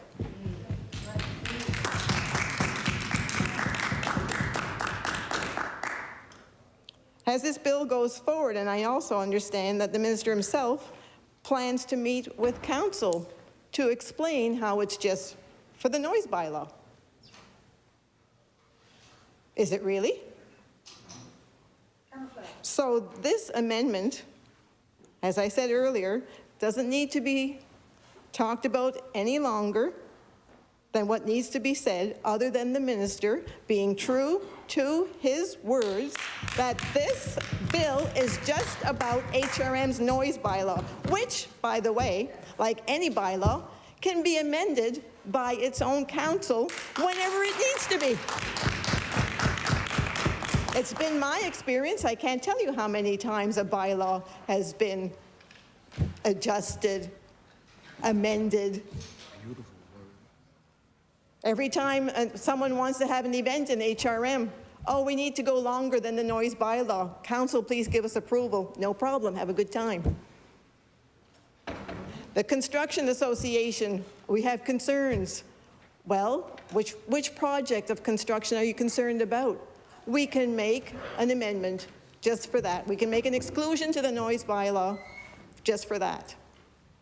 So why the minister feels that this bill needs to be tabled just to deal with HRM's noise bylaw is beyond me. And I want him, in true faith, if he does not support this amendment, he lied to the public. Or he misled. I will retract. Order.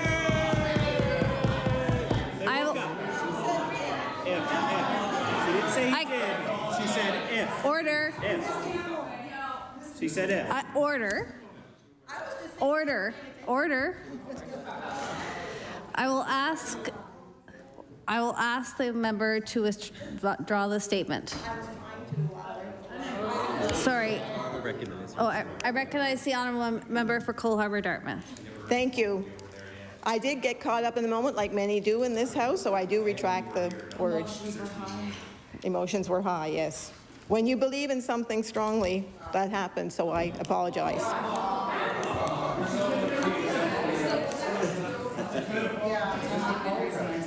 Order. The member for Cole Harbour Dartmouth has the floor.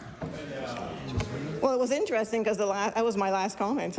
So I'm finished speaking to it, but I do hope to hear why and if this is truly about HRM's noise bylaw, then the amendment should pass. Thank you.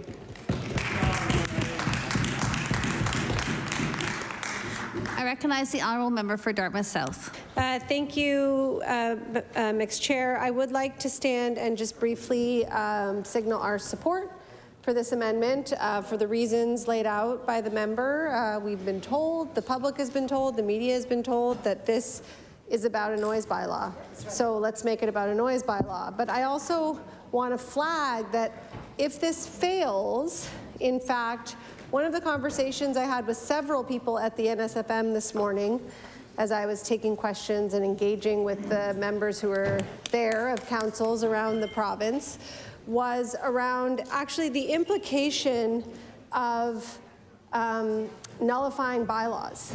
Because what you create in that situation is a legislative... Yes? Apologies. There's quite a bit of chatter in the chambers, and I would ask people if they have conversations to take them outside.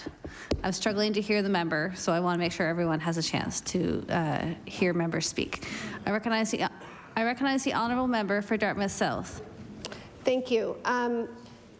So one issue that has been flagged to me by members of municipal council is that there's a very particular situation that happens when a bylaw ceases to exist, which is that you have a legislative gap, and so then something needs to often come in its place.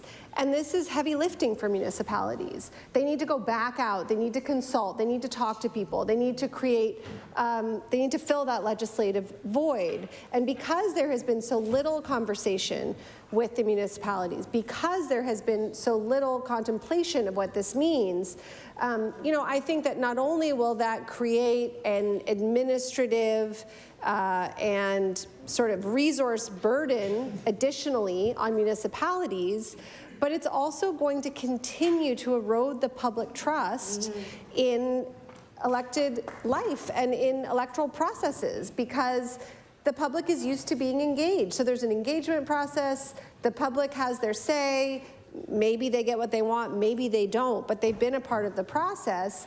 And then with a stroke of a pen, that process that they were a part of that led to a law that they understood disappears. And so then to go back and say, oh wait, that's gone now, is extraordinarily challenging. And so if the government in fact wants to bring a bill that, as this bill does, I should say, has the impact of essentially nullifying every, you know, giving them the power to nullify any bylaw in the Halifax Regional Municipality Charter, I would really welcome a law that just says that.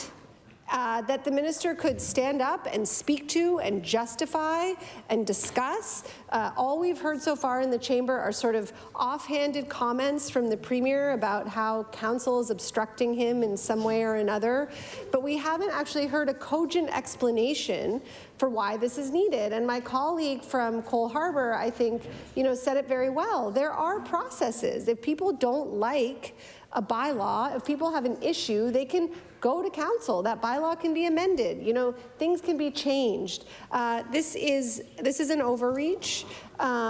This is, you know, using a hammer instead of a scalpel, where no hammer is required, from my perspective. I mean, even on the point of the noise bylaw, no hammer is required. As my colleague said, if there is a particular project that is over budget or out of time, then, you know, they can come to council and say, we need to get this built. We're building affordable housing. It has to happen. None of that has been contemplated, presumably. And so for those reasons, we would support this amendment that creates an environment where the bill does what we've been told that it does. And so if this amendment will not be supported by the government, I would love to hear what the actual rationale for this bill is. Thank you.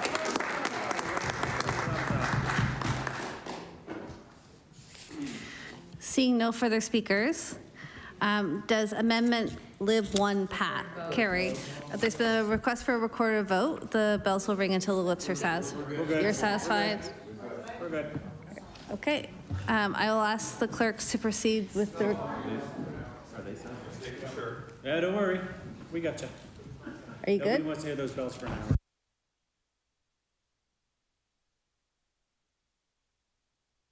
Okay. We'll ring the bells until the lips are satisfied.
order.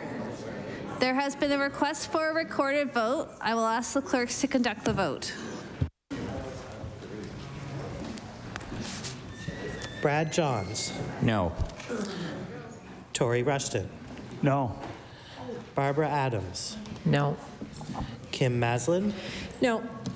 Tim Houston. Alan McMaster. No.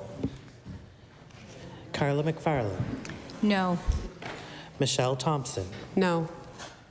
John Lohr. No. Pat Dunn. No. Tim Hallman. No. Steve Craig. No. Dave Ritzie. No. Brian Wong. No. Susan Corkum Greek. No. Brian Comer. No. Colton LeBlanc. No. Jill Balzer. No. Trevor Boudreau. No. Greg Moreau. No. Becky Druin. No. Larry Harrison. Chris Palmer. No. John A. McDonald. Melissa Sheehy Richard. No. John White. No. Danielle Barkhouse. No. Tom Taggart. No. Nolan Young. No. Kent Smith. No. Patricia Arab. Yes. Angela Simmons. Brendan McGuire. Yes. Kelly Regan. Yes. Zach Churchill. Aye. Derek Mombercat. Yes. Ian Rankin. Yes. Susan LeBlanc. Yes. Claudia Chender. Yes. Kendra Coombs. Yes. Susie Hansen. Yes. Gary Burrell. Yes. Keith Bain. Rafa Di Costanzo. Yes. Tony Ince. Yes. Laura Lee Nickel. Yes. Ben Jessam. Yes. Keith Irving. Ali Duale. Yes. Elizabeth Smith McCrossin. Yes. Carmen Kerr. Braden Clark. Yes. Ronnie LeBlanc. Yes. Fred Tilley. Yes.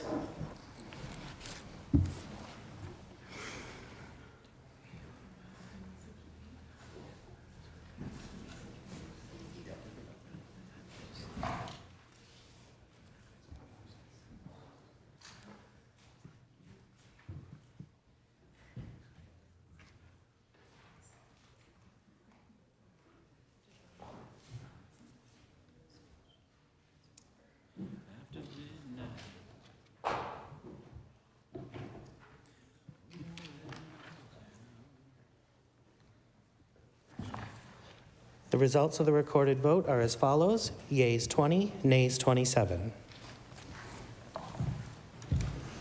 The amendment is defeated. I recognize the Honourable Minister of Housing and Municipal Affairs. Speaker, thank you. I would like to propose a government amendment, which I think has been passed around, called Committee of the Whole House on Bills Gov 1, the operative clause being page 1, clause 2, proposed subsection 204A, add after the subsection 1 the following subsection 2, where the bylaw or part of the bylaw exclusively impacts marginalized communities, including the African, Nova Scotian, and Mi'kmaq communities. The minister shall conduct consultations with representatives of the impact communities to ensure the protection of the communities before making an order under subsection 1 respecting that law, that bylaw, or part of that bylaw. Mixed Chair, let me be clear, this bill is being introduced to address the noise bylaw that would slow down housing development. That is our goal here. But we have heard from the decade of people of African descent that they are concerned that it would be used in a way that would jeopardize historic communities. Bill 225 already states that a nullification can only happen when it is in the public interest. Mixed Chair, our government believes bringing harm to historic and marginalized communities is not in the public interest. So the goal of this amendment is to put some additional protection in place and reassure communities that we have heard their concern. Thank you. I recognize the Honourable Member for Halifax Needham. Thank you, Mixed Chair. And I want to say that, you know, I'm extremely glad to see this come forward. I mean, I really feel like, you know, working with community is really important, especially when it comes to the African Nova Scotian communities who have always been disregarded on a number of fronts. And I also want to say, I want to give context to this amendment. I was written to, as well as everyone else here, or a number of us here, written to by a number of community groups, and I want to read what they said. The African Nova Scotian Decade of People of African Descent Coalition are writing to express our extreme concern over Bill 225, an act to amend Chapter 39, blah, blah. The changes proposed in Bill 225 would allow the provincial government to bypass Halifax Regional Municipality's procedures for obtaining lands, deeds, permits, and allow the province to authorize developers' permits for land. This change is deeply concerning as it could nullify all the work African Nova Scotian communities have done to protect and preserve their historic communities in favor of land developers. So, as the minister did speak to just a minute ago, it wouldn't nullify, but I'm sorry if, African Nova Scotian communities may feel a bit because governments haven't always been as trustful. So I just want to also make point to that. Without safeguards within Bill 225 to protect the historic African Nova Scotian communities in HRM, the outcome could be disastrous. If this bill passes as currently proposed, it will allow the further gentrification and possible erasure of our historic African Nova Scotian communities within HRM. So this particular organization proposed following safeguards: mandatory consultation with the African Nova Scotian communities who will be impacted by Bill 225, an advisory board of African Nova Scotian members from all HRM historic African Nova Scotian communities when any application for deeds of development is proposed on any historic African Nova Scotian communities, including Hammonds Plains, Beachville, Lake Loon, Cherry Brook, North Preston, East Preston, and Lucasville. While the government wants to streamline and expedite the building process, it should not be at the expense of the African Nova Scotian communities yet again. The communities we have built and survived on for hundreds of years. We are among the founding settled people of this country and this province, and despite having endured sustained oppression to this day, we have helped to build this country and province into what it is today. So this new bill, as currently proposed, is another form of structural discrimination and anti-Black racism, which will have dire consequences for the African Nova Scotian historic communities if nothing is done to protect them. So I do appreciate the, and this is a first start, 100%, it's great that there's some legislation put forward here, but there's also not enough put in that was proposed by this particular organization. I also want to make light to another leader in the community that wrote a letter opposed to this particular bill and said the residents and descendants of Upper Hammonds Plains have been working tirelessly to preserve and protect our community. Bill 225 is currently presented exposes our community to risk of further development and harm. We have been working with HRM over the past 2 years to amend our GU1 zoning to ensure the community is consulted for new development. Bill 225 will give authority to nullify, once again, the proposed amendments when they are finalized. Systemic racism has caused centuries of inequality. In our province, the most economically significant being the dispossession of land belonging to African Nova Scotians. Loss of land through expropriation, tax sales, and fractured land title had prohibited residents from generational legacy wealth. Over hundreds of years, the effects have compounded exponentially, which has destroyed millions of dollars of Black wealth. Our community's heritage is being eroded as lands are developed outside of community control and with immense housing and development pressures in the region. These impacts have accelerated in recent years due to urban sprawl and the national housing crisis. Developments are permanent and are happening without consultation, with no requirement under GU1 zoning. We fear our communities will be forever fractured and will not be an authentic representation of their legacies. Nova Scotia cannot afford to lose another African Nova Scotian community. Action must be taken to protect not only Upper Hammonds Plains, but other historically African Nova Scotian communities facing the same issues. We must have protections included in this bill for communities who have experienced systemic and overt oppression for hundreds of years. So I say this because, like I said, this is a really good start to adding a piece that will include what this sparked, a knee-jerk reaction to letters that were written by predominant leaders in communities. But I will say this bill, if the government is amending their own bill, speaks volumes to the fact that it needs to be taken back and taken a look at and rewritten in other ways. So I will say this, because I stood up here earlier and I spoke about something else, and I could go on and on and on, but I know we want to get out of here at some point. But I will say this. This is a huge piece when it comes to making changes to bylaws or government pieces of bills that are being brought forward. A lot of these bills that are being expedited are not looked through the lens of the communities in which they serve. So we need to understand that when we come forward and we sit here and we talk about bills, and I get it, you know, there's a lot of words that are being said, there's a lot of things that are being put forward, but we should never, ever, ever disregard the people that it impacts and the harm that it has for the communities in which these bills will affect. So with that, Mixed Chair, I will take my seat. I recognize the honourable member for Hammonds Plains, Lucasville. Thank you, Mixed Chair. And I just have I have a couple of questions for the minister in regards to this bill. I believe that the sentiment behind the amendment is well-purposed and in response to some correspondence and initial objection from the African Nova Scotian community. So particular to this amendment, if the minister wouldn't mind responding, who exactly decides the exclusivity of the impact related to marginalized communities?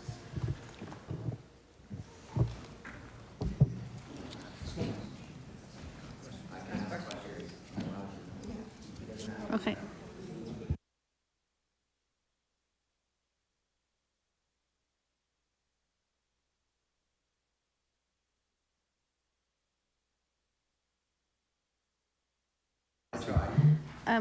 So you have one chance to speak on each amendment. So because you took your seat, no?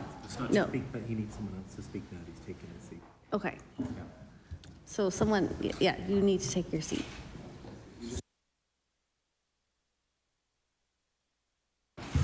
I recognize the honourable member for Halifax Atlantic. Okay, never mind, sorry. I recognize the honourable member for Halifax Armdale. Thank you, Mr. Speaker.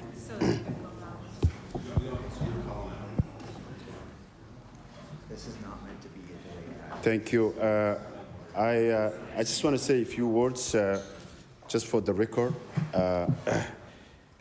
Though I am in favor to see there was some consideration for this bill 225 to thinking about twice what has been presented earlier in this House. And I really believe everything that comes to this House always not perfect, and there's nothing wrong to look back and to see what needs to be changed and how that change could have an impact. The only thing I just want to say is we have seen how this community has been harmed through the history.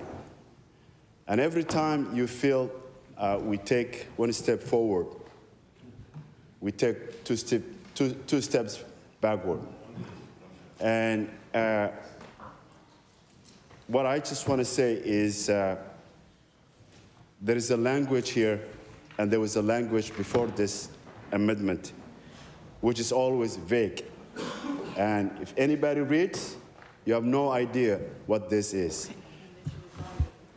And I believe if this is sincere, to have a concern with those communities, those languages that are clear, that understandable, should be this kind of decisions.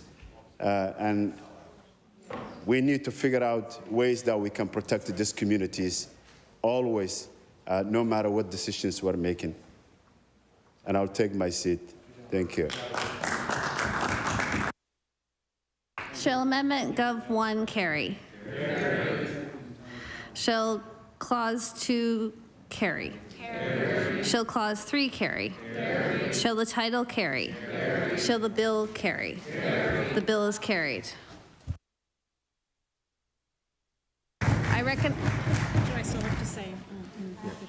I recognize the Honourable Government House Leader. Thank you, Mixed Chair. I move that you now rise and report these bills.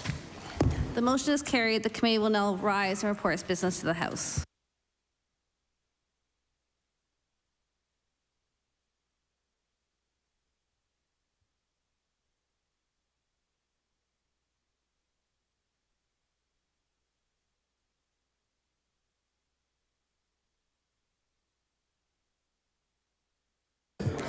The Chair of the Committee of the Whole House on Bill reports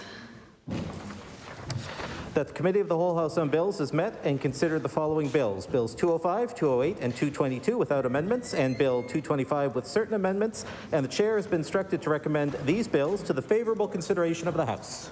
Ordered that these bills be read a third time on a future day. I recognize the Honourable Government House Leader. Thank you, Mr. Speaker. This concludes government business for the day. I move that the House do now rise to meet again on Friday, November the 4th, between the hours of 9 a.m. and 3 p.m. Government business will include Committee of the Whole House on Bills. The motion is for adjournment of the House. All those in favor? The motion is carried. The House is adjourned until 9 a.m. tomorrow morning.